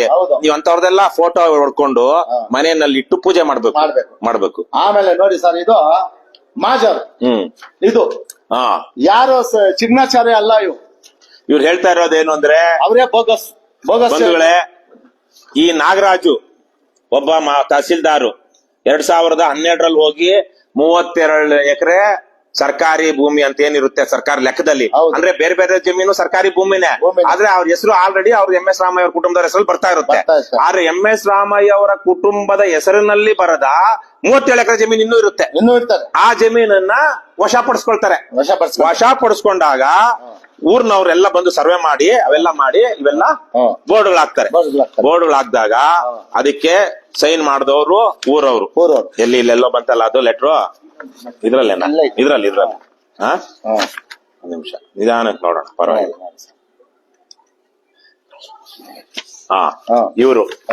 ಇವರೆಲ್ಲ ಊರಿನಲ್ಲಿರುವಂತ ಊರಿನ ಗ್ರಾಮಸ್ಥರು. ಆದ್ರೆ ಆ ನಾಗರಾಜು ಈ ತರಕ್ಕೆ ಮಾಡಿದ ಕೆಲವೇ ದಿನಗಳಲ್ಲಿ ಟ್ರಾನ್ಸ್ಫರ್ ಆಗ್ಬಿಡ್ತಾನೆ. ಟ್ರಾನ್ಸ್ಫರ್ ಆದ್ಮೇಲೆ ಇನ್ನೊಬ್ಬ ದೊಡ್ಡ ಮನುಷ್ಯ ಬರ್ತಾನೆ. ಅವನು ಏನೋ ಮಾನ್ಯ ತಹಸೀಲ್ದಾರ್ ಸಾಹೇಬ್ರು ನೀವೇ ಹಾಕಿದೀರಾ, ನಿವೇಶನಗಳಾಗಿ ಹಂಚುವ ಬಗ್ಗೆ ಅಂತ ಇದ್ರಲ್ಲಿ ಅಲ್ವಾ. ಈಗ 15/11/2022ಕ್ಕೆ ಇಲ್ಲ ಬರುತ್ತೆ. ಇಲ್ಲಿಂದ ಈಚೆಗೆ ಇದು ಅವ್ರು ಮಾಡೋದು ಅದ್ಲು ಬದ್ಲು ಅವ ಬಂದು ಇನ್ನು ಅವನ ಪುಣ್ಯಾತ್ಮ ಬರ್ತಾನೆ. ಇಲ್ಲಿಂದ ಶುರು ಆಗುತ್ತೆ ಕತೆ. ಇವಾಗ ನಾವು ಮಾತಾಡ್ತಿರೋ ಕತೆ. ಅಲ್ಲಿ ಸುಮಾರು 60-70 ಜನ ಸೈನ್ ಮಾಡಿದ್ದಾರೆ. ಇಲ್ಲಿ ಯಾರೋ ಚಂದ್ರಪ್ಪ ಅಂತ ಒಂದೇ ಗೊತ್ತಾಗೋದು, ಇನ್ನಾರೋ ಮೋಹನ್ ಕುಮಾರ್, ಇನ್ನೊಂದು ನನ್ ಮಗನ್ ತರ ಸೈನ್ ಮಾಡ್ಕೊಂಡವ್ರೆ. ಇದು ನಾನು ಇದ್ರಲ್ಲಿ ಏನ್ ಮಾಡ್ತಾರೆ, ನಾಗರಾಜ್ ಅಂತ ಹಾಕೊಂಡಂಗೆ ನನ್ನ ಸೈನ್. ಇದ್ರಲ್ಲಿ ಏನ್ ಮಾಡ್ತಾರೆ, ಈ ಗ್ರಾಮ ಠಾಣ 6 ಎಕರೆ 18 ಗುಂಟೆ ಅಂತ ಏನಿದೆ, ಒಳ್ಳೆ ಪ್ರೈಮ್ ಲ್ಯಾಂಡ್ ಇವತ್ತದು. ಸುತ್ತನೂ ಲೇಔಟ್, ಸಾವಿರಾರು ಮನೆಗಳ ಅಪಾರ್ಟ್ಮೆಂಟ್ ಕಾಂಪ್ಲೆಕ್ಸ್ ಎಲ್ಲ ಬಂದ್ಬಿಟ್ಟಿದೆ. ಆ ಒಂದು ಜಾಗ ತೊಂದರೆ ಕೊಡ್ತಾ ಇದೆ. ಇವತ್ತು ಆ ಜಾಗವನ್ನ ಸರ್ಕಾರ ಇವ್ರು ಕೊಟ್ಬಿಟ್ಟು, ಯಾರಿಗೆ MS ರಾಮಯ್ಯ ಕುಟುಂಬದವ್ರು ಕೊಟ್ಬಿಟ್ಟು, ಇವಾಗ ಇವ್ರೇನ್ ಮನೆಗಳು ಕಟ್ಕೊಂಡಿದ್ದಾರೆ ಅಲ್ಲಿ ಬೆಟ್ಟ ಗುಡ್ಡದ ಮೇಲೆ, ಕಲ್ಲು ಬಂಡೆ ಮೇಲೆ. ಅದು ಸುತ್ತಮುತ್ತ ಇರೋ ಕೆಲವೊಂದ್ ಜಾಗ ನಾವು ಸರ್ಕಾರ ನಮ್ದೇ ಭೂಮಿ, ಅವ್ರಿಗೆ ಎಲ್ಲಿ ಭೂಮಿ ಅನ್ನೋದು ಬೇರೆ ಪ್ರಶ್ನೆ. ಆದ್ರೆ ಅದನ್ನ ಬಿಟ್ಕೊಡೋದಿಕ್ಕೆ ಅವ್ರೇನೋ ಒಂದು ವ್ಯವಹಾರ ನಡೆಯುತ್ತೆ. ಆ ವ್ಯವಹಾರಕ್ಕೆ ಪೂರ್ವಭಾವಿಯಾಗಿ ಇವನು ತಹಸೀಲ್ದಾರ್ ಬಂದು ಊರವ್ರ ಜೊತೆ ಮಾತಾಡಿದ್ದೀವಿ, ಹಾಗಾಗಿ ಇರೋ ಜಾಗದಲ್ಲೇನೆ ನಮ್ಗೆ ಸೈಟ್ಗಳು ಕೊಟ್ಬಿಡಿ, ಆಮೇಲೆ ಈ ಗ್ರಾಮ ಠಾಣನ ಹಳೆ 6 ಎಕರೆ 18 ಗುಂಟೆ ಏನಿತ್ತು ಅದನ್ನ ಅವ್ರಿಗೆ ಬಿಟ್ಕೊಡೋದಕ್ಕೆ ನಮ್ಗೆ ಅಭ್ಯಂತರ ಇಲ್ಲ ಅಂತ ಹೇಳಿ ಅದ್ರ ಬದಲು ಮಾಡಬಹುದು ಅಂತ ಹೇಳಿ ಒಂದ್ ಲೆಟರ್ ರೆಡಿ ಮಾಡ್ತಾನೆ. ಅದ್ರಲ್ಲಿ ನಾರಾಯಣ ಸ್ವಾಮಿ, ಕೆಂಪಯ್ಯ, ಮುನಿರಾಜು, ಚಂದ್ರಪ್ಪ, ಮೋಹನ್ ಕುಮಾರ್ ಅಂತ 1 2 3 4 5 6 7 7, 8, 9, 10, 11 ಜನ ಸೈನ್ ಮಾಡ್ತಾರೆ. ಆದ್ರೆ ಹಿಂದೆ ತೆರವು ಮಾಡದಾಗಿದ್ದಂತವ್ರು ಯಾರು ಅದ್ರಲ್ಲಿ ಇಲ್ಲ. ಮತ್ತೆ ಈ ಸೈನ್ ಮಾಡಿರೋರು ಯಾರನ್ನು ಸಹ ಬಹುತೇಕವಾಗಿ ಅವ್ರು ಸೈನ್ ಮಾಡಿಲ್ಲ. sign ಮಾಡಿಲ್ಲ. ಈಗ ಮೋಹನ್ ಕುಮಾರ್ ಅಂತ ಬೇರೆ ಮೋಹನ್ ಕುಮಾರ್ ಇದಾರಪ್ಪ ನಿಮ್ಮೂರಲ್ಲಿ? ಇಲ್ಲ, ಒಬ್ಬನೇ ಮೋಹನ್ ಕುಮಾರ್. ಒಬ್ಬನೇ ಮೋಹನ್ ಇನ್ನೊಬ್ರು ಇದಾರೆ, ಅಂದ್ರೆ ಅವ್ರ minor ಅವರು. ಅವ್ರ ಮೈನಾರು ಇದ್ ಮಾಡಿದಾಗ 2011ರಲ್ಲಿ. ಸೊ ಈ ಮೋಹನ್ ಕುಮಾರ್ ನೀವಲ್ಲ, ಮತ್ತಿನ್ಯಾವ ಮೋಹನ್ ಕುಮಾರ್? ಅವ್ರಿಗೆ ಫೋರ್ಜರಿ ಮಾಡ್ಕೊಂಡು ಫೋರ್ಜರಿ. ಊರಲ್ಲಿ ಯಾರು ಈಗ ಚಂದ್ರಪ್ಪ ಅನ್ನೋರು ಬಹುಶಃ ಅವ್ರು ಇರೋದಿಲ್ಲ, ಶ್ರೀನಿವಾಸ ಅಂತ ಯಾರೋ ಇರ್ತಾನೆ, ಅವರೆಲ್ಲ ಬರ್ದಿರೋದು ಬರೆದ್ ಸೈನ್ ಅವ್ರವ್ರೆ ಗೀಚ್ಕೊಂಡಿರೋಂತ. ಫೋರ್ಜರಿ ಅಧಿಕಾರಿಗಳು. ಇದನ್ನ ಯಾವನ್ ಮಾಡ್ತಾನೆ? ಅಧಿಕಾರಿಗಳು. ಗ್ರಾಮ ಲೆಕ್ಕಾಧಿಕಾರಿ ಅವನು ಕನ್ನಮಂಗಲ ವೃತ್ತ ಕಸಬಾ ಹೋಬಳಿ. ಅವನು ಇದನ್ನ ರೆಡಿ ಮಾಡಿ ಯಾರು ಕೊಡ್ತಾನೆ? ಬಹುಶಃ ಸರ್ಕಾರಕ್ಕೆ ಕೊಡ್ತಾನೆ, ಸರ್ಕಾರಕ್ಕೆ ಅಂತ ಬರೀತಾನೆ. ಇಲ್ಲಿಂದ ಅಂದ್ರೆ ಇದು ಬರೋ ಅಷ್ಟೊತ್ತಿಗೆ ಬಹುಶಃ ತಹಸೀಲ್ದಾರ್ ಹೇಳಿ ಕಳ್ಸಿರ್ತಾನೆ ಹೀಗೆಲ್ಲ ಮಾಡಿರ್ಬೇಕು ಅಂತ. ಮುಂದಕ್ಕೆ ಏನಾಯ್ತು? 2000 ರೆವಿನ್ಯೂ ಇನ್ಸ್ಪೆಕ್ಟರ್ 20 ವರ್ಷದಿಂದ ಅಲ್ಲೇ ಅವನೇ. ಯಾರವ್ರ ಪುಣ್ಯಾತ್ಮರು? ಮಹೇಶ್ ಅಂತ. ಈಗಲೂ ಬದುಕಿದಾರ? ಈಗ ಅವನ ಇದ್ರಲ್ಲಿ ಇದ್ದಾನೆ, ಈಗಲೂ ರೆವಿನ್ಯೂ ಇನ್ಸ್ಪೆಕ್ಟರ್. ಅವರು ಇದಕ್ಕೆಲ್ಲ ಕಾರಣ, ಮೂಲಕರ್ತ. ಏನ್ ಅವ್ರ ಮಾಮೂಲಿ ಬಸ್ಸಲ್ಲಿ ಬರ್ತಾರ ಅಥವಾ ಕಾರೋಗಿರಿ ಇದೆಯಾ? ಕಾರು ಐತೆ, ಕಾರುಗಳಲ್ಲಿ ಬರ್ತಾನೆ. ಕಾರುಗಳಲ್ಲೇ ಬರೋದಾ? ಹಂಗ್ ಮಾಡ್ಕೊಂಡು ಹಿಂಗ್ ಮಾಡಿದ್ರು. ಆಗ ನಾವೇನ್ ಮಾಡಿದ್ರಿ, ಅದ್ಲು ಬದ್ಲು ಅಂತ ಹೇಳ್ಬಿಟ್ಟು ಫೋರ್ಜರಿ ಸೈನ್ ಹಾಸ್ಕೊಂಡು ಮಾಡ್ಬಿಟ್ಟ. ಆಗ ನಾವು ಮೊದ್ಲು ಆಕ್ಷನ್ ನಲ್ಲಿ ಈ ತರ ಮಾಡ್ದ, ಈಗ ಅದು ಆಗಿಲ್ಲ, ಇವಾಗ ಇದ್ರಲ್ಲಿ ಹಿಂಗ್ ಮಾಡ್ಬಿಟ್ಟ. ಅಂದ್ರೆ ಇನ್ನೊಂದು ಆಗ್ಲೇ ನೀವು ಹೇಳಿದ್ರೆ ಅನ್ಸುತ್ತೆ, ಈ ಇಡೀ 6 ಎಕರೆ 18 ಗುಂಟೆಯನ್ನ ತಮ್ಮ ವಶಕ್ಕೆ ತಗೊಳ್ಳೋದಿಕ್ಕೆ ಈ ಕುಟುಂಬದವರು ಅಥವಾ ಈ ರಿಯಲ್ ಎಸ್ಟೇಟ್ ನವರು ಇಡೀ ಇಡೀ 6 ಎಕರೆ 18 ಗುಂಟೆಯನ್ನ ಅಲ್ಲಿ ಯಾರು ವಾಸ ಮಾಡ್ತಾ ಇಲ್ಲ, ಹಾಗಾಗಿ ಇದನ್ನ ಮಾರ್ಬಿಡೋಣ, ಹಾಗಾಗಿ ಇದನ್ನ ಹರಾಜ್ ಹಾಕೋಣ ಇಡೀ ಜಮೀನನ್ನ ಅಂತ ಹರಾಜ್ಗೆ ನೋಟಿಸ್ ಕೊಡ್ತಾರೆ. ಹರಾಜ್ ನೋಟಿಸ್ ಕೊಟ್ಟಾಗ ನಾಗರಾಜ್ ಅವರು ಕೋರ್ಟ್ಗೆ ಹೋಗಿ ಸ್ಟೇ ತರ್ತಾರೆ. ಹಾಗಾಗಿ ಹರಾಜಲ್ಲಿ ಅದನ್ನ ಇವ್ರಿಗೆ ಕೊಂಡ್ಕೊಳಕ್ಕಾಗಲ್ಲ. ಆವತ್ತು ಹರಾಜ್ ಆಗಿದ್ರು ಅದು ಬೇರೆ ಯಾರಿಗೂ ಹೋಗ್ತಾ ಇರ್ಲಿಲ್ಲ, ಇವ್ರಿಗೆ ಹೋಗ್ತಾ ಇದ್ದಿದ್ದು. ಬೇರೆ ಇನ್ಯಾರು 2ನೇ ಪಾರ್ಟಿ 3ನೇ ಪಾರ್ಟಿ ಬರ್ತಾ ಇರ್ಲಿಲ್ಲ. 2ನೇ ಪಾರ್ಟಿ 3ನೇ ಪಾರ್ಟಿ ಬರ್ತಾ ಇದ್ರೆ ಬಹುಶಃ ಅವ್ರ ದಾರಿನಲ್ಲೇ ಏನೋ ಆಕ್ಸಿಡೆಂಟ್ ಆಗಿನೋ, ಪಂಚರ್ ಆಗಿನೋ, ಅಥವಾ ಅಲ್ಲೇನೋ ಡೀಲ್ ಆಗಿನೋ, ಇವೆಲ್ಲ ದೊಡ್ಡ ಮನುಷ್ಯರುಗಳು ಹರಾಜು ಹಾಕುವಾಗ ದೊಡ್ಡ ಮನುಷ್ಯರು ಇನ್ವಾಲ್ವ್ ಆಗೋ ಕೇಸ್ಗಳಲ್ಲಿ ನಡೆಯೋದೇ ಹಿಂಗೆ. ಯಾರು 2ನೇ ಪಾರ್ಟಿ 3ನೇ ಪಾರ್ಟಿ ಬರೋದಿಲ್ಲ. ಇವ್ರು ಕೂಗಿದ್ದೆ ರೇಟು, ಇವ್ರೊಬ್ರೇ ಆಕ್ಷನ್ ಹಾಕೋದು. ಮತ್ತೆ ಸುಮ್ನೆ ನಾಮಕಾವಸ್ಥೆಗೆ ಅವ್ರ ಜೊತೆಗೆ, ಯಾಕಂದ್ರೆ ಒಬ್ರಿಗಿಂತ ಜಾಸ್ತಿ ಇರಬೇಕು ಅಂತ ಕಾನೂನುಗಳು ಇರೋದ್ರಿಂದ ಅವ್ರವ್ರು ಯಾರೋ ಮಾತಾಡ್ಕೊಂಡ್ ಬಂದಿರ್ತಾರೆ ಹೀಗೆ. ಆದ್ರೆ ಇದ್ರಲ್ಲಿ ಹರಾಜ್ ಆಗ್ಲಿಲ್ಲ. ಪಾಪ MS ರಾಮಯ್ಯ ಅವ್ರ ಮಕ್ಕಳು ಅಥವಾ MR ಸೀತಾರಾಮು ತಗೊಳ್ತಾ ಇದ್ರೋ ಬಿಡ್ತಾ ಇದ್ರೋ ಗೊತ್ತಿಲ್ಲ, ಹರಾಜ್ ಹಾಕಿದ್ರೆ. ಆದ್ರೆ ಹರಾಜ ನಡೀಲಿಲ್ಲ. ಆದ್ರೆ ಹರಾಜ್ ನಡೀತಿದ್ರೆ ಏನಾಗ್ತಿತ್ತೋ ಅದು ಈಗ ಬೇರೆ ರೂಪದಲ್ಲಿ ಆಗ್ತಾ ಇದೆ. ಯಾವ ರೀತಿ? ಅದ್ಲು ಬದ್ಲು ಅಂದ್ರೆ ಈಗ ಎಲೆಕ್ಷನ್ ನೋಟಿಸ್ ಕೊಟ್ಟು ಅಕ್ವೈರಿ ಮಾಡ್ಕೊಂಡಿರೋ ಜಮೀನ್ ತಿರುಗಿ ಅವ್ರಿಗೆ ಮಂಜೂರು ಮಾಡವ್ರೆ. ಯಾವ ಒತ್ತುವರಿ ಮಾಡಿ ತೆರವು ಮಾಡಾಗಿತ್ತೋ ಆ ಇಡೀ ಜಮೀನನ್ನ ಈಗ ಅವ್ರಿಗೇನೆ ಮಂಜೂರು ಮಾಡೋದಿಕ್ ಹೋಗ್ತಾ ಇದಾರೆ. ಸರ್ಕಾರ ಶಾಮೀಲಾಗಿ ಸರ್ಕಾರದಿಂದ ಕುಮ್ಮಕ್ಕು, ಸರ್ಕಾರನೇ ಇದಕ್ಕ ಕೈ ಜೋಡಿಸಿ ಇವಾಗ ಈಗ ಮಂಜೂರು ಮಾಡಕ್ 2-3 ವಿಚಾರ. ಮೊದ್ಲು ಗ್ರಾಮ ಠಾಣಾದಲ್ಲಿ ಯಾರಿದ್ರು, ಯಾವ ಗ್ರಾಮ ಠಾಣಾ ವ್ಯಾಪ್ತಿನಲ್ಲಿ ಯಾರ್ದು ಎಷ್ಟೆಷ್ಟು ಆಸ್ತಿ ಇತ್ತು ಅಂತ ಮೊದಲು ದಾಖಲೆಗಳಿತ್ತು ಅಲ್ವಾ? ನೀವು ಯಾವಾಗ 40 ವರ್ಷದಿಂದ ನೀವು ಅಲ್ಲಿ ಊರ್ ಬಿಡೋದಿಕ್ ಮೊದ್ಲು ಯಾವ್ದೋ ದಾಖಲೆಗಳಲ್ಲಿ ಇರುತ್ತೆ. ಇವರು ಈ ಮನೆಯವರು ಇಂಥ ಜಾಗದಲ್ಲಿ 20/40 ಅಥವಾ 2 ಗುಂಟೆ ಜಮೀನಲ್ಲಿ ಇವ್ರು ಇದಾರೆ, ಪಕ್ಕದಲ್ಲಿ ಏನ್ ಗುಡ್ಸ್ಲಾಕೊಂಡಿದ್ರು ಏನಿದ್ರು ಒಟ್ನಲ್ಲಿ ದಾಖಲೆಗಳಿತ್ತು. ಇವತ್ತು ಖಾಲಿ ಮಾಡ್ಕೊಂಡು ಬಂದ ಮೇಲೆ ನೀವು ಅಲ್ಲೆಲ್ಲೋ ಬಂಡೆ ಹತ್ರ ಮನೆಗಳು ಕಟ್ಕೊಂಡಿದ್ದೀರಾ, ನಿಮಗೆ ಹಕ್ಕುಪತ್ರ ಇದೆಯಾ? ಇಲ್ಲ. ಅಲ್ಲಿರೋದಕ್ಕೆ ದಾಖಲೆಗಳಿಲ್ಲ ಈಗ ಸದ್ಯಕ್ಕೆ. ನಿಮ್ಮ ಪೂರ್ವಿಕರು ಎಲ್ಲಿದ್ರು ಅದಕ್ಕೆ ಆ ದಾಖಲೆಗಳು ಇವತ್ತು ನಿಮ್ಗೆ ಸಿಗ್ತಾ ಇಲ್ಲ. ಈ ಈಗ ಮನೆ ಎಲ್ಲೋ ಕಟ್ಕೊಂಡ್ರಲ್ಲ ಬಂದು, ಅಲ್ಲೂನು ನಿಮ್ಗೆ ಹಕ್ಕುಪತ್ರ ಇಲ್ಲ. ನಿಮಗೆ ಆ ಕಡೆನೂ ಇಲ್ಲ, ಈ ಕಡೆನೂ ಇಲ್ಲ. ಈಗ ಸರ್ಕಾರ ಏನ್ ಹೇಳ್ತಾ ಇದೆ, ಸರ್ಕಾರ ಈಗ ದೊಡ್ಡದಾಗಿ ಸಿದ್ದರಾಮಯ್ಯನವರು ಮನೆ ಒಂದು ಆದೇಶ ಮಾಡಿದ್ದಾರೆ. ಏನಂತ? ಈ 6 ಎಕರೆ 18 ಗುಂಟೆ ಕೊಟ್ಬಿಟ್ಟು ನಾವ್ 8 ಎಕರೆ 38 ಗುಂಟೆ ತಗೊಂಡ್ಬಿಡೋಣ, 9 ಗುಂಟೆ ಕೊಟ್ಬಿಡ್ತಾರೆ ಇವರು. ದಾನಶೂರ ವೀರಕರ್ಣ ಯಾರು MR ಸೀತಾರಾಮು. ಹಾಗಾಗಿ 8 ಎಕರೆ 38 ಗುಂಟೆ ತಗೊಂಡ್ಬಿಡೋಣ, 6 ಎಕರೆ 18 ಗುಂಟೆ ಅವ್ರು ಕೊಟ್ಬಿಡೋಣ. 8 ಎಕರೆ 30 ಗುಂಟೆ ಅದು ಬಂಡೆ ಇರುವಂತಹ ಮತ್ತೆ ಖರಾಬ್ ಲ್ಯಾಂಡ್. ಸರ್ಕಾರನೇ ಖರಾಬ್ ಅಂತ ಘೋಷಣೆ ಮಾಡಿದೆ ಅದನ್ನ. ಯಾವ್ದೋ ಒಂದು ಪತ್ರದಲ್ಲಿ ಏನ್ ಹೇಳುತ್ತೆ, ಆ ಊರಿನ ಜನ ಇಲ್ಲಿ ಬಂದು ಸ್ಥಳಾಂತರ ಆಗಿಲ್ಲ, ವಾಸ ಮಾಡ್ತಾ ಇದಾರೆ. ಇವಾಗ ಅವರಿಗೆ ಮೂಲಭೂತ ಸೌಕರ್ಯಗಳನ್ನ ಕೆಲವೊಂದು ಕೊಡ್ಲಾಗಿದೆ, ಇಲ್ಲಿ ಸ್ಕೂಲು ಇದೆ ಅಲ್ವಾ? ಹಾಗಾಗಿ ಇದು MS ರಾಮಯ್ಯ ಅವ್ರ ಮಕ್ಕಳು ಅಂತ ಹೇಳ್ತಾ ಇದ್ರು ಅದು ಕಂದಾಯ ಕಟ್ಟೋದಿಕ್ ಆಗದೆ ಇರೋ ಕಾರಣದಿಂದಾಗಿ ಈಗ ಆಲ್ರೆಡಿ ಊರಿರೋ ಕಾರಣದಿಂದ ನಾವೇನ್ ಮಾಡ್ತಾ ಇದೀವಿ ಅದನ್ನ ಖರಾಬ್ ಭೂಮಿ ಅಂತ ಘೋಷಣೆ ಮಾಡ್ತಾ ಇದೀವಿ ಅಂತ ಖರಾಬ್ ಹೇಳ್ಬಿಡ್ತಾರೆ. ಇವತ್ತು ಆ ಖರಾಬ್ ಭೂಮಿಲಿ ನೀವಿದ್ದೀರಾ. ಇವತ್ತು ಸರ್ಕಾರ ಅಲ್ಲಿ ಅವರು ದೊಡ್ಡ ಮನುಷ್ಯರು ಬಂದು ಊರ್ನ ಒಕ್ಲಬ್ಸಿದ್ರು. ಇವತ್ತು ಸರ್ಕಾರ ನಿಮ್ಮನ್ನ ಒಕ್ಲಬ್ಸ್ಬೋದಲ್ಲ, ಯಾಕಂದ್ರೆ ನೀವಿರೋದು ಇವತ್ತು ಖರಾಬ್ ಭೂಮಿಲಿ, ಹೌದು, ಸರ್ಕಾರದ ಭೂಮಿಲಿ. ಹೌದು. ಮತ್ತೆ ನಿಮ್ಗೆ ಈ ವಿಚಾರವಾಗಿ ಸರ್ಕಾರ ನಿಮ್ ಜೊತೆಗೆ ನಿಂತಿದ್ಯೋ ನಿಮ್ ವಿರುದ್ಧ ಇದೆಯೋ? ನಮ್ಮ ವಿರುದ್ಧನೇ ಇರೋದು ಈಗ. ಸರ್ಕಾರ ನಮ್ಮ ವಿರುದ್ಧನೇ ಇರೋದು. ಆಮೇಲೆ ಈ ತರ ಆದ್ಮೇಲೆ ಈ ಊರು ಅದ್ಲು ಬದ್ಲು ಮಾಡಕ್ ಆಗಲ್ಲ ಅಂದ್ಮೇಲೆ PDOನ ಕರ್ಕಂತಾನೆ, ಅಗ್ರಿಮೆಂಟ್ ಗಳು ಹಾಕ್ಸ್ಕೊಂತಾನೆ. ಅಗ್ರಿಮೆಂಟ್ ಗಳು ಊರವರಿಂದ ಅಲ್ಲ ಎತ್ಕೊಂಡ್ ಬರ್ತಾನೆ, ನಮ್ಗ್ ಗೊತ್ತೇ ಇರಲ್ಲ. ಅಗ್ರಿಮೆಂಟ್ ಗಳು ಎತ್ಕೊಂಡ್ ಬಂದು ಹಿಂಗ್ ಕುತ್ರಿಸಿ ಎಲ್ಲ ಕರೆಸ್ತಾನೆ. ಅದ್ಲು ಬದ್ಲು ಮಾಡ್ಕೊಳ್ಳೋಣ, ಈ ಅಗ್ರಿಮೆಂಟ್ ಸೈನ್ ಹಾಕು ಅಂತಾನೆ. ಯಾರು? ಸೀತಾರಾಮ. PDO ಹೇಳ್ತಾನೆ. ಸೀತಾರಾಮ ಬರ್ತಾರೆ ಅವತ್ತು. ಸೀತಾರಾಮ ಬರ್ತಾನೆ. PDO ಹೇಳ್ತಾನೆ ನಿಮ್ ಕತ್ಪತ್ರಗಳು ಮಾಡ್ಕೊಡ್ತೀವಿ, ಅದಕ್ಕೆ ಹಾಕ್ರಿ ಅಂತಾನೆ. PDO ಇದನ್ನೇನ್ ಮಾಡಿದ್ರೆ ಅದ್ಲು ಬದ್ಲು ಅಂತ ಬರ್ಕೊಂಡ್ ಬಂದಾನೆ ಇಂಗ್ಲಿಷ್ ದಾಗ ಮ್ಯಾಟ್ರು. ಇವನ್ PDO ಏನ್ ಹೇಳ್ತಾನೆ, ಈ ನಿಮ್ ಕತ್ಪತ್ರಗಳು ಕೊಡಕ್ ಬಂದಿರೋದ್ ನಾನು, ಅವ್ರ ಜೊತೆಗ ಸೀತಾರಾಮ್ ಜೊತೆಗ್ ಬಂದವನೆ. ಆಗ ನಾವು ನಮ್ ಕತ್ಪತ್ರಗಳು ಬೇಡ, ನೀವು ಕೊಡೋದು ಬೇಡ, ನಮ್ ಕತ್ಲು ಬದ್ಲು ಬೇಡ, ನಾವ್ ಸೈನ್ಗಳು ಹಾಕಲ್ಲ ಅಂತ ಹೇಳ್ಬಿಟ್ಟು ನಾವು ಸೈನ್ಗಳು ಹಾಕಿಲ್ಲ. ಸೈನ್ಗಳು ಹಾಕಿಲ್ಲ ನಾವು. ಆಮೇಲೆ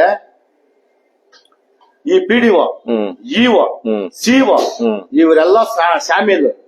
ಒಳಗ ಏನು ಇದೇ ಆಗಿರ್ಲಿಲ್ಲ, ಕೊಡಿ ಏನು ಆಗಿಲ್ಲ. ಎಲ್ಲಾ ಖಾತೆಗಳು ಮಾಡೋದು ಅವ್ರ ಹತ್ರ ದುಡ್ಡು ಗಿಳಿಸ್ಕೊಂಡು ದುಡ್ಡು ಗಿಳಿಸ್ಕೊಂಡು ಮಾಡ್ಕೊಂಡು ರೆಕಾರ್ಡ್ಗಳು ಸೃಷ್ಟಿ ಮಾಡೋದು. ಈ ತರ ಮಾಡ್ತಾವ್ರೆ. ನಾವು ಸುಮಾರು ಲೆಟರ್ಗಳು ಮುಖಾಂತರ ನಾವು ಪ್ರತಿಭಟನೆ ಮಾಡ್ತೀವಿ ಅಂತ ಹೇಳ್ಬಿಟ್ಟು, ಉಗ್ರ ಹೋರಾಟ ಮಾಡ್ತೀವಿ ಅಂತ ಹೇಳಿ ಲೆಟರ್ಗಳು ಕೊಟ್ಟಿದೀವಿ. ಕೊಟ್ರು ಅದನ್ನೆಲ್ಲ ಇದು ಮಾಡಿದೇನೆ. ಮಾನ್ಯ ಜಿಲ್ಲಾಧಿಕಾರಿಗಳು ಶಿವಶಂಕರ್ ಅವರು ಇದ್ರು, ಅವರು ನಮ್ಗ ಮನವಿ ಇದು ಕೊಟ್ರು, ಲೆಟರ್ ಕೊಟ್ರು. ನೀವು ಇಷ್ಟ ಟೈಮ್ ನಾವು ಹಾಜರಾಗ್ರಿ, ನಾವು ಮೀಟಿಂಗ್ ಕಂಡಿದ್ದೀವಿ, ನಿಮ್ಮ ಊರ್ದು ಕುಂದುಕೊರತೆಗಳು ಮಾತಾಡ್ಬೇಕು ಅಂತ ಹೇಳ್ಬಿಟ್ಟು ಕೊಟ್ರು. ನಾವು ಎಲ್ಲ ಓದಿವಿ, ನಮ್ ಸದಸ್ಯರುಗಳು ನಮ್ ಗ್ರಾಮಸ್ಥರು ಎಲ್ಲ ಓದ್ವಿ. ಹೋಗಿ ಎಲ್ಲ ನಾವ್ ಇದೇ ತರ ಹೇಳಿದ್ವಿ, ಎಲ್ಲ ಬಿಡಿಸಿ 1 hour ಅವರು ಎಲ್ಲ ನೋಡಿದ್ರು. ನೋಡ್ಬಿಟ್ಟು ಆಯ್ತಪ್ಪ, ನಾವು ಯಾವ್ದೇ ಕಾರಣಕ್ಕೂ ಅದ್ಲು ಬದ್ಲು ಮಾಡಲ್ಲ, ಊರು ಗ್ರಾಮ ಠಾಣ ನಿಮ್ ತರ ನಾವು ಕಳ್ಸ್ಕೊಡ್ತೀವಿ ಅಂತ ಹೇಳಿದ್ಕ ರಾತ್ರಿ ಎತ್ತಂಗಡಿ ಮಾಡಿಬಿಟ್ರು ಆತನ್ನ. ಯಾರು? ಶಿವಶಂಕರ್ ಅನ್ನುವಂತಹ DC ಅನ್ನೇ ಅಧಿಕಾರಿನ ಪ್ರಾಮಾಣಿಕವಾಗಿ. ಎಷ್ಟು ವರ್ಷದಿಂದ ಇದು ಸುಮಾರು ಒಂದು ವರ್ಷದಿಂದ. ಇತ್ತೀಚೆಗೆ ಯಾವ ಜಿಲ್ಲಾಧಿಕಾರಿ ನಿಮ್ಮ ಅಹವಾಲನ್ನ ಕೇಳಿ ಇಲ್ಲ ಇದ್ರ ನನ್ನ ಕೈಲಾಗಿದ್ ನ್ಯಾಯ ಮಾಡ್ತೀನಿ ಅಂದವನು ಕೆಲವೇ ತಿಂಗಳಲ್ಲಿ ಇಲ್ಲ ಅದು ನಂದೇ ಜಮೀನು MS ರಾಮಯ್ಯಂದು ಅಂತ PDO ಬರ್ದವನೆ. ಜಿಲ್ಲಾಧಿಕಾರಿ ಅವ್ರದೆಲ್ಲ ಖರಾಬ್ ಅಂತ ಬರ್ದವ್ರೆ. ಅಧಿಕಾರಿಗಳಿಗೆ ಇಷ್ಟು ವ್ಯತ್ಯಾಸಗಳಿವೆ.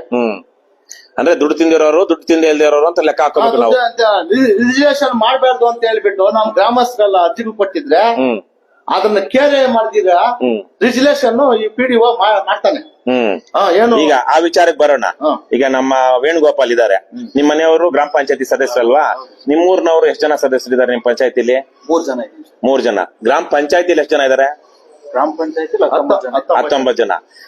ಈ ಮಿಕ್ಕ 16 ಜನ, 3 ಜನ ನಿಮ್ಮೂರವರು, ಮಿಕ್ಕ 16 ಜನ ನಿಜಕ್ಕೂ ನಿಮ್ಮೂರಿನ ಹಿತವನ್ನ ರಕ್ಷಣೆ ಮಾಡ್ಬೇಕು ಅನ್ನೋ ಮನೋಭಾವದವ್ರು ಇದಾರ? ಮತ್ತೆ ಅದೇ ಹೇಗೆ ಅಲ್ಲಿ ಗ್ರಾಮ ಪಂಚಾಯತಿ ಸಭೆಯಲ್ಲಿ ಇವ್ರು ಅದ್ಲು ಬದ್ಲು ಮಾಡ್ಕೊಳ್ಳೋದಿಕ್ಕೆ ಆಕ್ಷೇಪಣೆ ಇಲ್ಲ ಅಂತ ಪತ್ರ ಬರೀತಾರ ಅವರು? ಅಲ್ಲಿ ಏನಾಗಿದೆ ಅಂದ್ರೆ, ನಾವು ಮೀಟಿಂಗ್ ಅಲ್ಲಿ ನಾವು ನಮ್ಮೂರಿಂದ ಅರ್ಜಿ ತಗೊಂಡು ಕೊಟ್ವಿ, ಮಾಡಬಾರ್ದು ಅಂತ ನಾವ್ ಹೇಳ್ದಾಗ ಒಂದ್ ಸ್ವಲ್ಪ ಅಲ್ಲಿ ಅವ್ರ ಜೊತೆ ಇರೋರು ಏನ್ ಮಾಡಿದ್ರು, ಮಾಡ್ಬೇಕು ಅಂತ ನಮಗ್ ಗೊತ್ತಿಲ್ದೇನೆ ರೆಸಲ್ಯೂಷನ್ ಮಾಡಿದ್ರು. ಅವನು PDO ಒಳಗಡೆ ಹಾಕೊಂಡು ಅವ್ನು ಬರೆದ್ಬಿಟ್ಟು ಅವ್ರು ಸಹಿ ಹಾಕ್ಬಿಟ್ಟಿದ್ದಾರೆ. ಅವ್ರು ಅಲ್ಲಿ ಸಭೆಯಲ್ಲಿ ಚರ್ಚೆ ಆಗಿದ್ದೇ ಬೇರೆ, ಅಲ್ಲಿ ಪತ್ರದಲ್ಲಿ ಇರೋದೇ ಬೇರೆ. ಆ PDO ಪುಣ್ಯಾತ್ಮನ ಹೆಸರೇನು? ಗಂಗರಾಜ್. ಈಗಲೂ ಇದಾನೆ. ಅದನ್ನೇನು ನೀವು ಸನ್ಮಾನ ಮಾಡಿಲ್ಲ ಆಮೇಲೆ ಹೋಗಿ? ಏನ್ ಮಾಡ್ತೀರಿ ಸರ್? ಅಲ್ಲ, ಒಂದು ಹಾರ ತಗೊಂಡೋಗಿ ಒಳ್ಳೆ ಕೆಲಸ ಮಾಡಿದ್ಯಪ್ಪ, ನ್ಯಾಯವಂತ, ನೀನು ಶ್ರೀರಾಮಚಂದ್ರ, ಸತ್ಯ ಹರಿಶ್ಚಂದ್ರನ್ ತುಂಡು ಅಂತ ಹೇಳಿ ಒಂದು ಸನ್ಮಾನ ಮಾಡಿ ಬರ್ಬೇಕು ಅವಾಗ.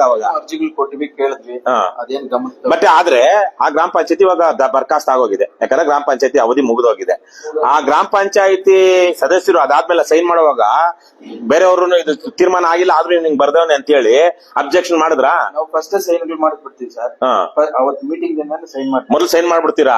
ಅವ್ನಿಗೆ ಇಷ್ಟ ಬಂದು ಬರ್ಕೊಳ್ಳೋದು, ಆಮೇಲೆ ಒಂದ್ 15 ದಿನಕ್ಕೆ 20 ದಿನಕ್ಕೆ ಅವರು ಬರೆಯೋದು. ಅವಾಗ ನೀವು ಅದಾದ್ಮೇಲೆ ಇದೆಲ್ಲ ಇಲ್ಲ ನಮ್ ಸೈನ್ ಮಾಡಿರ್ಲಿಲ್ಲ ಅಥವಾ ನಮ್ಮ ಮುಂದೆ ತೀರ್ಮಾನ ಆಗ್ಲಿಲ್ಲ ಅಂತ ಏನು ಮಾಡ್ಲಿಲ್ವಾ? ಅದೇನು ವಿಡಿಯೋ ರೆಕಾರ್ಡಿಂಗ್ ಏನು ಆಗಲ್ವಾ? ಕೇಳಿದ್ರು ನಮ್ಗೆ ನೋಡಿ, ಸುಮ್ನೆ ವಿಚಾರ, ಯಾವ ತರ ಫ್ರಾಡ್ಗಳು ನಮ್ಮ ವ್ಯವಸ್ಥೆಯಲ್ಲಿದ್ದಾರೆ.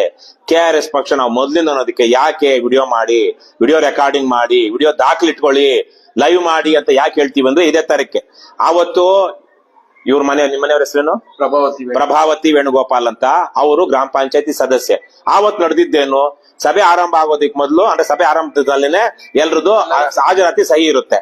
ಅದಾದ್ಮೇಲೆ ಪಿಡಿಒನೋ ಕಾರ್ಯದರ್ಶಿನೋ ಸಭೆಯ ಮಿನಿಟ್ಸ್ ಆಫ್ ದ ಮೀಟಿಂಗ್, ಸಭೆಯ ನಡಾವಳಿಗಳನ್ನ ಬರಿಬೇಕು. ಆದ್ರೆ ಆ ನಡಾವಳಿಗಳು ಬರೆದ ಮೇಲೆ ಸಹಿ ಮಾಡಿಸ್ಕೊಂಡಿಲ್ಲ, ಅದಕ್ಕೆ ಮೊದಲೇ ಸಹಿ ಆಗ್ಬಿಟ್ಟಿದೆ. ಆಮೇಲೆ ಸಭೆಯ ನಡಾವಳಿಗಳನ್ನ ಬರೆದಾದ್ಮೇಲೆ ಅದು ಇರೋದು ಹೇಗೆ ಅಂದ್ರೆ ಓದ್ ಹೇಳ್ಬೇಕು. ಯಾಕಂದ್ರೆ ಸಭೆಯಲ್ಲಿ ನಡೆದಿರೋದೇ ಒಂದು, ಅಲ್ಲಿ ದಾಖಲಾಗಿರೋದೇ ಒಂದು ಅಂತ ಆಗಬಾರದು. ಮತ್ತೆ ನಮ್ಮೆಲ್ಲರದ್ದು ಸಮ್ಮತಿ ಇದೆ ಅಂತ ಅದಕ್ಕೆ ಆಗ್ಬೇಕು ಅನ್ನೋ ಆಗಿದ್ರೆ ಅದನ್ನ ಓದ್ ಹೇಳ್ಬೇಕು ಅಂತಿದೆ. ಅದ್ರ ಜೊತೆಗೆ ಇವೆಲ್ಲ ರೆಕಾರ್ಡ್ ಆಗ್ಬೇಕು, ವಿಡಿಯೋ ಅವ್ಯಾವೂ ಆಗಿಲ್ಲ ನಿಮ್ಮಲ್ಲಿ. ನಮ್ಮ ಪಂಚಾಯತಿ ಓದು ಇಲ್ಲ, ಒಂದೇ ದಿನಕ್ಕೆ ಆಗಿಲ್ಲ, ಒಂದೇ ರೆಸೊಲ್ಯೂಷನ್ ಆಗಿಲ್ಲ. ಸೊ ಹಾಗಾಗಿ ಇವಾಗ ಅವ್ನ್ PDO ಗಂಗರಾಜುನ ಸಾಧ್ಯ ಆದ್ರೆ ನಾವು ಒಂದ್ಸಲ ಬರ್ತೀವಿ, ಒಂದು ಹಾರ ಶಾಲೆ ಎಲ್ಲ ತಂದು ಅವ್ನ್ ಸನ್ಮಾನ ಮಾಡಿ, ತಪ್ಪೇನಿಲ್ಲ. ಪಾಪ ಒಳ್ಳೆ ಕೆಲಸ ಮಾಡಿದಾನೆ, ಸಂಬಳದಲ್ಲಿ ಬದುಕ್ತಾ ಇದ್ದಾನೆ, ಏನು ಪ್ರಶ್ನೆ ಅಲ್ಲ ಅಲ್ವಾ? ಲಂಚ ಏನು ತಗೊಳ್ಳಲ್ಲ, ನ್ಯಾಯವಂತ, ಸನ್ಮಾನ ಮಾಡೋಣ. ಸೊ ಹಾಗಾಗಿ ಈಗ ಅಲ್ಲಿ ನಿಮ್ಮ ವಿರುದ್ಧನೇ ಆಗ್ಬಿಟ್ಟಿದೆ. ಇವಾಗ ನಂದು ಇನ್ನೊಂದು ಪ್ರಶ್ನೆ, ನಿಮ್ ವಿರುದ್ಧ ಯಾಕಾಗಿದೆ ಅನ್ನೋದಕ್ಕೆ, ಮತ್ತೆ ನಿಮ್ಗೆ ಅಲ್ಲಿ ಮುಂದಕ್ಕೂ ಈಗ ನೀವ್ ಎಲ್ಲಿದ್ದೀರೋ ಮಂಡ್ಯ ಹತ್ರ, ಅಲ್ಲೂ ನಿಮ್ನ ಉಳಿಸ್ತಾರೋ ಇಲ್ವೋ ಅನ್ನೋದಕ್ಕೆ ಒಂದು ಪ್ರಶ್ನೆ. ನಿಮ್ಮೂರು ಎಲ್ಲ ಮನೆಗಳು ಕಟ್ಕೊಂಡಿದಿರಲ್ಲ ಈಗ, ಎಲ್ಲ ಸರ್ಕಾರಿ ಜಾಗ ಅಂತ ಖರಾಬ್ ಅನ್ನೋ ಜಾಗದಲ್ಲಿ ಕಟ್ಟಿದೀರಾ. ನಮ್ PDOಗೆ ಇದನ್ನ ಖಾತೆ ಮಾಡ್ಕೊಡ್ರಿ, ಇಲ್ಲ ಒಂದು ನೈನೋಟೇನ್ ಹಾಕೊಡ್ರಿ ಅಂದ್ರೆ ಇದು ನಿಮ್ಮದಲ್ಲ, MS ರಾಮಯ್ಯಂದು ಅಂತ ಅವರೇ ಹೇಳ್ತಾರೆ. ಆಮೇಲೆ ನಾನ್ ಬಂದ್ ನೋಡ್ದೆ, ಬಂಗ್ಲೆಗಳೆಲ್ಲ ಇದೆಯಾ ನಿಮ್ಮೂರಲ್ಲಿ? ಬಂಗ್ಲೆಗಳ ತರ ಕಟ್ಕೊಂಡಿದ್ದೀರಾ? ಯಾವ ತರ ಕಟ್ಕೊಂಡಿದ್ದೀರಾ ಮನೆಗಳು? ಸ್ವಲ್ಪ ಹೆಚ್ಚಿನ ಮನೆಗಳಿದೆ, ಒಂದ್ ಸ್ವಲ್ಪ ಶೀಟ್ ಮನೆಗಳಿದೆ. ಬಂಗ್ಲೆ ಆತರ ಸದಾಶಿವ ನಗರದಲ್ಲಿ ಇದ್ದಂಗಿಲ್ಲ. ಈಗ ಅದ್ರ ಪಕ್ಕದಲ್ಲಿ ಸುಮಾರು 1-1.5 ಕೋಟಿ ರೂಪಾಯಿ ಬೆಲೆ ಬಾಳೋ 1000 ಅಪಾರ್ಟ್ಮೆಂಟ್ ನಿಮ್ಮ ಊರ್, ಅದೇ ಈ ಗೋಮಾಳ ಸೇರಿದಂತೆ 37 ಸರ್ವೆ ನಂಬರ್ ಅಲ್ಲೇ ಬಂದ್ಬಿಟ್ಟಿದೆ ಅಲ್ವಾ? ಅವ್ರದ್ದು ಹೆಚ್ಚು ಕಮ್ಮಿ 20-30 ಎಷ್ಟು ಅಂತಸ್ತಿದೆ? 14 ಫ್ಲೋರ್ ಇದೆ. ಯಾರ್ದು? ಯಾವ್ದು ಕಂಪನಿ ಇದದು? ಬಿರ್ಲಾ ಅವ್ರದಲ್ವಾ? ಈಗ ನಂದೊಂದು ಪ್ರಶ್ನೆ, ಕೋಟಿ ಒಂದು 50 ಲಕ್ಷನೋ ಕೋಟಿನೋ ಕೊಟ್ಟು ಬರ್ತಾರೆ, ನಿಮ್ಮದ್ ನೋಡಿದ್ರೆ ಕಿತ್ತೋಗಿರೋ ಹೆಂಚು, ಕಿತ್ತೋಗಿರೋ ಶೀಟು, ಅಲ್ಲೆಲ್ಲ ಇನ್ನೂ ಹಸು ಸಾಕ್ತಾ ಇದ್ದೀರಾ, ಆಮೇಲೆ ಸರಿಯಾಗಿ ಟಾಯ್ಲೆಟ್ಗಳು ಕಟ್ಕೊಂಡಿದ್ದೀರೋ ಇಲ್ವೋ ಗೊತ್ತಿಲ್ಲ. ಎಲ್ಲ ಬಡವರು ಅಲ್ಲ, ಇಳಿತಿಲ್ಲ, ಬಡವರು ಅಲ್ವಾ? ಏನು ಮತ್ತೆ ಏನು ಸರಿಯಾಗಿ ವಿದ್ಯೆನು ಜಾಸ್ತಿ ಇಲ್ದೇ ಇರೋರು ಹುಡುಗರು ಒಂದಷ್ಟು ಜನ ಇದಾರೆ. ಪಕ್ಕದಲ್ಲೇ ಗೌರ್ಮೆಂಟ್ ಸ್ಕೂಲ್ ಇದೆ, ಬಡವ್ರ ಮಕ್ಳು ಓದ್ತಾರೆ. ಅದೆಲ್ಲ ಅಷ್ಟು ಸಾವಿರಾರು ಅಪಾರ್ಟ್ಮೆಂಟ್ಗಳು ಅಲ್ಲಿ ಬರ್ತಾ ಇದಾವೆ, ಆಲ್ರೆಡಿ ಕಟ್ಬಿಟ್ಟಿದ್ದಾರೆ. ಅಲ್ಲಿ ವಾಸ ಮಾಡೋರ್ಗೆಲ್ಲ ನಿಮ್ಮನ್ನ ನೋಡಿ ಚಿಚಿ ತೂತು ದುರ್ಗಂಧ ಇವ್ರ ವಾಸನೆ ಇವೆಲ್ಲ ಖಾಲಿ ಮಾಡಿಸ್ಬೇಕು ಅಂತ ಅನ್ಸಲ್ವಾ ಅವ್ರಿಗೆ? ಅದಕ್ಕೆ ಅಲ್ವಾ ಇವಾಗ ಇವೆಲ್ಲ ಆಗ್ತಾ ಇರೋದು. ಬಡವರು ಕಾಣಿಸ್ಬಾರ್ದು, ಬಡವರು ಬದುಕಬಾರ್ದು. ನೀವು ಅಲ್ಲೇನೋ ನೀವು ದೊಡ್ಡ ಸದಾಶಿವ ನಗರ ಇದ್ದಂಗೆ ಒಂದು ಫಾಸ್ಟ್ ಲೊಕ್ಯಾಲಿಟಿ ಆಗಿದ್ರೆ ಬೆಲೆ ಬರ್ತಾ ಇತ್ತು. ಈಗ ನೀವು ಹಳೆ ಊರಲ್ಲೂ ನಿಮ್ ಜಾಗ ಇಲ್ಲ, ಈಗ ನೀವು ಬಂದಿರೋದು ನಿಮ್ಗೆ ಹಕ್ಕುಪತ್ರ ಕೊಟ್ಟಿಲ್ಲ. ಇಲ್ಲಿ ನಿಮ್ಮನ್ನ ಅವ್ರಿಗೆಲ್ಲ ದೃಷ್ಟಿ ಕೊಟ್ಟು ಅಂತಾರಲ್ವಾ, ಆ ತರಕ್ಕಿರುವಾಗ ಈ ಜಾಗನು ನಿಮ್ಮನ್ನ ಉಳಿಸ್ತಾರಾ? ಉಳ್ಸಲ್ಲ ಸರ್. ಯಾಕೆ? ನೀವು ಬಡವ್ರಲ್ವಾ? ನೀವು ಬಡವರು ಶ್ರೀಮಂತರ ಮುಂದೆ ನೀವು ಕಾಣಿಸ್ಕೊಂಡ್ರೆ ಅವ್ರಿಗೆ ಅಸಹ್ಯ ಆಗಲ್ವಾ? ಮೊನ್ನೆ ನಾವು ಹೋಗಿದ್ವಿ ಇಲ್ಲೇ ಕೋಲಾರ DC ಹತ್ರ ಹೋದಾಗ ನಮ್ಮವರು ಅಲ್ಲಿ ಯಾವ್ದೋ ಒಂದು ವಿಚಾರಕ್ಕಿದೆ, ಸರ್ಕಾರಿ ಭೂಮಿ ಉಳಿಸೋದು ವಿಚಾರವಾಗಿ ಹೋಗಿದ್ರು ಅಂತೆ. ಅವತ್ತು DC ಇರ್ಲಿಲ್ಲ, DC ಬದಲು ADCಗೆ ಬಂದಿದ್ದಾರೆ, ಅಡಿಷನಲ್ DC. ಆ ಅಮ್ಮ ಬಂದವರು ನಮ್ಮವರು ಈ ತರ ಕೊಡೋದಿಕ್ ಹೋದ್ರೆ ಏನಂದ್ರಂತೆ, ದೂರ ನಿಂತ್ಕೊಳ್ರಿ ಅಂದ್ರಂತೆ. ಪಾಪ ಅವ್ರದನ್ನು ನಾವು ಗಮನಿಸ್ಬೇಕು. ಅವ್ರಿಗೆಲ್ಲ ರೋಗಗಳಿರುತ್ತೆ, ಒಬ್ರಿಗಿಂತ ಒಬ್ರು ಗಂಟು ರೋಗ ಇರುತ್ತೆ. ಅವ್ರ ಅಂಟು ರೋಗ ನಮ್ಮವ್ರಿಗೆ ಅಂಟಬಾರ್ದು ಅಂತ ಹೇಳಿ ದೂರ ನಿಂತ್ಕೊಳ್ರಿ ಅಂತ ಹೇಳಿದ್ರು. ಇದು ನಮ್ ವ್ಯವಸ್ಥೆ ಅಲ್ವಾ? ಅದೇ ತರಕ್ಕೆ ಈಗ ಇದು ಉಲ್ಟಾ. ಈಗ ಅವ್ರಿಗೆ ಅಷ್ಟೆಲ್ಲ ಅಪಾರ್ಟ್ಮೆಂಟ್ಗಳು ಬರ್ತಾ ಇದೆ, ಒಳ್ಳೆ ಜಾಗ. ನಿಮ್ಮೂರನ್ನ ಉಳಿಸ್ತಾರ ಅವರು? ಈಗಿರೋ ಜಾಗನ ಉಳಿಸ್ತಾರ? ಅಲ್ಲಿರೋರ್ 4 ಜನಕ್ಕೆ ಒಂದಷ್ಟು ದುಡ್ಡು ಕೊಟ್ಟು ಖಾಲಿ ಮಾಡಿಸ್ಬಿಟ್ರೆ ಮಿಕ್ಕಿದೇನು ಉಳಿಯುತ್ತೆ? ಇನ್ಯಾರಿಗೋ ಸ್ವಲ್ಪ ಇನ್ನೊಂದಷ್ಟು ದಿವಸ ಹೋದ್ಮೇಲೆ ಬುಲ್ಡೋಸರ್ ತಂದು ಊರ್ ಮೇಲೆ ಹರ್ಸದ್ ಆಯ್ತಲ್ವಾ, ನಿಮ್ದು ಇದೇ ಸ್ಥಿತಿಗೆ ಬರುತ್ತೆ ಅಂತ ನನ್ನ ಅಭಿಪ್ರಾಯ. ಇದ್ರ ಬಗ್ಗೆ ನಿಮ್ದೇನ್ ಅನ್ಸುತ್ತೆ? ಆಗುತ್ತೆ ಅಂತೀರಾ ಹಿಂಗೆ, ಅಥವಾ ಬೇರೆನೂ ಆಗ್ಬೋದಾ? ಅಥವಾ ನೀವೆಲ್ಲ ಊರವ್ರು ಗಟ್ಟಿಯಾಗಿದ್ದೀರಾ? ಇನ್ನು ಮುಂದಕ್ಕೆ ಹೋರಾಟ ಏನ್ ನಡೆಯುತ್ತೆ? ಹೋರಾಟ ಎಷ್ಟೇ ಮಾಡಿದ್ರು ಅದನ್ನ ಅಧಿಕಾರಿಗಳು ಶಾಮೀಲಾಗಿ ನಮ್ಗ ತೊಂದ್ರೆ ಕೊಡ್ತಾನೆ ಬಂದ್ಬಿಟ್ರು. ಈಗ ನೀವು ಲೋಕಾಯುಕ್ತದಲ್ಲಿ ಕೇಸ್ ಹಾಕಿದ್ರೆ ಅಧಿಕಾರಿಗಳು ಕರ್ತವ್ಯ ಇಲ್ಲಪ್ಪ ಈ ತರ ಮೋಸ ಆಗಿರೋದಕ್ಕೆ? 95ರಲ್ಲಿ ಹಾಕಿದ್ದೆ ನಾನು. ಹಾಕಿದ್ರಿ? ಏನು ಕ್ರಮ ಆಗಿಲ್ಲ. ಮತ್ತೆ ಲೋಕಾಯುಕ್ತದವರು ಇಲ್ಲಿ ಬಂದೇ ಇಲ್ಲ. ಈ ಮಧ್ಯದಲ್ಲಿ ಇತ್ತೀಚೆಗೆ ನೀವೇನು ಲೋಕಾಯುಕ್ತ ಕೇಸ್ ಹಾಕಿಲ್ಲ? ಅಷ್ಟು ಸಲ್ಗ್ ಹಾಕಿದ್ದೀವಿ. ಅವರು ಏನು ಮಾಡಿಲ್ಲ. ನಮ್ಮಲ್ಲಿ ಒಂದು ಮಾತಿದೆ ನಾಗರಾಜ್ ಅವ್ರೆ, ಈ ಲೋಕಾಯುಕ್ತವ್ರಿಗೆ ಅಥವಾ ಈ ಹ್ಯೂಮನ್ ರೈಟ್ಸ್ ಅವ್ರಿಗೆ ಅಥವಾ ಈ ಪರಿಶಿಷ್ಟ ಜಾತಿ ಪಂಗಡ ಅದು ಕಲ್ಯಾಣ ಇದೇನು ಇದೆಯಲ್ವಾ SC/ST ಕಮಿಷನ್, ಅಲ್ಲಿಗೆಲ್ಲ ಹೋಗಿ ಕಂಪ್ಲೇಂಟ್ ಕೊಟ್ರೆ ಗಿರಾಕಿ ಹುಡುಕೊಟ್ಟಂಗೆ ಅವ್ರಿಗೆ. ಗಿರಾಕಿ ಹುಡುಕೊಟ್ಟಂಗೆ ಅವರು ಏನ್ ಬೇಕಾದ್ರೂ ಮಾಡ್ಕೊಂಡು ಈಗ ಈ ಅದ್ಲು ಬದ್ಲಕ ಅವರು ಕೈ ಜೋಡ್ಸವ್ರೆ. ಯಾರು? ಈ SC/ST ಸೆಲ್ನವರು ರಿಪೋರ್ಟ್ ಐತೆ, ಅದು ಅವ್ರದ್ದು ರಿಪೋರ್ಟ್ ಕೊಟ್ಟಿದ್ದಾರೆ. ಇದರಿಂದ ಏನು ಪರಿಶಿಷ್ಟ ಜಾತಿ ಪಂಗಡದವ್ರಿಗೆ ಯಾವುದೇ ತರದ ಅನ್ಯಾಯ ಆಗಲ್ಲ ಅಂತ ಹೇಳ್ಬಿಟ್ಟು ಆಗ್ಯವ್ರೆ. ನಾವು ಲೋಕಾಯುಕ್ತ ಎಲ್ಲ ರೆಡಿ ಮಾಡಿದೀವಿ. ಈಗ ನೀವು ನಾನು ನೋಡಿದಾಗೆ ಸರ್ಕಾರದೊಂದು ನಡಾವಳಿ ಇತ್ತೀಚೆಗೆ ಮೊನ್ನೆ 9ನೇ ತಾರೀಕು ನಮ್ಮ ಘನ ಮುಖ್ಯಮಂತ್ರಿಗಳ ನೇತೃತ್ವದಲ್ಲಿ ಒಂದು ಸಭೆ ಆಗುತ್ತೆ. ಆ ಸಭೆಯ ಸಚಿವ ಸಂಪುಟ ಟಿಪ್ಪಣಿ ನನ್ನ ಮುಂದೆ ಇದೆ. ಆ ಸಚಿವ ಸಂಪುಟ ಟಿಪ್ಪಣಿಲಿ ಈಗ 6 ಎಕರೆ 18 ಗುಂಟೆ ಗ್ರಾಮ ಠಾಣಾ ಜಮೀನು ಅಂತ ಅವ್ರು ಹೇಳ್ತಾರೆ. ಅದನ್ನ ಅವ್ರಿಗೆ ಬಿಟ್ಕೊಟ್ಬಿಡೋಣ.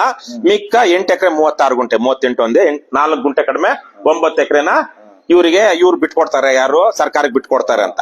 ಸರ್ಕಾರಕ್ಕೆ ಬಿಟ್ಕೊಡ್ತಾರೆ. ಇಲ್ಲಿರೋ ಪ್ರಶ್ನೆ ಆಗ್ಲೇ ಮತ್ತೆ ನಾವು ವಾಪಸ್ ಬಂದು ಹೇಳೋದಾದ್ರೆ, ಗ್ರಾಮ ಠಾಣಾದಲ್ಲಿ ನಿಮ್ಮದೇ ಆದಂತ ಸ್ವಂತ ಜಮೀನಿತ್ತು, ಸ್ವಂತ ಸೈಟ್ಗಳಿತ್ತು, ಮನೆಗಳಿದ್ದು ಅಲ್ವಾ? ಗ್ರಾಮ ಠಾಣಾದಲ್ಲಿ ಹೊರಗ್ ಬಂದಿದ್ದೀರಾ. ಈಗ 8 ಎಕರೆ 36 ಗುಂಟೆ ಕೊಡ್ತಾ ಇದಾರೆ. ಈ 8 ಎಕರೆ 36 ಗುಂಟೆ ನಿಮ್ಗೆ ಎಷ್ಟು ಕೊಡ್ತಾರೆ? ಅವ್ರ ಪ್ಲಾನು, ಅವರು ಅನುಭವ ಏನಂದ್ರೆ 20 ಎಕರೆ ಕೆರೆ ಐತೆ, ಅದನ್ನ ಮುಚ್ಕೊಂಡ್ಬಿಡೋದು. 10.5 ಎಕರೆ ಬಂಡೆ ಐತೆ, ಆಗ್ಲೇ ಅವರೇ ಹೊಡ್ಕೊಂಡ್ ತಿಂದ್ಬಿಟ್ಟವ್ರೆ. ಇನ್ನ ಹಳ್ಳ ಮಾಡ್ಬಿಟ್ಟವ್ರೆ. ಆ ಮಣ್ಣು ಹಾಕೊಂಡು ಅದನ್ನು 10 ಎಕರೆ ಹೊಡೆದ್ ಬಿಡೋದು. ಆಮೇಲೆ ಸರ್ಕಾರಿ ದೊಂಗ್ರ ಐತೆ 4 ಎಕರೆ 30 ಗುಂಟೆ, ಅದು ಹೊಡ್ಕೊಂಡು ಮಣ್ಣು ಮುಚ್ಚಿಬಿಟ್ಟು ಲೇಔಟ್ ಮಾಡ್ಕೊಂಡ್ಬಿಡೋದು. ಅಂದ್ರೆ ಒಂದ್ ಕಣಿವೆ ತರಕ್ಕೆ ದೊಡ್ಡ ಹಳ್ಳ 4 ಎಕರೆ 30 ಗುಂಟೆ. ಆಮೇಲೆ ಇಲ್ಲಿ ಮದ್ನಗುಂಟೆ ಆಂಜನೇಯನ ದೇವಸ್ಥಾನ ಅಂತ ಐತೆ, ಅಲ್ಲಿ ಕುಂಟೆ ಕಟ್ಟಿದ್ರು ಕಲ್ಯಾಣಿ. ದೇವನಹಳ್ಳಿ ಕಂಚಟ್ಕರು ಅಂತ ಅವರು ಕಟ್ಟಿದ್ರು ಕುಂಟೆ. ನಮ್ಮ ತಂದೆ ಕಾಲದಿಂದ ಇತ್ತು ಅದು. ಅಲ್ಲಿ ಛತ್ರಗಳು ಕಟ್ಟಿದ್ರು. ಅಲ್ಲಿ ಭಕ್ತರು ಬಂದ್ರೆ ಅನ್ನ ಮಾಡಿ ಹಾಕೋರು. ಆ ಛತ್ರಗಳನ್ನೆಲ್ಲ ತಳಿಸ್ಬಿಟ್ಟ, ಆ ಮರಗಳನ್ನೆಲ್ಲ ಹೊಡೆದಾಕ್ಬಿಟ್ಟ, ಆ ಕುಂಟೆನೆಲ್ಲ ಶಿಥಿಲ ಮಾಡ್ಬಿಟ್ಟ, ಅದೆಲ್ಲ ಕಾಂಪೌಂಡ್ ಹಾಕೊಂಡ್ಬಿಟ್ಟ. ಅದು ಉಳಿತದೆ. ಇನ್ನ ಬೇರೆ ಬೇರೆ ಅವೆ, ಅವೆಲ್ಲ ಜಮೀನ್. ಇದೊಂದು 8 ಎಕರೆ ತೋರ್ಸ್ಬಿಟ್ರೆ ಆ 8 ಎಕರೆ ಕೊಡೋದು ಯಾವ್ದು? ನಾವು ಉಳಿಯ ಮಾಡ್ತಾ ಇದ್ವಲ್ಲ ಗೋಮಳ, ಆ ಜಮೀನೆ ಆ 8 ಎಕರೆ ಕೊಡೋದು. ತುಪ್ಪ ಸವರೋದು, ಅದು ಅದ್ರಲ್ಲಿ ಅರ್ಧ ಬಂಡೆ, ಇನ್ನ ಅರ್ಧ ತುಪ್ಪ ಸವರೋದು. ಹಿಂಗ್ ಮಾಡಿ ಈ ಜಮೀನುಗಳೆಲ್ಲ ಲಪ್ಟಾಯಿಸ್ಬೇಕು. ಈ ಜಮೀನುಗಳೆಲ್ಲ ಹೊಡೆದು ಬಿಡ್ಬೇಕು. ಆಮೇಲೆ ಹೇಳೋರು ಕೇಳೋರು ಯಾರು ಇರಲ್ಲ. ಈ ಕಡಕ ಹಾಕ್ಬಿಟ್ಟು ಕಾಂಪೌಂಡ್ ಎಲ್ದು ಬಿಟ್ರೆ ಕೆರೆನೋ ಇವ್ರದೇ ರಸ್ತೆಗಳೆಲ್ಲ, ಎಷ್ಟು ರಸ್ತೆ ಐತೆ. ದೇವನಹಳ್ಳಿಗೆ ನಿಂದ ನಮ್ಮೂರ್ಗ್ ಬರೋ ರಸ್ತೆ, ಯತ್ಗನಹಳ್ಳಿನಿಂದ ನಮ್ಮೂರ್ಗ್ ಬರೋ ರಸ್ತೆ, ಶೆಟ್ಟಿಗರಿಗೆ ಹೋಗೋ ಕಾಲ್ದಾರಿ, ದೊಡ್ಡಲ್ಕ್ ಹೋಗೋದು ರಸ್ತೆ, ಈ ರಸ್ತೆಗಳೆಲ್ಲ ಮುಚ್ಚಿಬಿಡೋದು. ಎಲ್ಲ ಸೌಕರ್ಯ ಆತ್ಮಿಕ ತಾನೆ ಆಗೋದು. ಅದೆಲ್ಲ ರಸ್ತೆ ನಕಾಶೆ ಇತ್ತಲ್ಲಪ್ಪ ಎಲ್ಲ ಇದ್ರಲ್ಲಿನ.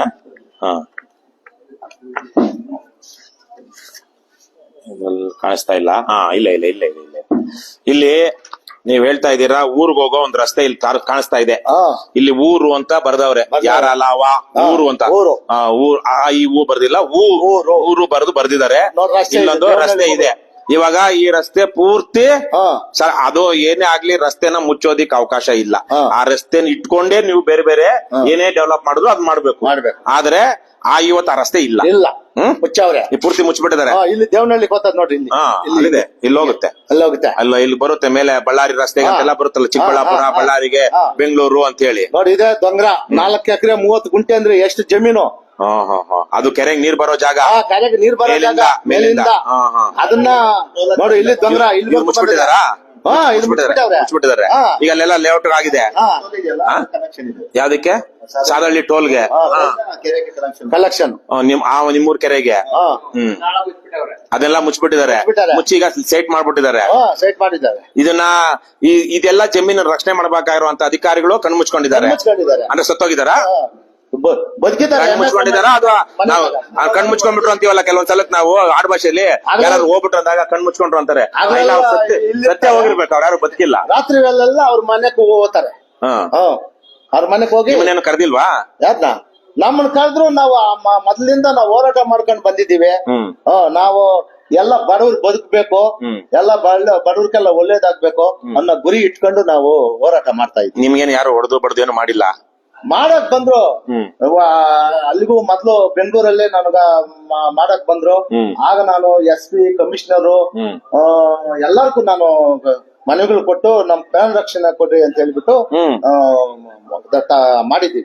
ಅಂದ್ರೆ ನಿಮ್ಮನ್ನ ಆಮಿಷಕ್ಕೆ ಏನಾದ್ರು ತೋರಿಸಿ ದುಡ್ಡು ತೋರಿಸಿ ಬಳಸ್ಕೊಳ್ಳಕ್ ನೋಡಿದ್ರು, ಬಳಸ್ಕೊಳ್ಳೋದಾಗ ಆಗದೆ ಇದ್ದಾಗ ಬೇರೆ ರೀತಿಲಿ ವ್ಯವಹಾರಗಳು ಅಂದ್ರೆ ಹೊಡೆಯೋದು ಬಡಿಯೋದು ತರಕ್ಕೆ ಮಾಡಿದ್ರು. ಆದ್ರೆ ನಿಮ್ ಜೊತೆ ಒಂದಷ್ಟು ಜನ ನೀವು ದಲಿತ ಸಂಘರ್ಷ ಸಮಿತಿ ಅಲ್ಲಿ ಇಲ್ಲಿ ಸಕ್ರಿಯವಾಗಿದ್ದರಿಂದ ಅಲ್ಲೊಂದಷ್ಟು ನಾಯಕರ ಜೊತೆ ಹೋರಾಟ ಮಾಡ್ತಿದ್ರಿಂದ ಮತ್ತೆ ಅವ್ರು ಇದ್ರಲ್ಲಿ ಇನ್ವಾಲ್ವ್ ಆಗಿದ್ರಿಂದ ಅದು ಮುಂದಿನ ಹಂತಕ್ಕೆ ಹೋಗ್ಲಿಲ್ಲ. ಇವಾಗ್ಲೂ ನಿಮ್ಗೆ ಪ್ರಾಣ ಉಳಿಯುತ್ತೆ, ನಾವ್ ಈ ಹೋರಾಟ ಮುಂದುವರ್ಸಿದ್ರೆ ನಮ್ಗೇನು ಆಗಲ್ಲ ಅನ್ನೋ ಧೈರ್ಯ ಇದೆಯಾ? ಧೈರ್ಯ ಇಲ್ಲ, ನಮ್ಗ ಧೈರ್ಯ ಇಲ್ಲ. ಯಾಕಂದ್ರೆ ಈ ಅಧಿಕಾರಿಗಳು ನಮ್ ಪರವಾಗಿ ಏನು ನಾವು ಹೇಳಿದ್ದೀವೋ ಆ ತರ ನಾವು ಕಾನೂನು ಪ್ರಕಾರ ನಡ್ಕೊಂಡಿದ್ದಿದ್ರೆ ನಮಗ ಒಂದು ಹುಮ್ಮಸ್ಸಿರೋದು, ಹೋರಾಟದಲ್ಲಿ ಒಂದು ಇರೋದು. ಇವತ್ತು ಒಂದು ದಾಖಲೆ ಬರೀತಾರೆ, ನಾಳೆ ಬೆಳಗ್ಗೆ ಒಂದು ದಾಖಲೆ ಬರೀತಾರೆ. ಎಲ್ಲ MS ರಾಮಯ್ಯ ಮಕ್ಕಳು ಪರವಾಗಿ ಬರೀತಾರೆ. ಈ ತರ ಪರಿಸ್ಥಿತಿ ಆಗಿದೆ ಈಗ. ಇನ್ನು ಮುಂದಕ್ಕೆ ಬೇರೆ ವಿಚಾರ ಮಾತಾಡೋದಕ್ಕೆ ಮೊದಲು MS ರಾಮಯ್ಯ ಅವ್ರಿಗೆ ಆಗ್ಲೇ ಹೇಳ್ದಂಗೆ 16,000 ಕೋಟಿ ರೂಪಾಯಿ ಆಸ್ತಿ ಇದೆ ಅವ್ರ ಕುಟುಂಬದವ್ರಿಗೆ. ಇದೇನು ಕಡಿಮೆ ಏನಲ್ಲ, ಇದೊಂದು 1,000 ಕೋಟಿ ರೂಪಾಯಿ. ಆದ್ರೆ ಈ ತರ ತಮ್ಮ ಅಧಿಕಾರ ದುರ್ಬಳಕೆ ಮಾಡ್ಕೊಂಡೋದು, ಪ್ರಭಾವ ಬಳಸೋದು, ಅವರು ಅಷ್ಟೋ 1,000 ಕೋಟಿ ಇರುವಂತವ್ರು ಬಂದು ನಿಮ್ಮೂರ್ನ ಅದ್ಯಾವ್ದೋ ಒಂದು ವಿಡಿಯೋ ಅದನ್ನು ಮೊನ್ನೆ ಹಾಕಿದ್ದೆ ಫೇಸ್ಬುಕ್ ಅಲ್ಲಿ, ಊರಿನ ಜನರ ಜೊತೆ ಎಲ್ಲ ನಿನ್ ಮೆತ್ತಗ್ ಮಾತಾಡು ಅದು ಇದು ಈ ತರಕ್ಕೆಲ್ಲ ಬೇಕಾಗಿದ್ಯಾ ಅವ್ರಿಗೆ? ದೊಡ್ಡ ಮನುಷ್ಯಲ್ವಾ ಅವರು? ಅವ್ರ ಶ್ರೀಮಂತರಿದ್ದಾರೆ. ನಮ್ಮ ಕೈವಾರ್ ನಾರಾಯಣ್ ತಾತ ಅವ್ರದ್ದು ಟ್ರಸ್ಟ್ ಎಲ್ಲ ನಡೆಸ್ತಾರೆ, ಕೈವಾರದ್ದು ಅಲ್ವಾ? ಅವರೆಲ್ಲ ಒಂದ್ ಸಮಾಜಕ್ಕೆ ಮಾರ್ಗದರ್ಶನ ಮಾಡೋ ತರಕ್ ಇರ್ಬೇಕು. ಆದ್ರೆ ಅವ್ರಿಗೆ ಯಾಕೆ ಇದು ದುರಾಸೆನಾ ಅಥವಾ ಇದೇನೋ ಒಂದ್ ತರಕ್ಕೆ ಮಾಡಿ ನಾವು ದಬ್ಬಾಳಿಕೆ ಮಾಡಿ ಬದುಕ್ಬೇಕು ಅನ್ನೋ ಜಮೀನು ಹಿಂಗೆ ಮಾಡಕ್ ಹೋಗಿ ಈಗ ಹೊಸ ತಲೆಮಾರು ಇದ್ರಲ್ಲಿ ಮಾಡಕ್ ಹೋಗಿ ಅಲ್ಲಿ ಊರವರೆಲ್ಲ ಎಚ್ಚರಿಕೆ ಕೊಟ್ಟು ಅಲ್ಲಿ ಕಳ್ಸವ್ರೆ. ಇವ್ರ ಏನ್ ಮಾಡೋದು, 10 ಪೈಸಾ ದಾನ ತೋರಿಸ್ತಾರೆ, ₹1 ಹೊಡಿತಾರೆ.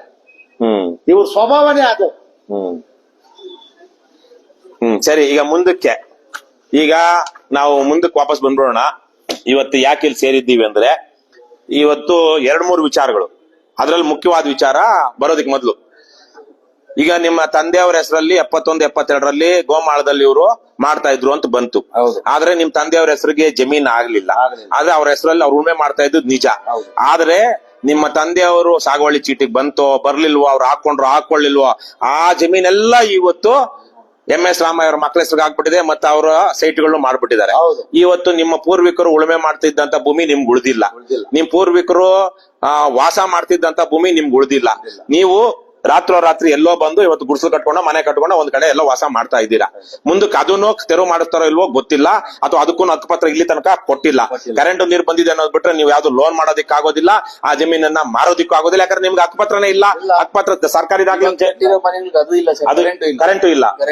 ಕರೆಂಟು ಇಲ್ಲ. ಸೊ ಹಾಗಾಗಿ ನಿಮ್ದೊಂದ್ ರೀತಿಯಲ್ಲಿ ಅಯೋಮಯವಾಗಿ ಇದೆ. ಈಗ 2-3 ವಿಚಾರಗಳು ಇದ್ರಲ್ಲಿ. ಒಬ್ಬ ಆಗ್ಲೇ ಹೇಳಿದಾಗೆ ಇನಾಮತಿ ರದ್ದಾಗಬೇಕಾಗಿತ್ತು. ಅಂದ್ರೆ ಜೋಡಿದಾರರು ಯಾರಿತ್ತು ಆ ಇಡೀ ಭೂಮಿ ಸರ್ಕಾರದ ಭೂಮಿ ಅಂತ ಆಗ್ಬೇಕಾಗಿತ್ತು. ಅದಾಗಿಲ್ಲ. MS ರಾಮಯ್ಯ ಅವ್ರಿಗೆ ಆಗ್ಲೇನೆ ಒಂದಷ್ಟು ಭೂಮಿ ಆಗ್ಬಿಟ್ಟಿದೆ ಅಂತ ಯಾವ್ದೋ ಒಂದು ದಾಖಲೆ ತೋರಿಸ್ತಾರೆ.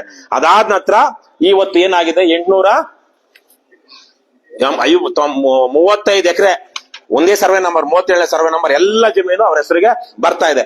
ಒಂದೇ ಕುಟುಂಬಕ್ಕೆ ಇಷ್ಟು ಜಮೀನು ಬರೋದಿಕ್ಕೆ ಸಾಧ್ಯ ಇಲ್ಲ. ಮತ್ತೆ ನೀವ್ ಹೇಳಿದಾಗೆ ಅವರು ಬೇರೆ ಬೇರೆಯವ್ರ ಹೆಸರಲ್ಲಿ ಬೇಕಾದ್ರೆ ಇದು ಗ್ರಾಂಟ್ ಮಾಡಿಸ್ಕೊಂಡು ಅವರಿಂದನೂ ಮಾರಾಟ ಮಾಡಿಸ್ಕೊಂಡಿದ್ದಾರೆ ಅಂತ ಒಂದಷ್ಟು ಜನ ಹೇಳ್ತಾ ಇದ್ದಾರೆ. ಅದಾಗಿದೆಯಾ? ಹೌದು, ಎಲ್ಲರಪ್ಪಲ್ಲಿ ಮಾಡ್ಕೊಂಡಿದ್ದಾರೆ. ಅಂದ್ರೆ ಒಬ್ರಿಗೆ ಕೊಡೋದಿಕ್ ಆಗೋದಿಲ್ಲ. ಹಾಗಾಗಿ ಯಾರಿಗೆ ಅರ್ಹರು ಅಂತ ಯಾರು ಕಾಣಿಸ್ತಾರೋ ಭೂರಹಿತ ಕೃಷಿ ಕಾರ್ಮಿಕರು ಅವ್ರು ಉಳುಮೆ ಮಾಡ್ಕೊಂಡಿದ್ದವರು ಬಗೆ ರೂಕುಮಲ್ಲಿ ಅವ್ರು ಕೊಟ್ಟು ಅಲ್ಲಿ ಕೊಟ್ಟ ತಕ್ಷಣ ಮತ್ತೆ ಇಲ್ಲಿ ಹೆಬ್ಬೆಟ್ಟು ಹೊತ್ಕೊಂಡು ಬೋಗಸ್ ಮಾಡ್ಕೊಂಡು ಆ ಬೋಗಸ್ ವ್ಯಕ್ತಿಗಳಿಂದ ಇವರಿಗೆ ಮಾರಾಟ ಆಗಿರೋ ತರಕ್ಕೆ ದಾಖಲೆಗಳು ಮಾಡ್ಕೊಂಡು ಇವತ್ತು ಇವ್ರ ಹೆಸರು ಬಂದ್ಬಿಟ್ಟಿದೆ. ಬಂದಿದ್ದಾವೆ. ಹಾಗಾಗಿ ಇದು ಪೂರ್ತಿಯಾಗಿ ದೊಡ್ಡ ಸಾವಿರಾರು ಕೋಟಿ ರೂಪಾಯಿಗಳ ಭೂ ಹಗರಣ ಇವತ್ತಿನ ಮಟ್ಟದಲ್ಲಿ.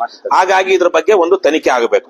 ಎರಡನೇದು, ನಮ್ಮ ಅಧಿಕಾರಿಗಳು ಯಾವ ಮಟ್ಟಕ್ಕಿದ್ದಾರೆ ಅಂದ್ರೆ, ಈ ಭ್ರಷ್ಟ ಅಧಿಕಾರಿಗಳು ನೀಚರು, ಇವ್ರೇನು ಅನ್ನ ತಿಂತಾರೋ ಅಮೇಧ್ಯ ತಿಂತಾರೋ ಗೊತ್ತಿಲ್ಲ. ನಾಗರಾಜ್ ಅವ್ರೆ, ನಿಮ್ಮದೇ ಭೂಮಿ, ನಿಮ್ದೇ ಸರ್ವೆ ನಂಬರ್, ಇಲ್ಲಿ ಎಷ್ಟು ಹೇಳುತ್ತೆ ಮೋಹನ್, ಇದು ವೇಣುಗೋಪಾಲ್ ಎಷ್ಟಪ್ಪ ಹೇಳುತ್ತೆ ಅದು?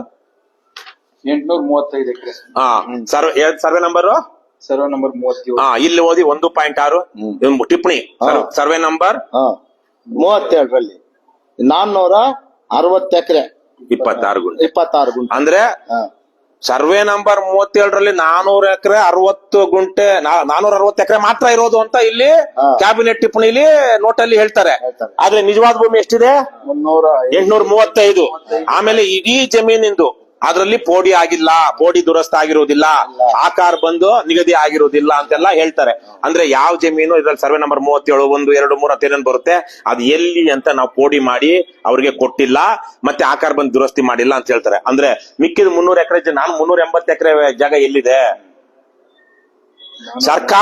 ಸರ್ಕಾರಿ ಅಧಿಕಾರಿಗಳೇ ಲೆಕ್ಕ ದಾರಿ ತಪ್ಪಿಸ್ತಾ ಇದ್ದಾರೆ, ಪೂರ್ತಿಯಾಗಿ ದಾರಿ ತಪ್ಪಿಸ್ತಾ ಇದ್ದಾರೆ. ಇವರು ಇಲ್ಲಿ ಯಾವುದೇ ರೀತಿಲೂ ಪ್ರಾಮಾಣಿಕವಾಗಿ ನ್ಯಾಯಬದ್ಧವಾಗಿ ನಡ್ಕೊಂಡಿಲ್ಲ. ಇವ್ನು ಯಾವನ್ ಕೊಟ್ಟಿದ್ದಾನೆ ಇದು 460 ಎಕರೆ ಇದೆ ಅಂತ, ಇವ್ನು ಯಾವ್ದೋ ಒಂದು ದುರುದ್ದೇಶ ಇಟ್ಕೊಂಡೆ 460 ಎಕರೆ ಅಂತ ಹೇಳಿದಾನೆ. ಇದು 835 ಎಕರೆ ಅಂತ ಹೇಳಿದ್ರೆ ಕ್ಯಾಬಿನೆಟ್ ಅಲ್ಲೇ ಈ ವಿಚಾರ ಚರ್ಚೆಗೆ ಬಂದಾಗ 835 ಎಕರೆ ಒಂದೇ ಜಮೀನು ಸರ್ವೆ ನಂಬರ್ ಇವ್ರಿಗೆ ಹೆಂಗ್ ಬಂದ ಪ್ರಶ್ನೆ ಬರುತ್ತಲ್ಲ. ಮತ್ತೆ ಇದರಲ್ಲಿ 460 ಎಕರೆ ಇವ್ರ ಹೆಸರಲ್ಲಿದೆ ಅಂತ ಎಲ್ಲೂ ಇಲ್ಲ. ಎಲ್ಲಿ ಕ್ಯಾಬಿನೆಟ್ ನೋಟಲ್ಲಿ ಅವರಲ್ಲಿ ಅಲ್ಲಲ್ಲೆಲ್ಲೆಲ್ಲೋ ಇದೆ. ಇದು ಇವ್ರದೊಂದು 6 ಎಕರೆ 38 ಗುಂಟೆ ಸುತ್ತಮುತ್ತ ಬೇರೆ ಬೇರೆ ಏನೇನಿದೆ. ಹಾಗಾಗಿ ಗ್ರಾಮ ಠಾಣೆ ಇವ್ರು ಕೊಟ್ಬಿಟ್ಟು ಇವರು ದಾನಶೂರ ವೀರಕರ್ಣ ಇವ್ರು 8 ಎಕರೆ 36 ಗುಂಟೆ 3-4 ಸೈಡ್ ಸರ್ವೆ ನಂಬರ್ ಒಂದ್ ಕಡೆ ಕೊಟ್ಬಿಟ್ಟು ಇವ್ರು ಒಂದೇ ಸರ್ವೆ ನಂಬರ್ ಇವ್ರು ಕೊಡೋಣ ಅಂತ ಹೇಳ್ತಾರೆ. ಆ ತರ ಇದ್ರೆ ಅವ್ರದ್ದು ಎಷ್ಟು ಜಮೀನ್ ಐತೆ ಇದ್ರಲ್ಲಿ ಇರ್ಬೇಕಿತ್ತಲ್ಲ, ಇದ್ರಲ್ಲಿ ಇಲ್ವೇ ಇಲ್ಲ. ಹಾಗಾಗಿ ಇಲ್ಲಿ ಆಗ್ಲೇ ಹೇಳುವಂಗೆ ಲ್ಯಾಂಡ್ ಸೀಲಿಂಗ್ ಆಕ್ಟ್ ಅಪ್ಲೈ ಆಗಿಲ್ಲ. ಯಾರಿಗ ಕಾನೂನು ಯಾರಿಗ ಅಪ್ಲೈ ಆಗುತ್ತೆ? ಬಡವರಿಗೆ ಕಾನೂನು ಗೊತ್ತಿಲ್ಲದೆ ಇರುವಂತವ್ರಿಗೆ, ಅಸಹಾಯಕರಿಗೆ, ದುರ್ಬಲರಿಗೆ, ದಲಿತರಿಗೆ. ಶ್ರೀಮಂತರಾಗಿರುವಂತವ್ರಿಗೆ, ಪ್ರಭಾವಿಗಳಾಗಿರುವಂತವ್ರಿಗೆ, ಸಮಾಜದಲ್ಲಿ ಬೇರೆ ಬೇರೆ ರೀತಿಯ ದುಷ್ಪ್ರಭಾವವನ್ನ ಬಳಸುವಂತವ್ರಿಗೆ, ಆಮೇಲೆ ದಬ್ಬಾಳಿಕೆ ಮಾಡುವಂತವ್ರಿಗೆ ಕಾನೂನು ಅಪ್ಲೈ ಆಗುತ್ತಾ? ಆಗಲ್ಲ. ಪೊಲೀಸರು ಹೊಡಿತಾ ಇರೋನ್ ಎಳ್ಕೊಂಡೋಗಲ್ಲ, ಒದೆ ತಿಂತಿರೋನ್ ಎಳ್ಕೊಂಡು ಹೋಗ್ತಾರೆ. ಯಾವನೋ ಏನ್ ಒಳ್ಳೆ ಬಟ್ಟೆ ಗಿಟ್ಟೆ ಹಾಕೊಂಡು ಡುಮ್ ಆಗಿದ್ದು, ಸ್ವಲ್ಪ 5 ಬೆಳಗ್ಗೆ 5 ಉಂಗ್ರ ಹಾಕೊಂಡು ಕುತ್ತಿಗೆ ನಾಯಿ ಚೆನ್ನ ಹಾಕೊಂಡಿದ್ದು ಬಡವನ್ ಒದಿತಾ ಇದ್ರೆ, ಅದೇನೋ ನಮ್ಮ ಲಿಂಗೇಗೌಡರು ಹೇಳ್ತಾ ಇದ್ರು, ಅದನ್ನ ಬಹಳ ಚೆನ್ನಾಗಿ ಹೇಳ್ತಾರೆ ನಮ್ಮ ಉಪಾಧ್ಯಕ್ಷರಾಗಿದ್ದು ಅಂತವ್ರು. ಅದೇನೋ ಊಸ್ದೋಳು ಯಾರು ಅಂದ್ರೆ ಮಾಸ್ಲು ಬಟ್ಟೆವಳು ಅಂತಾರಂತ. ಹಂಗೆ ಯಾರು ಊಸಿದ್ರೆ ಒಳ್ಳೆ ಬಟ್ಟೆ ಹಾಕಿರೋರು ಊಸಲ್ಲ, ಯಾರು ಮಾಸ್ಲು ಬಟ್ಟೆವಳೆ ಊಸೋದು. ಆ ತರಕ್ಕೆ ತಪ್ಪು ಯಾರು ಮಾಡ್ತಾರೆ? ಬಡವರು, ಏನು ಚೆನ್ನಾಗಿ ಒಳ್ಳೆ ಬಟ್ಟೆ ಹಾಕೊಳ್ದೇ ಇರೋಂತವ್ರು, ಸರಿಯಾಗಿ ಇಂಗ್ಲಿಷ್ ಮಾತಾಡಕ್ ಬರದೇ ಇರೋರು, ಇವರೇ ಎಲ್ಲ ಇಂಗ್ಲಿಷ್ ಮಾತಾಡಕ್ ಬರೋಂತವ್ರು. ಶ್ರೀಮಂತರ ಮಕ್ಕಳು ಅವ್ರು ಯಾವತ್ತೂ ಏನು ತಪ್ಪು ಮಾಡಲ್ಲ. ರಾಜಕಾರಣಿಗಳಂತೂ ತಪ್ಪೇ ಮಾಡಲ್ಲ, ಅಧಿಕಾರಿಗಳು ತಪ್ಪು ಮಾಡಕ್ ಸಾಧ್ಯನೇ ಇಲ್ಲ. ಸೊ ಈ ತರಹದ ವಿಚಾರ ಇದ್ರಲ್ಲಿ ನಡೆದಿರುವಂತದ್ದು. ಇವರು ಯಾವುದೇ ರೀತಿಲಿ ಅಲ್ಲಿ ಇವ್ರಿಗೆ ಕಾನೂನು ಅಪ್ಲೈ ಆಗಿಲ್ಲ. ಭೂ ಪರಿಮಿತಿ ಏನಿದೆ ಲ್ಯಾಂಡ್ ಸೀಲಿಂಗ್ ಆಕ್ಟ್ ಅಪ್ಲೈ ಆಗಿಲ್ಲ. ಹಾಗಾಗಿ ನಿಮ್ಮ ನಿಮಗೇನು ಆಸ್ತಿ ನಿಮ್ಮ ತಾತ ನಿಮ್ಮ ಅಪ್ಪ ಉಳುಮೆ ಮಾಡ್ತಾ ಇದ್ರು, ನರಸಿಂಹಯ್ಯ ಬಿನ್ ಬುಡ್ಡಪ್ಪ, ಅವ್ರೇನು ಉಳುಮೆ ಮಾಡ್ತಾ ಇದ್ರು ಅದು ನಿಮ್ಮ ಹೆಸರು ಬರ್ಬೇಕಾಗಿತ್ತು. ಯಾಕಂದ್ರೆ ಅವರು ತಲತಲಾಂತರದಿಂದ ಉಳುಮೆ ಮಾಡ್ತಾ ಇದ್ರು ಅಂತವ್ರು. ಎರಡನೇದು, ಇನ್ನೊಂದು, ಯಾರ ಹೆಸರಿಗೆ ಬೋಗಸ್ ಹೆಸರೇ ಇರಬಹುದು, ಆ ಬೋಗಸ್ ಹೆಸರಿಂದ ಇವ್ರ ಹೆಸರಿಗಾಗಿದೆ ಅಂದ್ರೆ ಇವತ್ತು ಅದು ಆ ಗ್ರಾಂಟ್ ಯಾವನಿಗಾಗಿತ್ತು ಅವನೇ ಬೋಗಸ್ ಇರೋದ್ರಿಂದಾಗಿ ಆ ಜಮೀನು ಸಹ ಸರ್ಕಾರದ ವರ್ಷಕ್ಕೆ ಬರ್ಬೇಕು. ಏನ್ MS ರಾಮಯ್ಯ ಅವ್ರಿಗಾಗಿದೆ ಗೊತ್ತಾಯ್ತಾ ನಾನು ಹೇಳ್ತಿರೋದು? ಈಗ ಯಾರೋ ಒಂದ್ ಹೆಸರಲ್ಲಿ ತಿಮ್ಮಯ್ಯ ಅನ್ನೋ ಹೆಸರಲ್ಲಿ ಇವ್ರ ಗ್ರಾಂಟ್ ಆಗಿತ್ತು, ಆ ಗ್ರಾಂಟ್ ಅನ್ನ ನಾವು ತಗೊಂಡಿದೀವಿ ಅಂತ ಇವ್ರು ಹೇಳ್ತಾರೆ. ತಿಮ್ಮಯ್ಯ ಅನ್ನೋನೇ ಬದುಕಿಲ್ಲ, ಎಲ್ಲ ಬೋಗಸ್ ಅಂದಾಗ ಆ ಭೂಮಿ ಯಾರಿಗ್ ಬರ್ಬೇಕು ಕಾನೂನು ಪ್ರಕಾರ? ಹೌದು, ನಮ್ಗೆ ರೈತರು ಮೊದಲು ಇಲ್ಲ ಉಳ್ಮೆನೆ ಮಾಡ್ತಾ ಇಲ್ಲ ಅನ್ಕೊಂಡ್ಬಿಡೋಣ. ಗೋಮಾಳದಲ್ಲಿ ನೀವೊಂದು 300-400 ಎಕರೆ ಗೋಮಾಳದಲ್ಲಿ 100 ಎಕರೆ ಉಳ್ಮೆ ಮಾಡ್ತಾ ಇದ್ವಿ, ಇನ್ನೊಂದ್ 100-200 ಎಕರೆ ಹಂಗೆ ಪಾಳು ಬಿದ್ದಿತ್ತು ಅನ್ಕೊಳ್ಳೋಣ. ಆ 100-200 ಎಕರೆಲಿ ಇವ್ರಿಗೆ ಯಾರಿಗೋ ಹಂಚಿಕೆ ಆಗಿ ಆಮೇಲೆ ಇವ್ರು ಬಂದಿತ್ತು ಅನ್ಕೊಳ್ಳೋಣ. ಹಂಚಿಕೆ ಯಾರಿಗಾಗಿತ್ತು ಆ ವ್ಯಕ್ತಿನೇ ಇಲ್ಲ, ಅದು ಅವನ ಹೆಸರೇ ಬೋಗಸ್ ಅಂದಾಗ ಆ ಜಮೀನು ಮತ್ತೆ ಯಾರಿಗ್ ಬರ್ಬೇಕು? ಸರ್ಕಾರದ ವಶಕ್ಕೆ ಬರ್ಬೇಕು. ಇದು ಕಾನೂನು ಇರುವಂತದ್ದು. ಇದು ಇಂಥವಾದ್ರೆ ಮಾತ್ರ ಈ ದೇಶದಲ್ಲಿ ಕಾನೂನು ಬದುಕಿದೆ, ನ್ಯಾಯ ನೀತಿ ಉಳಿಯುತ್ತೆ ಅಂತ ಆಗುತ್ತೆ. ಇಲ್ಲ ಅಂದ್ರೆ ಯಾರಾದ್ರೂ ಎಮ್ಮೆ ದೊಣ್ಣೆ ಯಾವೊಂದಿದ್ಯೋ ಅವಂದೇ ಎಮ್ಮೆ ಅಂತ ಹಿಂದಿಲಿ ಒಂದ್ ಮಾತು ಹೇಳ್ತಾರೆ. ಅಂದ್ರೆ ಯಾರು ಶಕ್ತಿವಂತರೋ ಅವ್ರು ಹೇಳಿದ್ದೆ. ಇವತ್ತು ನಾನೊಂದು ವಿಚಾರ ಬಹಳ ಜನಕ್ಕೆ ಇದು ಸಾರ್ವಜನಿಕರಿಗೆ ಹೇಳ್ಬೇಕು ಅಂತ ಹೇಳ್ತಾ ಇದ್ದೀನಿ. ನೀವು ಎಷ್ಟೇ ತಿಳ್ಕೊಂಡಿರಿ, ನಿಮ್ಮ ಮನೆಗೆ ಬಂದು ಇವತ್ತು ಯಾರಾದ್ರೂ ದುಡ್ಡಿರೋರು ರೌಡಿಸಂ ಮಾಡೋಂಥವ್ರು ನಿಮ್ ಮನೆ ಒಳಗಡೆ ಬಂದು ನಿಮ್ಮನ್ನು ಹೊರಗೆ ಹಾಕಿ ಅವ್ರು ವಾಸ ಮಾಡೋಕ್ ಶುರು ಮಾಡಿದ್ಮೇಲೆ ನಿಮಗೆ ನಿಮ್ಮ ದಾಖಲೆಗಳಲ್ಲಿ ಏನ್ ಹೇಳಿದ್ರು ಆ ಮನೆ ನೀವು ದಕ್ಸ್ಕೊಳಕ್ ಆಗಲ್ಲ. ಆ ಮನೆ ಅವಂದೇನೆ. ಯಾಕಂದ್ರೆ ಪೊಲೀಸ್ ಅವ್ನ ಜೇಬಲ್ ಇರ್ತಾರೆ, ಅಧಿಕಾರಿಗಳು ಅವ್ನ ಜೇಬಲ್ ಇರ್ತಾರೆ. ನೀವೇನು ಪೊಲೀಸ್ ಸ್ಟೇಷನ್ಗೆ ಹೋಗಿ ಹೇಳಿದಾಗ ಇದು ಸಿವಿಲ್ ಮ್ಯಾಟ್ರು ಕೋರ್ಟ್ಗೆ ಹೋಗಿ ಅಂತಾರೆ. ಎರಡನೇದಾಗಿ ಕೋರ್ಟ್ಗೆ ಹೋದ್ರೆ ಅವನು ಕೋರ್ಟ್ ಜಡ್ಜ್ಗಳನ್ನ ಬುಕ್ ಮಾಡ್ಕೊಳ್ಬಹುದು, ವರ್ಷಗಟ್ಲೆ ಕೇಸ್ ನಡಿಬಹುದು. ಅಷ್ಟು ವರ್ಷ ನೀವು ಹೊರಗಿರ್ತೀರಾ, ನೀವೇ ಕಟ್ಟದ ಮನೆಯಲ್ಲಿ ಇವತ್ತು ಈ ಹಾವು ವಾಸ ಮಾಡುತ್ತೆ. ಎರಡನೇದು, ನಿಮ್ಮದೇ ಮನೆ, ನೀವೇ ವಾಸ ಮಾಡ್ತಾ ಇದ್ದೀರಾ. ಬಂದ ದೊಡ್ಡ ಲಾರ್ಡು, ಈ ಮನೆ ನಂದು ಅಂತ ಎಲ್ಲ ದಾಖಲೆ ಸೃಷ್ಟಿ ಮಾಡ್ಕೊಂಡು ಫೋರ್ಜರಿ ಎಲ್ಲಾನು ಕಲರ್ ಸರ ಸಾಧು ಇದು ಮಾಡ್ಕೊಂಡು ತಂದ ನಂದು ಮನೆ ಅಂದ. ಅಥವಾ ಅಧಿಕಾರಿಗಳನ್ನೇ ಒಳಗಡೆ ಹಾಕೊಂಡು ನಿಮ್ಮದೇ ಮನೆ ನೆನ್ನೆ ತನಕ ಇದ್ದಿದ್ದು ಇವತ್ತು ಸರ್ಕಾರದ ದಿಶಾಂಕಲ್ಲೂ ಸೇರಿದಂತೆ ಪಾಣಿಲೂ ಸೇರಿದಂತೆ ಜಮೀನು ಅವನ ಹೆಸರು ಬರ್ತಾ ಇದೆ. ನೀವು ಮಾರಾಟನೇ ಮಾಡಿಲ್ಲ, ಆದ್ರೆ ಅವನ ಹೆಸರು ಬರ್ತಾ ಇದೆ. ಇವತ್ತು ಮನೆ ನೀವು ಖಾಲಿ ಮಾಡ್ಲೇಬೇಕು, ಯಾಕಂದ್ರೆ ಇವತ್ತು ನಿಮ್ಮ ಹೆಸರಲ್ಲಿಲ್ಲ.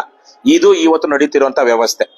ಇದು ಬಡವರು ಎಲ್ಲಿ ತನಕ ಸರಿಯಾಗಿ ನ್ಯಾಯ ನೀತಿ ಎತ್ತಿ ಹಿಡಿಯುವಂತ ರಾಜಕಾರಣ ಮಾಡೋದಕ್ಕೆ ಬೆಂಬಲಿಸಲ್ವೋ ಅಲ್ಲಿ ತನಕ ಇದು ನಡೀತಾ ಇರುತ್ತೆ.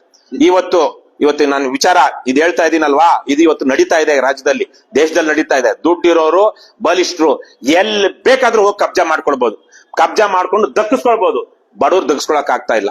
ಕೆಲವೇ ಏನೋ ಪುಣ್ಯಾತ್ಮರ ದೊಡ್ಡ ಮನುಷ್ಯರು ದುಡ್ಡಿರೋಂಥವ್ರು ಬಿಟ್ಟವ್ರು ಬದುಕ್ತಾ ಇದಾರೆ. ಅಯ್ಯೋ ಹೋಗ್ಲಿ ಬದುಕೊಳ್ಳಿ ಬಡವ ಅಂತ ಬಿಟ್ರೆ ಬದುಕ್ತಾ ಇದಾರೆ, ಇಲ್ಲ ಅಂದ್ರೆ ಬಡವರು ಬದುಕೋದಿಕ್ ಆಗ್ತಾ ಇಲ್ಲ. ಇವಾಗ ನಿಮ್ಮದು ವಿಚಾರಕ್ಕೆ, ನೀವು ನಿಮ್ಮ ತಾತ ಮುತ್ತಾತಂದ್ರು ಏನ್ ಮನೆ ಕಟ್ಕೊಂಡಿದ್ರು ಆ ಭೂಮಿ ಇವತ್ತು ಗ್ರಾಮ ಠಾಣದ್ದು ನಿಮ್ಮ ಹೆಸರಲ್ಲಿ ಇಲ್ಲ. ಯಾಕಂದ್ರೆ ಈ ಗ್ರಾಮ ಠಾಣ ಅಂತಲೇ ಬರ್ತಾ ಇದೆ, ಅಲ್ಲಿ ನಿರ್ವಸಿತ ಪ್ರದೇಶ ಅಂತ ಬರ್ತಾ ಇದೆ. ಎರಡನೇದಾಗಿ ಇವಾಗ ನೀವು ವಾಸ ಮಾಡ್ತಿದ್ದೀರಾ, ಅಲ್ಲೊಂದೇನೋ ಇದ್ದನ್ನ ಬಿಟ್ಟು ಇಲ್ಲಿ ಬಂದು ವಾಸ ಮಾಡಕ್ ಶುರು ಮಾಡಿದ್ರೆ ಅದು ಬರ್ತಾ ಇಲ್ಲ. 45 ವರ್ಷ ಆಗಿದೆ. ನಾವು ನನಗ್ 45 ವರ್ಷ ಆಗಿದೆ. ನಾನು ಹುಟ್ಟಿದ್ ಇವಾಗ ಇರೋ ಊರಲ್ಲೇ, ಆದ್ರೆ ಇಲ್ಲಿ ತನಕ ಅದಕ್ಕೆ ದಾಖಲೆಗಳಿಲ್ಲ.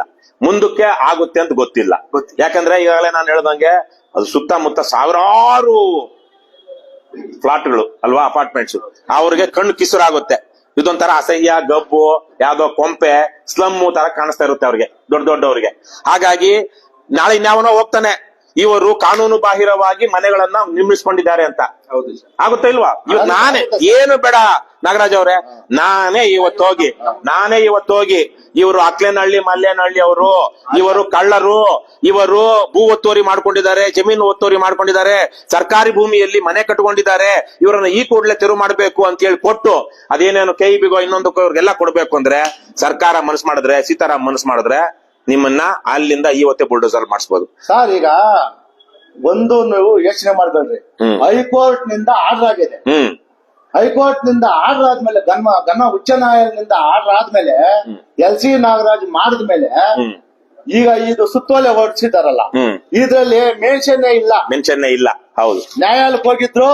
ಈಗ ಗ್ರಾಮಸ್ಥರು SC ST ಜನ ಈ ತರ ಮಂಜೂರ ನ್ಯಾಯಾಲಯ ಆದ್ರೆ ಒಂದ್ ಹೇಳ್ತಾರೆ ಇದ್ರಲ್ಲಿ ಇನ್ನೊಂದು, ನಾವು ಇದ್ರಲ್ಲಿ ಆರ್ಥಿಕ ಇಲಾಖೆ ಈ ಅದಲು ಬದಲು ಮಾಡೋದಿಕ್ಕೆ ಸರ್ಕಾರ ಒಪ್ಕೊಳ್ಳೋದಕ್ ಮೊದಲು ಇವ್ರಿಗೆ ಕಾನೂನು ಇಲಾಖೆ ಕಳಿಸುತ್ತೆ, ಆರ್ಥಿಕ ಇಲಾಖೆ ಕಳಿಸುತ್ತೆ.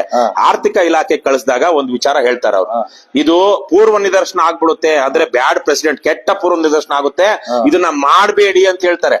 ಆಮೇಲೆ ಸುಪ್ರೀಂ ಕೋರ್ಟ್ ಒಂದು ತೀರ್ಪನ್ನು ಹೇಳ್ತಾರೆ, ಅದರಲ್ಲಿ ಪೊರಂಬೋಕು ಅಂದ್ರೆ ಖರಾಬನ್ನ ಈ ತೆಲುಗು ತಮಿಳಲ್ಲಿ ಪೊರಂಬೋಕ್ ಅಂತಾರೆ. ಖರಾಬು, ಗೋಮಾಳ ಈ ತರ ಜಲಮೂಲಗಳಂತ ಸಾರ್ವಜನಿಕ ಭೂಮಿಯನ್ನ ರಕ್ಷಿಸಬೇಕು. ಇವತ್ತು ಅಲ್ಲಿ ಏನು ನೀವು ಗೋಮಾಳ ಸೇರಿದಂತೆ ಅಥವಾ ಇನ್ನೊಂದೇನು ಗ್ರಾಮ ಠಾಣ ಎಲ್ಲ ಇದೆ ಅದನ್ನ ಕೊಡಬಾರದು ಅಂತ ತೀರ್ಪು ಹೇಳುತ್ತೆ ಅಂತ ಹೇಳಿ ಹೇಳ್ತಾರೆ. ಆದ್ರೂನು ಮಾನ್ಯ ಮುಖ್ಯಮಂತ್ರಿಯವರು ಸದರಿ ಪ್ರಸ್ತಾವನೆಯನ್ನು ಅಂದ್ರೆ ಅದಲು ಬದಲು ಮಾಡೋ ಪ್ರಸ್ತಾವನೆಯನ್ನು ಸಚಿವ ಸಂಪುಟದ ಮುಂದೆ ಮಂಡಿಸಲು ನಿರ್ದೇಶಿಸಿರುತ್ತಾರೆ ಅಂತ ಹೇಳಿ ಮಾಡ್ಕೊಂಡು ಇವಾಗ ಅದನ್ನ ಅದಲು ಬದಲು ಮಾಡಿ ಅಂತ ಒಂದು ಆದೇಶ ಮಾಡಿದ್ದಾರೆ. ಇವತ್ತು ನಿಮ್ ಮುಂದೆ ತುಂಬಾ ಕಡಿಮೆ ಆಪ್ಷನ್ಗಳಿದೆ. ಹಾಗಾಗಿ ನಾವು ನೀವು ಸೇರಿ ಒಂದ್ 2-3 ಕೆಲಸ ಮಾಡ್ಬೋದು. ಈಗಾಗಲೇ ನಮ್ಮ ನಿಖಿಲ್ ಅವರು ಪ್ರೆಸ್ ಮೀಟ್ ಮಾಡಿದ್ದಾರೆ. ಈಗ ಒಂದ್ ನಿಮಿಷ, ರಾಷ್ಟ್ರಪತಿ ಅವರೇ ಇದ್ರ ಮೇಲೆ ಕ್ರಮ ತಗೊಳ್ರಿ, ಅವರು ನಮ್ಗ ಇದು ಕೊಟ್ಟಿದ್ದಾರೆ ಅಂತ ಹೇಳ್ಬಿಟ್ಟು ನಮ್ಗೆ ಇತ್ತೀಚೆಗೆ ನಮ್ಗೆ ಲೆಟರ್ ಕೊಟ್ಟಿದ್ರೆ, ಈ ಮುಖ್ಯ ಕಾರ್ಯದರ್ಶಿ ಕಳ್ಸಿದ್ರೆ ಈ ಮುಖ್ಯ ಕಾರ್ಯದರ್ಶಿ ಆ ಲೆಟರ್ಗಳು ಅವೆಲ್ಲ ಮಚ್ಚಿಟ್ಬಿಟ್ಟು ಈಗ ನಮ್ಮ ಇದ್ಗೆ ಗಮನಕ್ಕೆ ತರ್ದಿರನೆ, ನಮ್ಮ ವಿರುದ್ಧವೇ ನಮ್ಮ ಲೆಕ್ಕಕ್ಕೆ ಇಲ್ದಿರ SC ST ನಿರಾಶ್ರಿತರ ಸಮಿತಿ ನಮ್ಮನ್ನ ಲೆಕ್ಕಕ್ಕೆ ಇಲ್ದಿರನೆ ಇವರು ಸುತ್ತಲೇ ಹೊರಡಿಸವ್ರೆ ಅಂದ್ರೆ ಅಲ್ಲಿಗೆ ರಾಷ್ಟ್ರಪತಿಗಳಿಗೂ ಇದಿಲ್ಲ, ಗೌರವಿಲ್ಲ. ಇಲ್ಲಿ ಅವ್ರ ಗೌರವ ಇಲ್ಲ ಇವ್ರ ಗೌರವ ಅಂತಲ್ಲ, ಉಚ್ಚ ನ್ಯಾಯಾಲಯಕ್ಕೂ ಗೌರವ ಇಲ್ಲ. ಆದ್ರೆ ಯಾರ ಗೌರವ ಇದೆ? ದುಡ್ಡು ಕೊಡ್ತಾರಲ್ಲ MS ರಾಮಯ್ಯ ಮಕ್ಕಳು, ದುಡ್ಡಿರೋರ್ ಗೌರವ ಇದೆ, ದುಡ್ಡಿರೋರ್ ಗೌರವ ಇದೆ. ಅಲ್ಲಿ ನ್ಯಾಯಾಲಯಕ್ಕೂ ಗೌರವ ಇಲ್ಲ, ರಾಷ್ಟ್ರಪತಿಗಳಿಗೂ ಗೌರವ ಇಲ್ಲ. ಇವತ್ತು ಯಾಕಂದ್ರೆ ನೀವ್ ಹೇಳ್ದಂಗೆ ಒಂದು ಹೈಕೋರ್ಟ್ ಆರ್ಡರ್ ಏನಿದೆ, ಹೈಕೋರ್ಟ್ ಆರ್ಡರ್ ಅಲ್ಲಿ ಇದನ್ನೆಲ್ಲ ಗ್ರಾಮ ಠಾಣವನ್ನು ಸೇರಿದಂತೆ ಎಲ್ಲ ರಕ್ಷಣೆ ಮಾಡಬೇಕು, ಒತ್ತುವರಿ ತೆರವು ಮಾಡಬೇಕು ಅಂತಿದೆ. ಅದೇ ತರಕ್ ಮಾಡಿದ್ದಾರೆ. ಆದ್ರೆ ಇವತ್ತು ಒತ್ತುವರಿ ತೆರವು ಮಾಡಿರೋ ಜಾಗನೇನೆ ಇವತ್ತು ಸರ್ಕಾರ ಅವ್ರಿಗೆ ಕೊಡ್ತಾ ಇದೆ. ಯಾರು ಕುಲ್ಲ ಮಾಡಿಸಿದಾರ MS ರಾಮಯ್ಯ ಮಕ್ಕಳನ್ನ ಯಾವಾಗ ಕುಲ್ಲ ಮಾಡಿಸಿದಾರ ಅವ್ರಿಗೆ ಈಗ ಭೂಮಿ ಮಂಜೂರು ಮಾಡೋಕೆ ಹೊರಟಿದ್ದಾರೆ.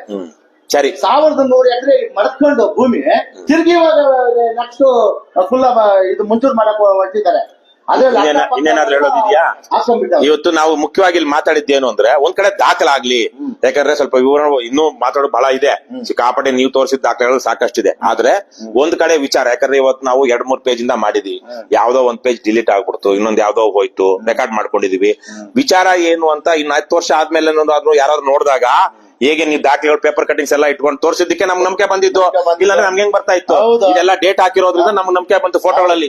ಅದೇ ತರಕ್ಕೆ ನಿಮ್ ಹೋರಾಟ ಹಿಂಗ್ ನಡೆದಿತ್ತು, ಇದು ಹಿಂದೆ ಇಷ್ಟೆಲ್ಲ ಕತೆ ಇತ್ತು ಅಂತ ಇನ್ನು 5 ವರ್ಷ ಆದ್ಮೇಲೆ ಯಾವನ ಪುಣ್ಯಾತ್ಮ ಬರ್ಬೋದು, ದೊಡ್ಡ ಮನುಷ್ಯ, ಅವ್ನ ಅನ್ಯಾಯ ಅಕ್ರಮ ನಿಲ್ಲಿಸಬಹುದೇನೋ, ಅವ್ನು ನಿಲ್ಲಿಸ್ಬೇಕು ಅಂದ್ರೆ ಅವ್ನಿಗೇನಾದ್ರು ದಾಖಲೆ ಬೇಕಲ್ಲ, ಆ ದಾಖಲೆ ಇರ್ಲಿ ಅಂತ ಹೇಳಿ ಇವತ್ತು ನಾವು ರೆಕಾರ್ಡ್ ಮಾಡಿರೋದು. ಇಲ್ಲೇನು ಬೇರೆ ಇನ್ನೇನು ಇದೇನೋ ಬೇರೆ ವಿಚಾರ ಅಥವಾ ಬೇರೆ ವಿಚಾರ ಅಂದ್ರೆ ಇನ್ನೇನೋ ಮುಂದಿನ ಹೋರಾಟ ಹೆಂಗಿರುತ್ತೆ ಅಂತಲ್ಲ, ಏನ್ ನಡೆದಿದೆ ಅನ್ನೋದಕ್ಕೆ ದಾಖಲಾಗಿದೆ. ಇದು ಕೊನೆಯಲ್ಲಿ ಮುಂದಿನ ಹೋರಾಟ ಸ್ವರೂಪ ಏನು? ಮುಂದಿನ ಹೋರಾಟ ಸ್ವರೂಪ ಅಂದ್ರೆ ಈಗಾಗಲೇ ನಾವು DC ಅವರಿಗೆ ಎಚ್ಚರಿಕೆ ಕೊಟ್ಟು ಬಂದಿದ್ವಿ. ನಾವು ಪ್ರಾಣನ ಹೋದ್ರೆ ಹೊರತು ಹೋರಾಟ ಅಂತೂ ಬಿಡಲ್ಲ. ನಾವು DC ಆಫೀಸಲ್ಲಿ ಮುತ್ತಿಗೆ ಹಾಕಿ ನಾವು ಧರಣಿ ಮಾಡ್ತೀವಿ. ಯಾವ್ದೋ ಕಾರಣಕ್ಕೂ ನಾವು ಬಿಟ್ಕೊಡಲ್ಲ. ಸರಿ, ನಾವೇನ್ ಮಾಡಬಹುದು ಅಂತ ನಾನು ನಿಮ್ಗೆ ಅಷ್ಟು ಹೇಳ್ತೀವಿ. ನಾವು ಇವತ್ತಲ್ಲ, ಬಹಳ ವರ್ಷಗಳಿಂದಾನು ದೊರೆಸ್ವಾಮಿ ಅವ್ರು ಗೊತ್ತಲ್ವಾ ನಿಮ್ಗೆ? ದೊರೆಸ್ವಾಮಿ ಅವರು 39 ದಿವಸ ಹೋರಾಟ ಮಾಡಿದ್ರು. ನಮ್ಮ ಬೆಂಗಳೂರು ಸಿಟಿನಲ್ಲೇನೆ, ಬೆಂಗಳೂರು ನಗರ ಜಿಲ್ಲೆನಲ್ಲೇ. ಇದ್ರಲ್ಲೇನೋ 22,000 ಎಕರೆ ಭೂಗಳತನ ಆಗಿದೆ. ಈ ತರಕ್ಕೆ ಗೋಮಾಳ ಜಮೀನು, ಇನ್ನೊಂದು ಅವೆಲ್ಲಾನು ರಸ್ತೆಗಳ ಮೇಲೆ ಮನೆ ಕಟ್ಬಿಟ್ಟಿದ್ದಾರೆ. ರಸ್ತೆಗಳನ್ನ, ಖರಾಬ್ ಜಮೀನನ್ನ, ಕಾಲುವೆಗಳನ್ನೆಲ್ಲ ನುಂಗ್ಬಿಟ್ಟಿದ್ದಾರೆ ಈ ರಿಯಲ್ ಎಸ್ಟೇಟ್ ನವರು. ಹಾಗಾಗಿ ಅದ್ರಲ್ಲಿ ನಾನು 39 ದಿವಸ ಪ್ರತಿ ದಿವಸ ಭಾಗವಹಿಸಿದ್ದೆ. 3 ದಿವಸ ಉಪವಾಸ ಸತ್ಯಾಗ್ರಹ ಮಾಡಿದೆ. ನಮ್ಮೆಲ್ಲ ಹೋರಾಟದ ಫಲವಾಗಿ ಇವತ್ತು ಏನದು ಆಂಟಿ ಲ್ಯಾಂಡ್ ಗ್ರಾಬಿಂಗ್ ಕೋರ್ಟ್ಗಳು, ಸ್ಪೆಷಲ್ ಕೋರ್ಟ್ಗಳು ಸ್ಥಾಪನೆ ಆಗಿದೆ. ಅದರಿಂದಾಗಿ ಇವತ್ತು ಅನೇಕ ಜನ ಕೇಸ್ಗಳು ಹಾಕೊಂಡು ಗೋಮಾಳ ಜಮೀನು, ಅಮೃತ್ ಮಹಲ್ ಕಾವಲು ಇವೆಲ್ಲ ಉಳಿಸೋದಕ್ಕೆ ಹೋರಾಟ ಮಾಡ್ತಾರೆ. ನಮ್ಮ ಪಕ್ಷದವ್ರು 85 ವರ್ಷ ಸುಮಾರು ಅವ್ರಿಗೆ ಡಾಕ್ಟರ್ ಶಿವರಾಮ್ ಅಂತ ವೆಟರ್ನರಿ ಡಾಕ್ಟ್ರು, ಗೌರ್ಮೆಂಟ್ ಡಾಕ್ಟ್ರು ಅವ್ರು ಆಗಿದ್ದವರು. ಅವರು ಸುಮಾರು 9,000 ಎಕರೆಗೆ ಕೇಸ್ಗಳು ಹಾಕೊಂಡಿದ್ದಾರೆ. ನಮ್ಮ ಹೋರಾಟಗಳು ನಾವು ನಡೀತಾ ಇದೆ. ಮೊನ್ನೆ ಎಲ್ಲ ನಮ್ಮ ಆನೇಕಲ್ ತಾಲೂಕಲ್ಲಿ ಯಾವ್ದೋ ಒಂದು ದೊಡ್ಡ ಬೈಲ್ ಬಸವಣ್ಣನ ಗುಡಿ ಅಂತ, ಅಲ್ಲೆಲ್ಲ ನಮ್ಮವ್ರು ಹೋರಾಟ ಮಾಡಿದ ಕಾರಣಕ್ಕಾಗಿ ಅಲ್ಲೆಲ್ಲ ಬಂದು ಕಾಂಪೌಂಡ್ ಎಲ್ಲ ಯಾರ್ಯಾರೋ ಕಟ್ಕೊಂಡ್ಬಿಟ್ಟಿದ್ರು, ಏನೇನೋ ಬಾಡಿಗೆ ಕೊಟ್ಬಿಟ್ಟಿದ್ರು, ಅದನ್ನೆಲ್ಲ ತೆರವು ಮಾಡಿಸಿದ್ದಾರೆ. ಹೀಗೆ ಬಹಳಷ್ಟು ಒಂದಷ್ಟು ಕಡೆಗಳಲ್ಲಿ ನಮ್ಗೆ ನಡೀತಾ ಇದೆ. ನಮ್ಮ ಪಕ್ಷದವ್ರು ಒಂದಷ್ಟು ಹೋರಾಟ ಮಾಡ್ತಾ ಇದ್ದಾರೆ.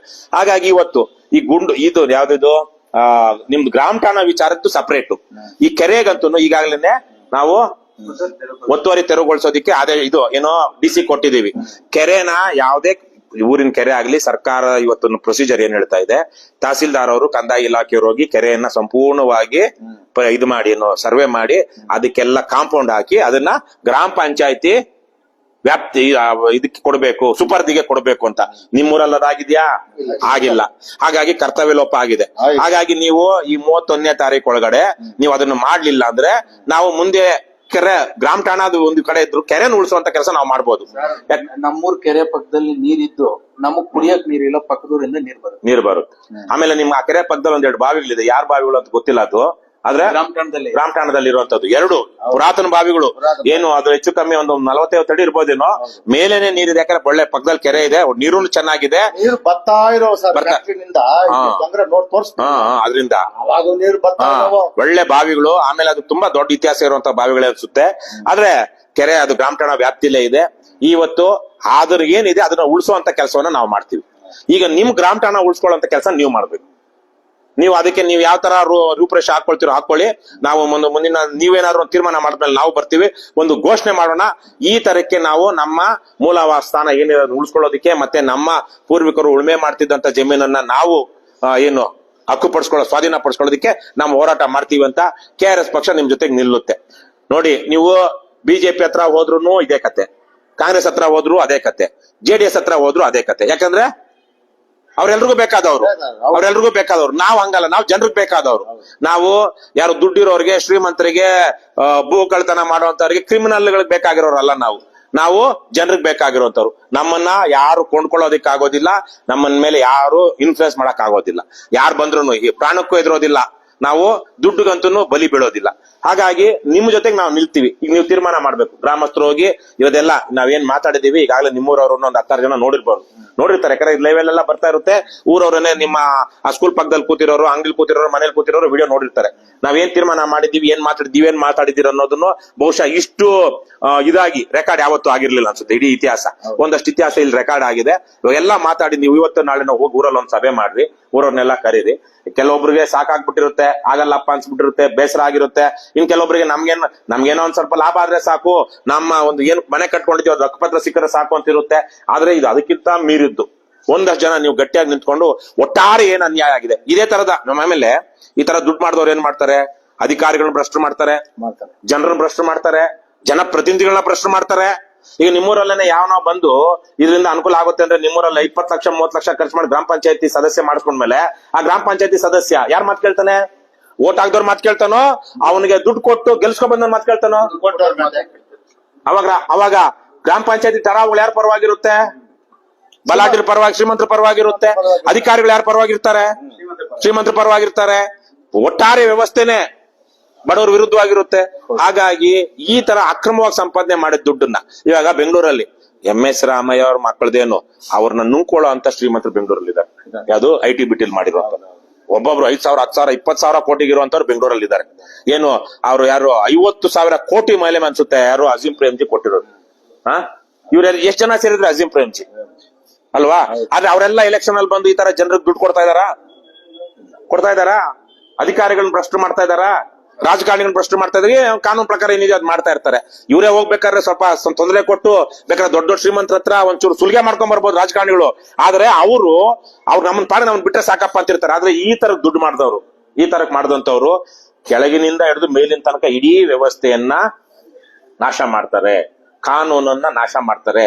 ದುಡ್ಡಿರೋಂದೇ ನಡೆಯೋದು ಅನ್ನೋದನ್ನ ಹೇಳ್ತಾರೆ. ಆವಾಗ ಬಡವರು ಬದುಕೋದಿಕ್ಕೆ ಅವರಿಗೆ ಯಾವ ತರದ ಸ್ಥೈರ್ಯ ಅಥವಾ ನೈತಿಕತೆ ಅಥವಾ ಇದು ಏನು ಆಶಾವಾದ ಇರಲ್ಲ. ಹಾಗಾಗಿ ಅದನ್ನ ಉಳಿಸ್ಬೇಕು. ಈ ದೇಶ ಎಲ್ರಿಗೂ ಸೇರಿರೋದು. ವಿಶೇಷವಾಗಿ ಬಡವರಿಗೆ, ದಲಿತರಿಗೆ, ಅಸಹಾಯಕರಿಗೆ ವ್ಯವಸ್ಥೆ ರಕ್ಷಣೆ ಕೊಡ್ಬೇಕು.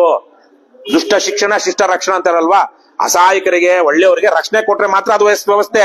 ಇಲ್ಲಾಂದ್ರೆ ದುಡ್ಡಿರೋನ್ಗೆ ದರ್ಪ ಮಾಡೋನ್ಗೆ ರಕ್ಷಣೆ ಇದೆ ಅಂದ್ರೆ ಅದು ವ್ಯವಸ್ಥೆ ಅಲ್ಲ, ಅದು ಕಳ್ಳರ ರಾಜ್ಯ, ಗೂಂಡಾ ರಾಜ್ಯ. ಅದಾಗಬಾರ್ದು ನಮ್ ಹೋರಾಟ. ಹಾಗಾಗಿ ನೀವು ಇವತ್ತು ಎಲ್ಲ ಊರವ್ರು ಮಾತಾಡ್ಕೊಂಡಿರ್ತಾರೆ, ಏನ್ ಜಾಸ್ತಿ ಏನು ಹೇಳೋದ್ ಬೇಕಾಗಿಲ್ಲ, ನೋಡಿರ್ತಾರೆ.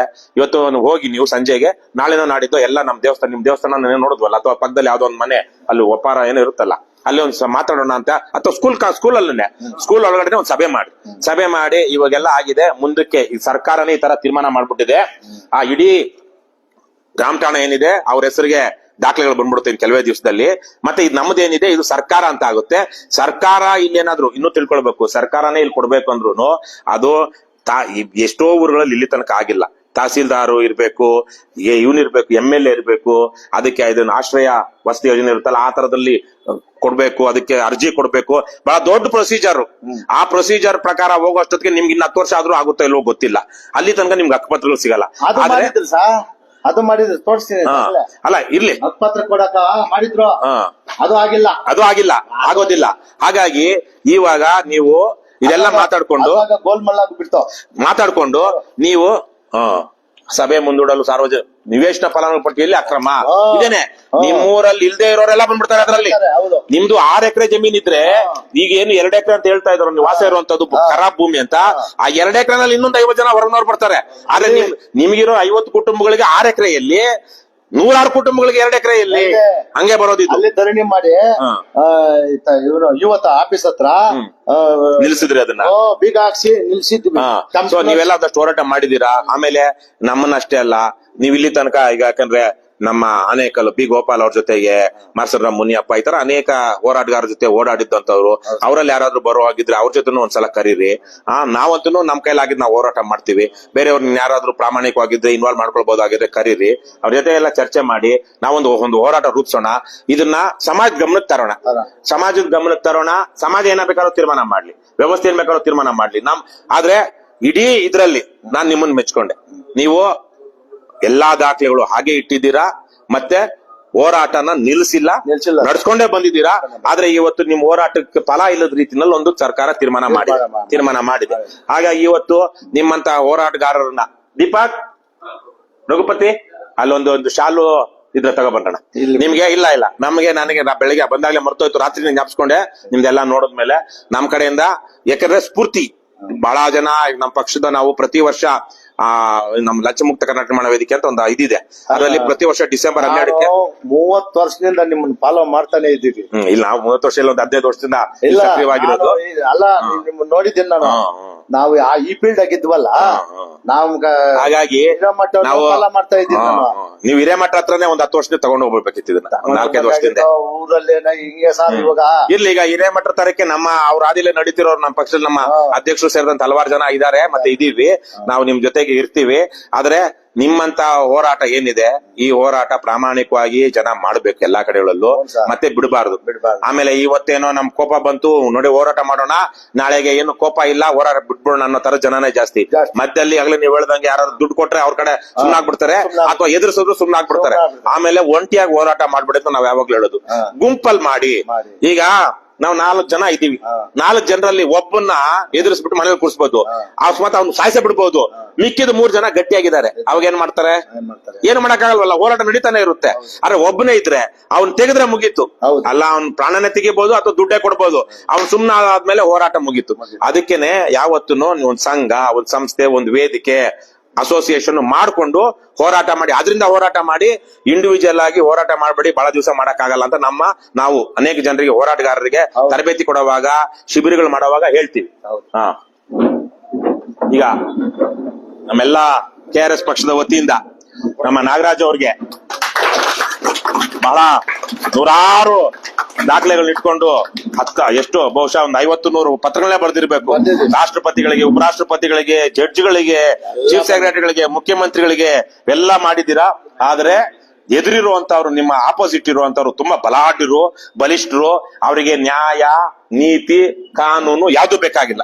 ಬೇಕಾಗಿದ್ದಿದ್ರೆ 1000 ಕೋಟಿ ಇರುವಂತವ್ರು ಬೇಡಪ್ಪ ನಮ್ಗಿದೇ ಸಾಕು, ಏನು ಕಾನೂನ್ ಪ್ರಕಾರ ನಡೀಲಿ ಬಿಡೋಣ, ಕಾನೂನ್ ಪ್ರಕಾರ ಆಗ್ಲಿ ಅಂತ ಇದ್ರು. ಇವ್ರು ಕಾನೂನ್ ಪ್ರಕಾರ ಆಗೋದಿಕ್ಕೆ ಬಿಟ್ಟಿಲ್ಲ. ಕಾನೂನನ್ನ ಪೂರ್ವ ನಿದರ್ಶನ ಇಲ್ಲಿ ಆರ್ಥಿಕ ಇಲಾಖೆಯವ್ರು ಒಂದ್ ಕಡೆ ಹೇಳ್ತಾರೆ ಬಹಳ ಚೆನ್ನಾಗಿ.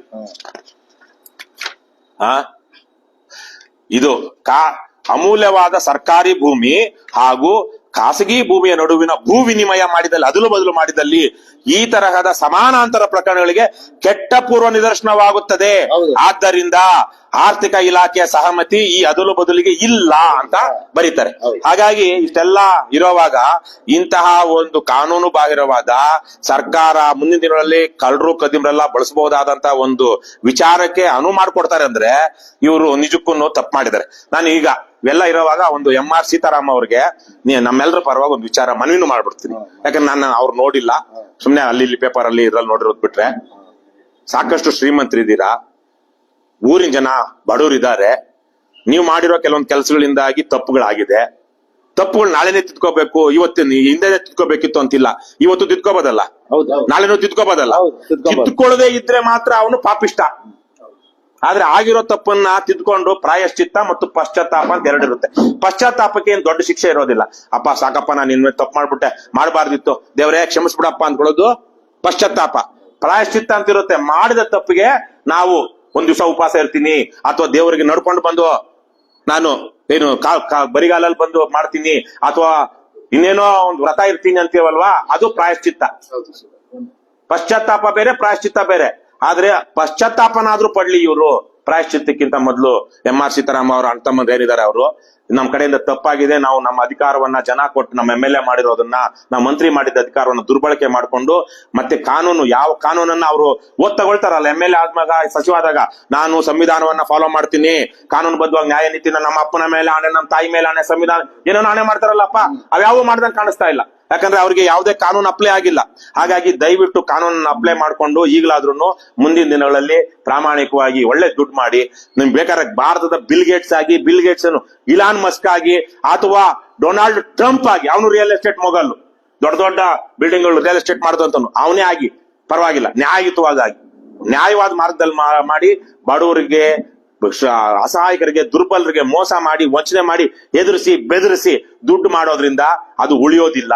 ಮುಂದಿನ ದಿನಗಳಲ್ಲಿ ಇದೆಲ್ಲ ಏನಾಗುತ್ತೆ, ನಾವು ಅನ್ಯಾಯದಿಂದ ದುಡ್ದಿರುವಂತ ದುಡ್ಡೇನೆ ನಮ್ಮನ್ನ ಶಾಪವಾಗಿ ಬಂದು ಕಾಡುತ್ತೆ, ನಮಗೆ ಬೇರೆ ಬೇರೆ ರೀತಿಯಲ್ಲಿ ತೊಂದರೆ ಮಾಡುತ್ತೆ. ಎಷ್ಟೋ ವಂಶಗಳು ನಿರ್ವಂಶ ಆಗೋಗಿವೆ ಇಲ್ವೇನಣ್ಣ? ಯಾವ್ದು ದೊಡ್ಡ ಕೆಲವ್ರು ನೋಡ್ತೀವಲ್ಲ, ಯಾವ್ದು ಟೂರ್ ಹೋಗ್ತಿರ್ತಾರೆ, ಇಡೀ ಕುಟುಂಬನೇ ಆಕ್ಸಿಡೆಂಟ್ ಅಲ್ಲಿ ಹೋಗ್ಬಿಟ್ಟಿರುತ್ತೆ, ಫ್ಲೈಟ್ ಅಲ್ಲಿ ಹೋಗ್ತಿರ್ತಾರೆ, ಹೋಗೇ ಬಿಡುತ್ತೆ. ಏನೇನೋ ಆಗ್ಬೋದು. ಅದಕ್ಕೆಲ್ಲ ಹಾಗಾಗಿ ನ್ಯಾಯವಾಗಿ ಮಾಡಿದ್ರೆ ಒಂದಷ್ಟೇನೋ ಹಾಲು ಕುಡಿದ ಮಕ್ಕಳೇ ಬದುಕಲ್ಲ, ನಿಮಿಷ ಕುಡಿದ ಮಕ್ಕಳು ಬದುಕ್ತಾರ, ಇಲ್ಲಿ ತನಕ ಬದುಕಿರ್ಬೋದು, ನಾಳೆ ಬದುಕ್ತಾರ ಅಂತ ಏನು ಗ್ಯಾರಂಟಿ ಇಲ್ಲ. ಹಾಗಾಗಿ ನಾನು ಅವ್ರ MS ರಾಮಯ್ಯ ಅವ್ರ ಮಕ್ಳೇನೇನಿದ್ದಾರೆ ಅವ್ರೇನು ಪಟ್ಟಾಭಿರಾಮು, ಸೀತಾರಾಮು, ಜಯರಾಮು, ರಘುರಾಮು, ಎಲ್ಲಾ ರಾಮಂದ್ರು ದಯವಿಟ್ಟು ಇದೊಂದು ಸ್ವಲ್ಪ ತಪ್ಪು ಅಂತ ಕಾಣಿಸ್ತಾ ಇದೆ ನಮ್ಗೆ.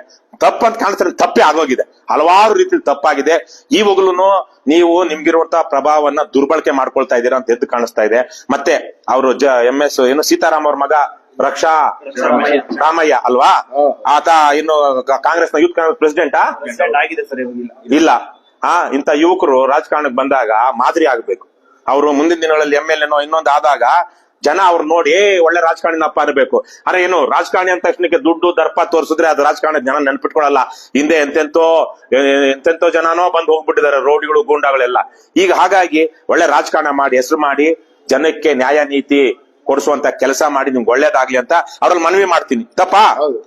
ನಿಮ್ಗೆ ನ್ಯಾಯ ಕೊಟ್ಟು ಸರ್ಕಾರಕ್ಕೆ ಮೋಸ ಮಾಡ್ದಿರಾ ಮಾದರಿಯಾಗಿ ಮಾಡಿ, ಬೇಕಾದ್ರೆ ಅಲ್ಲಿ 16 ಅಲ್ಲ 150 100 ಅಂತಸ್ತು ಬುರ್ಜ್ ಖಲೀಫಾ ಬುರ್ಜ್ ಏನ ಬೇಕಾದ್ರೆ ಕಟ್ಲಿ, ಗೌರ್ಮೆಂಟ್ ಜಾಗದಲ್ಲ, ಯಾವ ಜಾಗದಲ್ಲಿ ಅವರು ಕಷ್ಟಪಟ್ಟು ದುಡಿದು ಸಂಪಾದನೆ ಮಾಡಿ ಕಟ್ಟಿರುವಂತ ಜಾಗದಲ್ಲಿ. ಅದನ್ನ 10 ಕೋಟಿಗೆ ಮಾರ್ಲಿ, ಬೇಡ ಅಂತೀವ, 1000 ಕೋಟಿ ಮಾಡ್ಲಿ, ತಪ್ಪೇನು ಇಲ್ಲ, ನ್ಯಾಯವಾದ ರೀತಿಯಲ್ಲಿ ಮಾಡ್ಲಿ. ಇಲ್ಲ ಅದು ಮಾಡ್ಲಿಲ್ಲ ಅಂದ್ರೆ ನೀವು ಇದೇ ತರಕ್ಕೆ ಇವತ್ತೇನು ದಕ್ಸ್ಕೊಂಡ್ ಬಿಡೋಣ, ಇಲ್ಲೇನೋ ಇದೆಲ್ಲ ಕೆರೆನ ಹೊಡೆದ್ಬಿಡೋಣ, ಕುಂಟೆನ ಹೊಡೆದ್ಬಿಡೋಣ, ಗ್ರಾಮ್ ಕಾಣನ್ ಹೊಡೆದ್ಬಿಡೋಣ, ರಸ್ತೆಗಳೆಲ್ಲ ಮುಚ್ಬಿಡೋಣ, ಅದೇನೋ ಹಳ್ಳ ಇತ್ತಲ್ಲ ದೊಂಗ್ರ ಅದನ್ನು ಮುಚ್ಬಿಟ್ಟು ಅದ್ರ ಮೇಲೆ ಬಂಗ್ಲೆ ಕಟ್ಟೋಣ ಅಂದ್ರೆ ಇವತ್ತಲ್ಲ ನಾಳೆ ನಾವಲ್ಲದೆ ಇದ್ರು ನಮ್ಮ ರೂಪದಲ್ಲಿ ಪ್ರಕೃತಿ ಇನ್ಯಾರ್ದೋ ರೂಪದಲ್ಲಿ ಬಂದು ನಿಮ್ಗೆ ಏನ್ ಮಾಡ್ಬೇಕು, ಏನ್ ಕಲಿಸ್ಬೇಕು ಅದನ್ನ ಕಲಿಸುತ್ತೆ. ಇಷ್ಟನ್ನ ಹೇಳಿ ಇವತ್ತು ನೀವೆಲ್ಲ ಬಂದು ಇಲ್ಲಿ ಮಾತಾಡಿದ್ದಕ್ಕೆ ಧನ್ಯವಾದಗಳನ್ನ ತಿಳಿಸ್ತಾ, ಮುಂದಿನ ಹೋರಾಟ ಈಗಾಗಲೇ ನಮ್ಮ ನಿಖಿಲ್ ಹೇಳಿದ್ದಾರೆ. ಜಿಲ್ಲಾಧಿಕಾರಿಗಳಿಗೆ ಈ ಮೂಲಕ ನಾನು ಎಚ್ಚರಿಕೆ ಕೊಡ್ತಾ ಇದ್ದೀನಿ. 31ನೇ ತಾರೀಕು ಅಲ್ವೇನಪ್ಪ, ಮಾರ್ಚ್ 31ನೇ ತಾರೀಕಿನ ಒಳಗಡೆ ನೀವು ಆ ಕೆರೆ ಏನಿದೆ 20 ಎಕರೆ 8 ಗುಂಟೆ ಅದನ್ನ ಒತ್ತುವರಿ ತೆರವು ಮಾಡಿ, ಎಲ್ಲಾ ಬದ್ಮಾಶ್ಗಳು ಹೋಗಿ ಅಲ್ಲಿ 100 ಲಾರಿಗಳು ಮಣ್ಣು ಹಾಕಿದ್ದಾರೆ ಕೆರೆನಲ್ಲಿ. ಇಲ್ಲೇನಣ್ಣ ಊರವ್ರು ನಾನ್ ನೋಡಿದೀನಿ, ನೀವು ಊರವ್ರು ನೋಡಿರ್ತೀರಾ. 100 ಲೋಡ್ಗಳು ಮಣ್ಣು ಹಾಕಿ ಕೆರೆನ ಒಂದ್ ಕಡೆ ಮುಚ್ಚಿಬಿಟ್ಟು ದಾರಿ ಮಾಡ್ಬಿಟ್ಟಿದ್ದಾರೆ ಕೆರೆನಲ್ಲಿ. ಹಾಗೆಲ್ಲ ಮಾಡೋದಿಕ್ಕೆ ಅವಕಾಶ ಇಲ್ಲ. ಹಾಗಾಗಿ ನೀವು ಅನ್ನ ತಿನ್ನುವಂತ ಜನ ಆಗಿದ್ರೆ ಅಧಿಕಾರಿಗಳು ತಕ್ಷಣ 31ನೇ ತಾರೀಕು ಒಳಗಡೆ ಹೋಗಿ ಅದನ್ನ ಬೌಂಡ್ರಿ ಫಿಕ್ಸ್ ಮಾಡಿ, ಗ್ರಾಮ ಪಂಚಾಯಿತಿಯ ಬದ್ಮಾಶಿಗಳು ಅವರು ಹಾಗೆ ಬಿಟ್ಟಿದ್ದಾರೆ ಆ ಅಧಿಕಾರಿಗಳು, ಅವ್ರಿಗೆ ಇದೆ ಮುಂದಿದೆ ಲೋಕಾಯುಕ್ತಕ್ಕೆ ನಾಳೆ ಕೇಸ್, ಇವತ್ತಿನೇನೆ ಆಗ್ಬೇಕಾಗಿತ್ತು, ಕಾರಣಾಂತರದಿಂದ ಹಾಕಿಲ್ಲ, ನಾಳೆ ಹೋಗಿ ಹಾಕ್ತಾರೆ. ನೀವು ಕರ್ತವ್ಯ ಲೋಪ ಎಸಗಿದ್ದೀರಾ ಅಂದ್ರೆ ಲೋಕಾಯುಕ್ತರು ಬಿಡಬಹುದು, ಆದ್ರೆ KRS ಪಕ್ಷ ನಿಮ್ಮನ್ನು ಬಿಡೋದಿಲ್ಲ. ಹೋಗಿ ನೀವು ಗ್ರಾಮ ಪಂಚಾಯತಿ ಅಧಿಕಾರಿಗಳು, ಅವನು PDO ಗಂಗರಾಜುನೇ ಆಗ್ಲಿ ತಿಮ್ಮರಾಜುನೇ ಆಗ್ಲಿ, ನೀನು ಹೋಗಿ ಅದು ತೆರವು ಅದೇನು ನಿನ್ನ ಕೆರೆಯನ್ನ ಮುಂದಿನ 3-4 ದಿವಸದಲ್ಲಿ ನೀನು ಖಾಲಿ ಮಾಡಿಸಿ ಅದೇನಿದೆಯೋ ಅದನ್ನ ರಕ್ಷಣೆ ಮಾಡ್ಲಿಲ್ಲ ಅಂದ್ರೆ ತಿಮ್ಮರಾಜು ಅಥವಾ ಗಂಗರಾಜು ನಿನಗಿದೆ ಮುಂದಕ್ಕೂಂದಿನ ಮಾರಿ ಹಬ್ಬ ಇದೆ, ಎಚ್ಚರಿಕೆ ನಿನಗೆ. ಆಮೇಲೆ ಗ್ರಾಮ ಠಾಣ ಏನ್ ಅದ್ರ ಬದಲು ನಮ್ಮ ಒಪ್ಪಿಗೆ ಇಲ್ಲ, ಗ್ರಾಮಸ್ಥರ ಒಪ್ಪಿಗೆನೂ ಇಲ್ಲ. ಇದು ಪೂರ್ವ ನಿದರ್ಶನ ಅಂತ ಸರ್ಕಾರದ ವಿಧಾನಾಡಳಿತರನ್ನ KRS ಪಕ್ಷ ಇದನ್ನ ಒಪ್ಕೊಳ್ಳಲ್ಲ. ಕಾನೂನಾತ್ಮಕ ಹೋರಾಟ ನಾವೇನೇನ್ ಮಾಡ್ಬೋದು ಅದನ್ನ ಮಾಡ್ತೀವಿ. ಅದ್ರ ಜೊತೆಗೆ ಅದೇ ಗ್ರಾಮ ಠಾಣದಲ್ಲಿ ಹೋಗಿ ನೀವು ಸ್ವಾಧೀನ ಮಾಡ್ತೀವಿ, ನಾವು ಅಲ್ಲೇ ಹೋಗಿ ನಾವು ಮಾಡ್ತೀವಿ ಅನ್ನೋ ಹಾಗೆ ನಿಮ್ ಜೊತೆಗೆ ನಾವು ನಿಲ್ತೀವಿ. ನೀವು ಮನೆ ಕಟ್ಟೋ ಹಾಗಿದ್ರೆ ನಿಮ್ ಜೊತೆಗೆ ನಾವು ನಿಲ್ತೀವಿ. ಒಳ್ಳೆ ಮನೆ ಕಟ್ಕೊಳ್ಳಿ, ಅದೆಲ್ಲ ಹಳೆ ದಾಖಲೆಗಳೇನಿದೆ ತಗೊಳ್ಳಿ, ಯಾರ್ಯಾರ ಮನೆ ಯಾರ್ಯಾರ ಸೈಟ್ ಯಾವ್ಯಾವ ಜಾಗದಲ್ಲಿ ಇತ್ತು ಅಂತ ಹಳೆ ಜಾಗಗಳಿದ್ರೆ ಐಡೆಂಟಿಫೈ ಮಾಡ್ಕೊಳ್ಳಿ, ಅಲ್ಲಿ ಹೋಗಿ ಮಾಡ್ಕೊಳ್ಳಿ. ಇದು ನಿರಂತರವಾಗಿ ಎಷ್ಟು ದಿವಸ ಬೇಕಾದ್ರೆ ಹೋರಾಟ ನಡೀಲಿ. ನಾವೆಲ್ಲ ಈಗ MS ರಾಮಯ್ಯ ಅವ್ರು ಸಂಪಾದನೆ ಮಾಡಿದ್ದನ್ನ ಅವ್ರ ಮಕ್ಳು ತಿಂತಾ ಇದಾರೆ. ಅವ್ರ ಮಕ್ಳು ತಿಂತಿರೋ ಮಕ್ಳು ಸಂಪಾದನೆ ಮಾಡಿದ್ದನ್ನ ಅವ್ರ ಮಕ್ಳು ಉಳ್ಸ್ಕೊಂಡಿದ್ದನ್ನ ಅವ್ರ ಮೊಮ್ಮಕ್ಳು ತಿಂತಾರೆ. ಅದೇ ತರಕ್ಕೆ ನಿಮಗೆ ತಿನ್ನೋದಿಕ್ ಆಗುತ್ತಾ ಇಲ್ವೋ? ಈಗ ನೋಡಪ್ಪ, ನಿಮ್ಮ ಅಪ್ಪ ಮಾಡಿದ್ದನ್ನ ಮೋಹನ್ ಕಿಶೋರ್, ನಿಮ್ಮ ಅಪ್ಪ ಜೊತೆಗೆ ನೀವು ಹೋರಾಟ ಮಾಡ್ತಾ ಇದ್ದೀರಾ. ನಿಮ್ ಹೋರಾಟವನ್ನು ನಿಮ್ ಮಕ್ಕಳಾದ್ರೂ ಮುಂದುವರಿಸ್ತಾರೆ, ಯಾರಿಗೊಬ್ರು ನ್ಯಾಯ ಸಿಗುತ್ತೆ. ಆ ತರಕ್ಕೆ ನೀವು ಮನೆಯಲ್ಲಿ ವಾತಾವರಣ ಬೆಳೆಸ್ಬೇಕು. ಏನು ವೇಣುಗೋಪಾಲ್, ನಿಮ್ ಮಕ್ಳಿಗೂನು ಆಗುತ್ತಾ ಬಿಡುತ್ತಣ್ಣ, ನಾನ್ ಕೈಲಾಗ, ಯಾಕಂದ್ರೆ ನೀವೇನು ಜೀವನನೇ ಇದಕ್ಕೇನು ತೆತ್ಕೊಳ್ಳಿ ಮಾಡೋದಿಲ್ಲ. ನಿಮ್ ಬೇರೆ ಬೇರೆ ದುಡಿಮೆಗಳು ಕಷ್ಟ ಪಡ್ತಾ ಇದೀರಾ, ಕೂಲಿ ಮಾಡ್ತಿರೋ, ನಾಲಿ ಮಾಡ್ತಾ ಇದ್ರೋ, ವ್ಯವಸಾಯ ಮಾಡ್ತಾ ಇದ್ದೀರೋ, ಅಥವಾ ಲಾರಿ ಓಡಿಸ್ತಾ ಇದ್ರೋ, ಟ್ರಾಕ್ಟರ್ ಓಡಿಸ್ತಾ ಇದ್ರೋ, ಬೇರೆ ಪ್ರಶ್ನೆ. ಆದ್ರೆ ನೀವೇನೋ ಊಟಕ್ಕೆ ಮಾಡ್ತಾ ಇದ್ದೀರಾ, ಅದ್ರ ಜೊತೆಗೆ ಹೋರಾಟನೂ ಮಾಡ್ತಾ ಇದೀರಲ್ವಾ. ನಿಮ್ ಮಕ್ಳಿಗೂನು ನಮ್ಮ ಪೂರ್ವಿಕರಿಗೆ ಅನ್ಯಾಯ ಆಗಿದೆ, ಯಾವನೊಬ್ಬ ಬಲಾಢ್ಯ ಬಲಿಷ್ಠ ಕಾನೂನು ದುರುಪಯೋಗ ಮಾಡ್ಕೊಂಡು ಅನ್ಯಾಯ ಮಾಡಿದ್ದಾನೆ. ಅನ್ಯಾಯವನ್ನ ನಮ್ಗೆ ಇಲ್ಲಿ ತನಕ ನಿಲ್ಸೋದಿಕ್ಕಾಗಿಲ್ಲ. ಆದ್ರೆ ನಾವು ಅದ್ರ ವಿರುದ್ಧ ಹೋರಾಟ ಮಾಡ್ಕೊಂಡು ಬಂದಿದೀವಿ. ನೀವೂನು ಹೋರಾಟ ಮುಂದುವರ್ಸ್ರಪ್ಪ ಅಂತ ಹೇಳ್ಬೇಕು. ಮನೆಗಳಲ್ಲೂ ಈ ತರದ ಅನ್ಯಾಯದ ವಿರುದ್ಧ ಹೋರಾಟ ಮುಂದುವರಿಬೇಕು. ಹೇಗಾದ್ರೆ ದುಡ್ದಿರೋರು ಆಸ್ತಿನ ಅವ್ರ ಮಕ್ಳು ತಿಂತಾರಲ್ಲ ಮುಂದಿನ ಸಂತತಿ, ಅದೇ ತರಕ್ಕೆ ಯಾರಿಗೆ ಆಗ್ಲಿಲ್ವೋ ಅವರು ಆ ಹೋರಾಟವನ್ನ ಮುಂದುವರಿಸ್ತಾ ಹೋಗ್ಬೇಕು. ಈ ತರಹದ ಒಂದು ಬದುಕನ್ನ ನಾವು ಕಟ್ಕೊಳ್ಬೇಕು. ಅದಕ್ಕೆ ಬೇಕಾಗಿರುವಂತದ್ದು ವಿಶೇಷವಾಗಿ ಹೋರಾಟಕ್ಕೆ ನಾವು ನಿಮ್ ಜೊತೆಗೆ ಇದ್ದೀವಿ. 31ನೇ ತಾರೀಕು ಅದ್ರೊಳಗಡೆ ಅವ್ರೇನು ಮಾಡ್ಲಿಲ್ಲ ಅಂದ್ರೆ ನಾವು ಊರಿಗೆ ಬರ್ತೀವಿ, ನಿಮ್ಮೂರಿಗೆ ನಿಮ್ಮ ಸಹಕಾರ ನಮ್ಗೆ ಬೇಕಾಗಿದೆಯೋ ಇಲ್ವೋ ಗೊತ್ತಿಲ್ಲ. ಆದ್ರೆ ಕೆರೆ ವಿಚಾರಕ್ಕೆ, ಕೆರೆಗೆ ನಾವು KRS ಪಕ್ಷದವರೇ, ಅದಕ್ಕೆ ಏನ್ ಮಾಡ್ಬೇಕು ಅದನ್ನ ಮಾಡ್ತೀವಿ. ನೀವು ಬಂದ್ರೆ ತುಂಬಾ ಸಂತೋಷ, ನಾವೆಲ್ಲ ಸೇರಿ ಮಾಡೋಣ. ಬಂಧುಗಳೇ, ಏನು ನಮ್ದೊಂದು ಘೋಷಣೆ ಹಾಕೋಣ. ಲಂಚ ಮುಕ್ತ ಕರ್ನಾಟಕ, ಭ್ರಷ್ಟಾಚಾರ ಮುಕ್ತ ಕರ್ನಾಟಕ, ಬಸವಣ್ಣನ ಕಲ್ಯಾಣ ಕರ್ನಾಟಕ, ಕುವೆಂಪುರವರ ಸರ್ವೋದಯ ಕರ್ನಾಟಕ, ಕರ್ನಾಟಕ ರಾಷ್ಟ್ರ ಸಮಿತಿ ಪಕ್ಷಕ್ಕೆ, KRS ಪಾರ್ಟಿಗೆ, ಕರ್ನಾಟಕ ಮಾತೆಗೆ, ಕನ್ನಡ ಭುವನೇಶ್ವರಿಗೆ, ಸಿರಿಗನ್ನಡಂ ಗೆಲ್ಗೆ, ಏನೇ ಆಗಲಿ ಒಳ್ಳೆಯದನ್ನೇ ಮಾಡಿ. ಜೈ ಹಿಂದ್, ಜೈ ಕರ್ನಾಟಕ. ನಮಸ್ಕಾರ. ಇಷ್ಟು ವಿಚಾರಗಳು. ಮುಂದೆ ಏನಾದ್ರೂ ಇದ್ರೆ ಅದನ್ನ ನಾವು ಗಮನಕ್ಕೆ ತರೋಣ. Thank you. ಕುತ್ಕೊಳ್ಳಿ. ಅದನ್ನ ಕಟ್ ಮಾಡ್ರಪ್ಪ.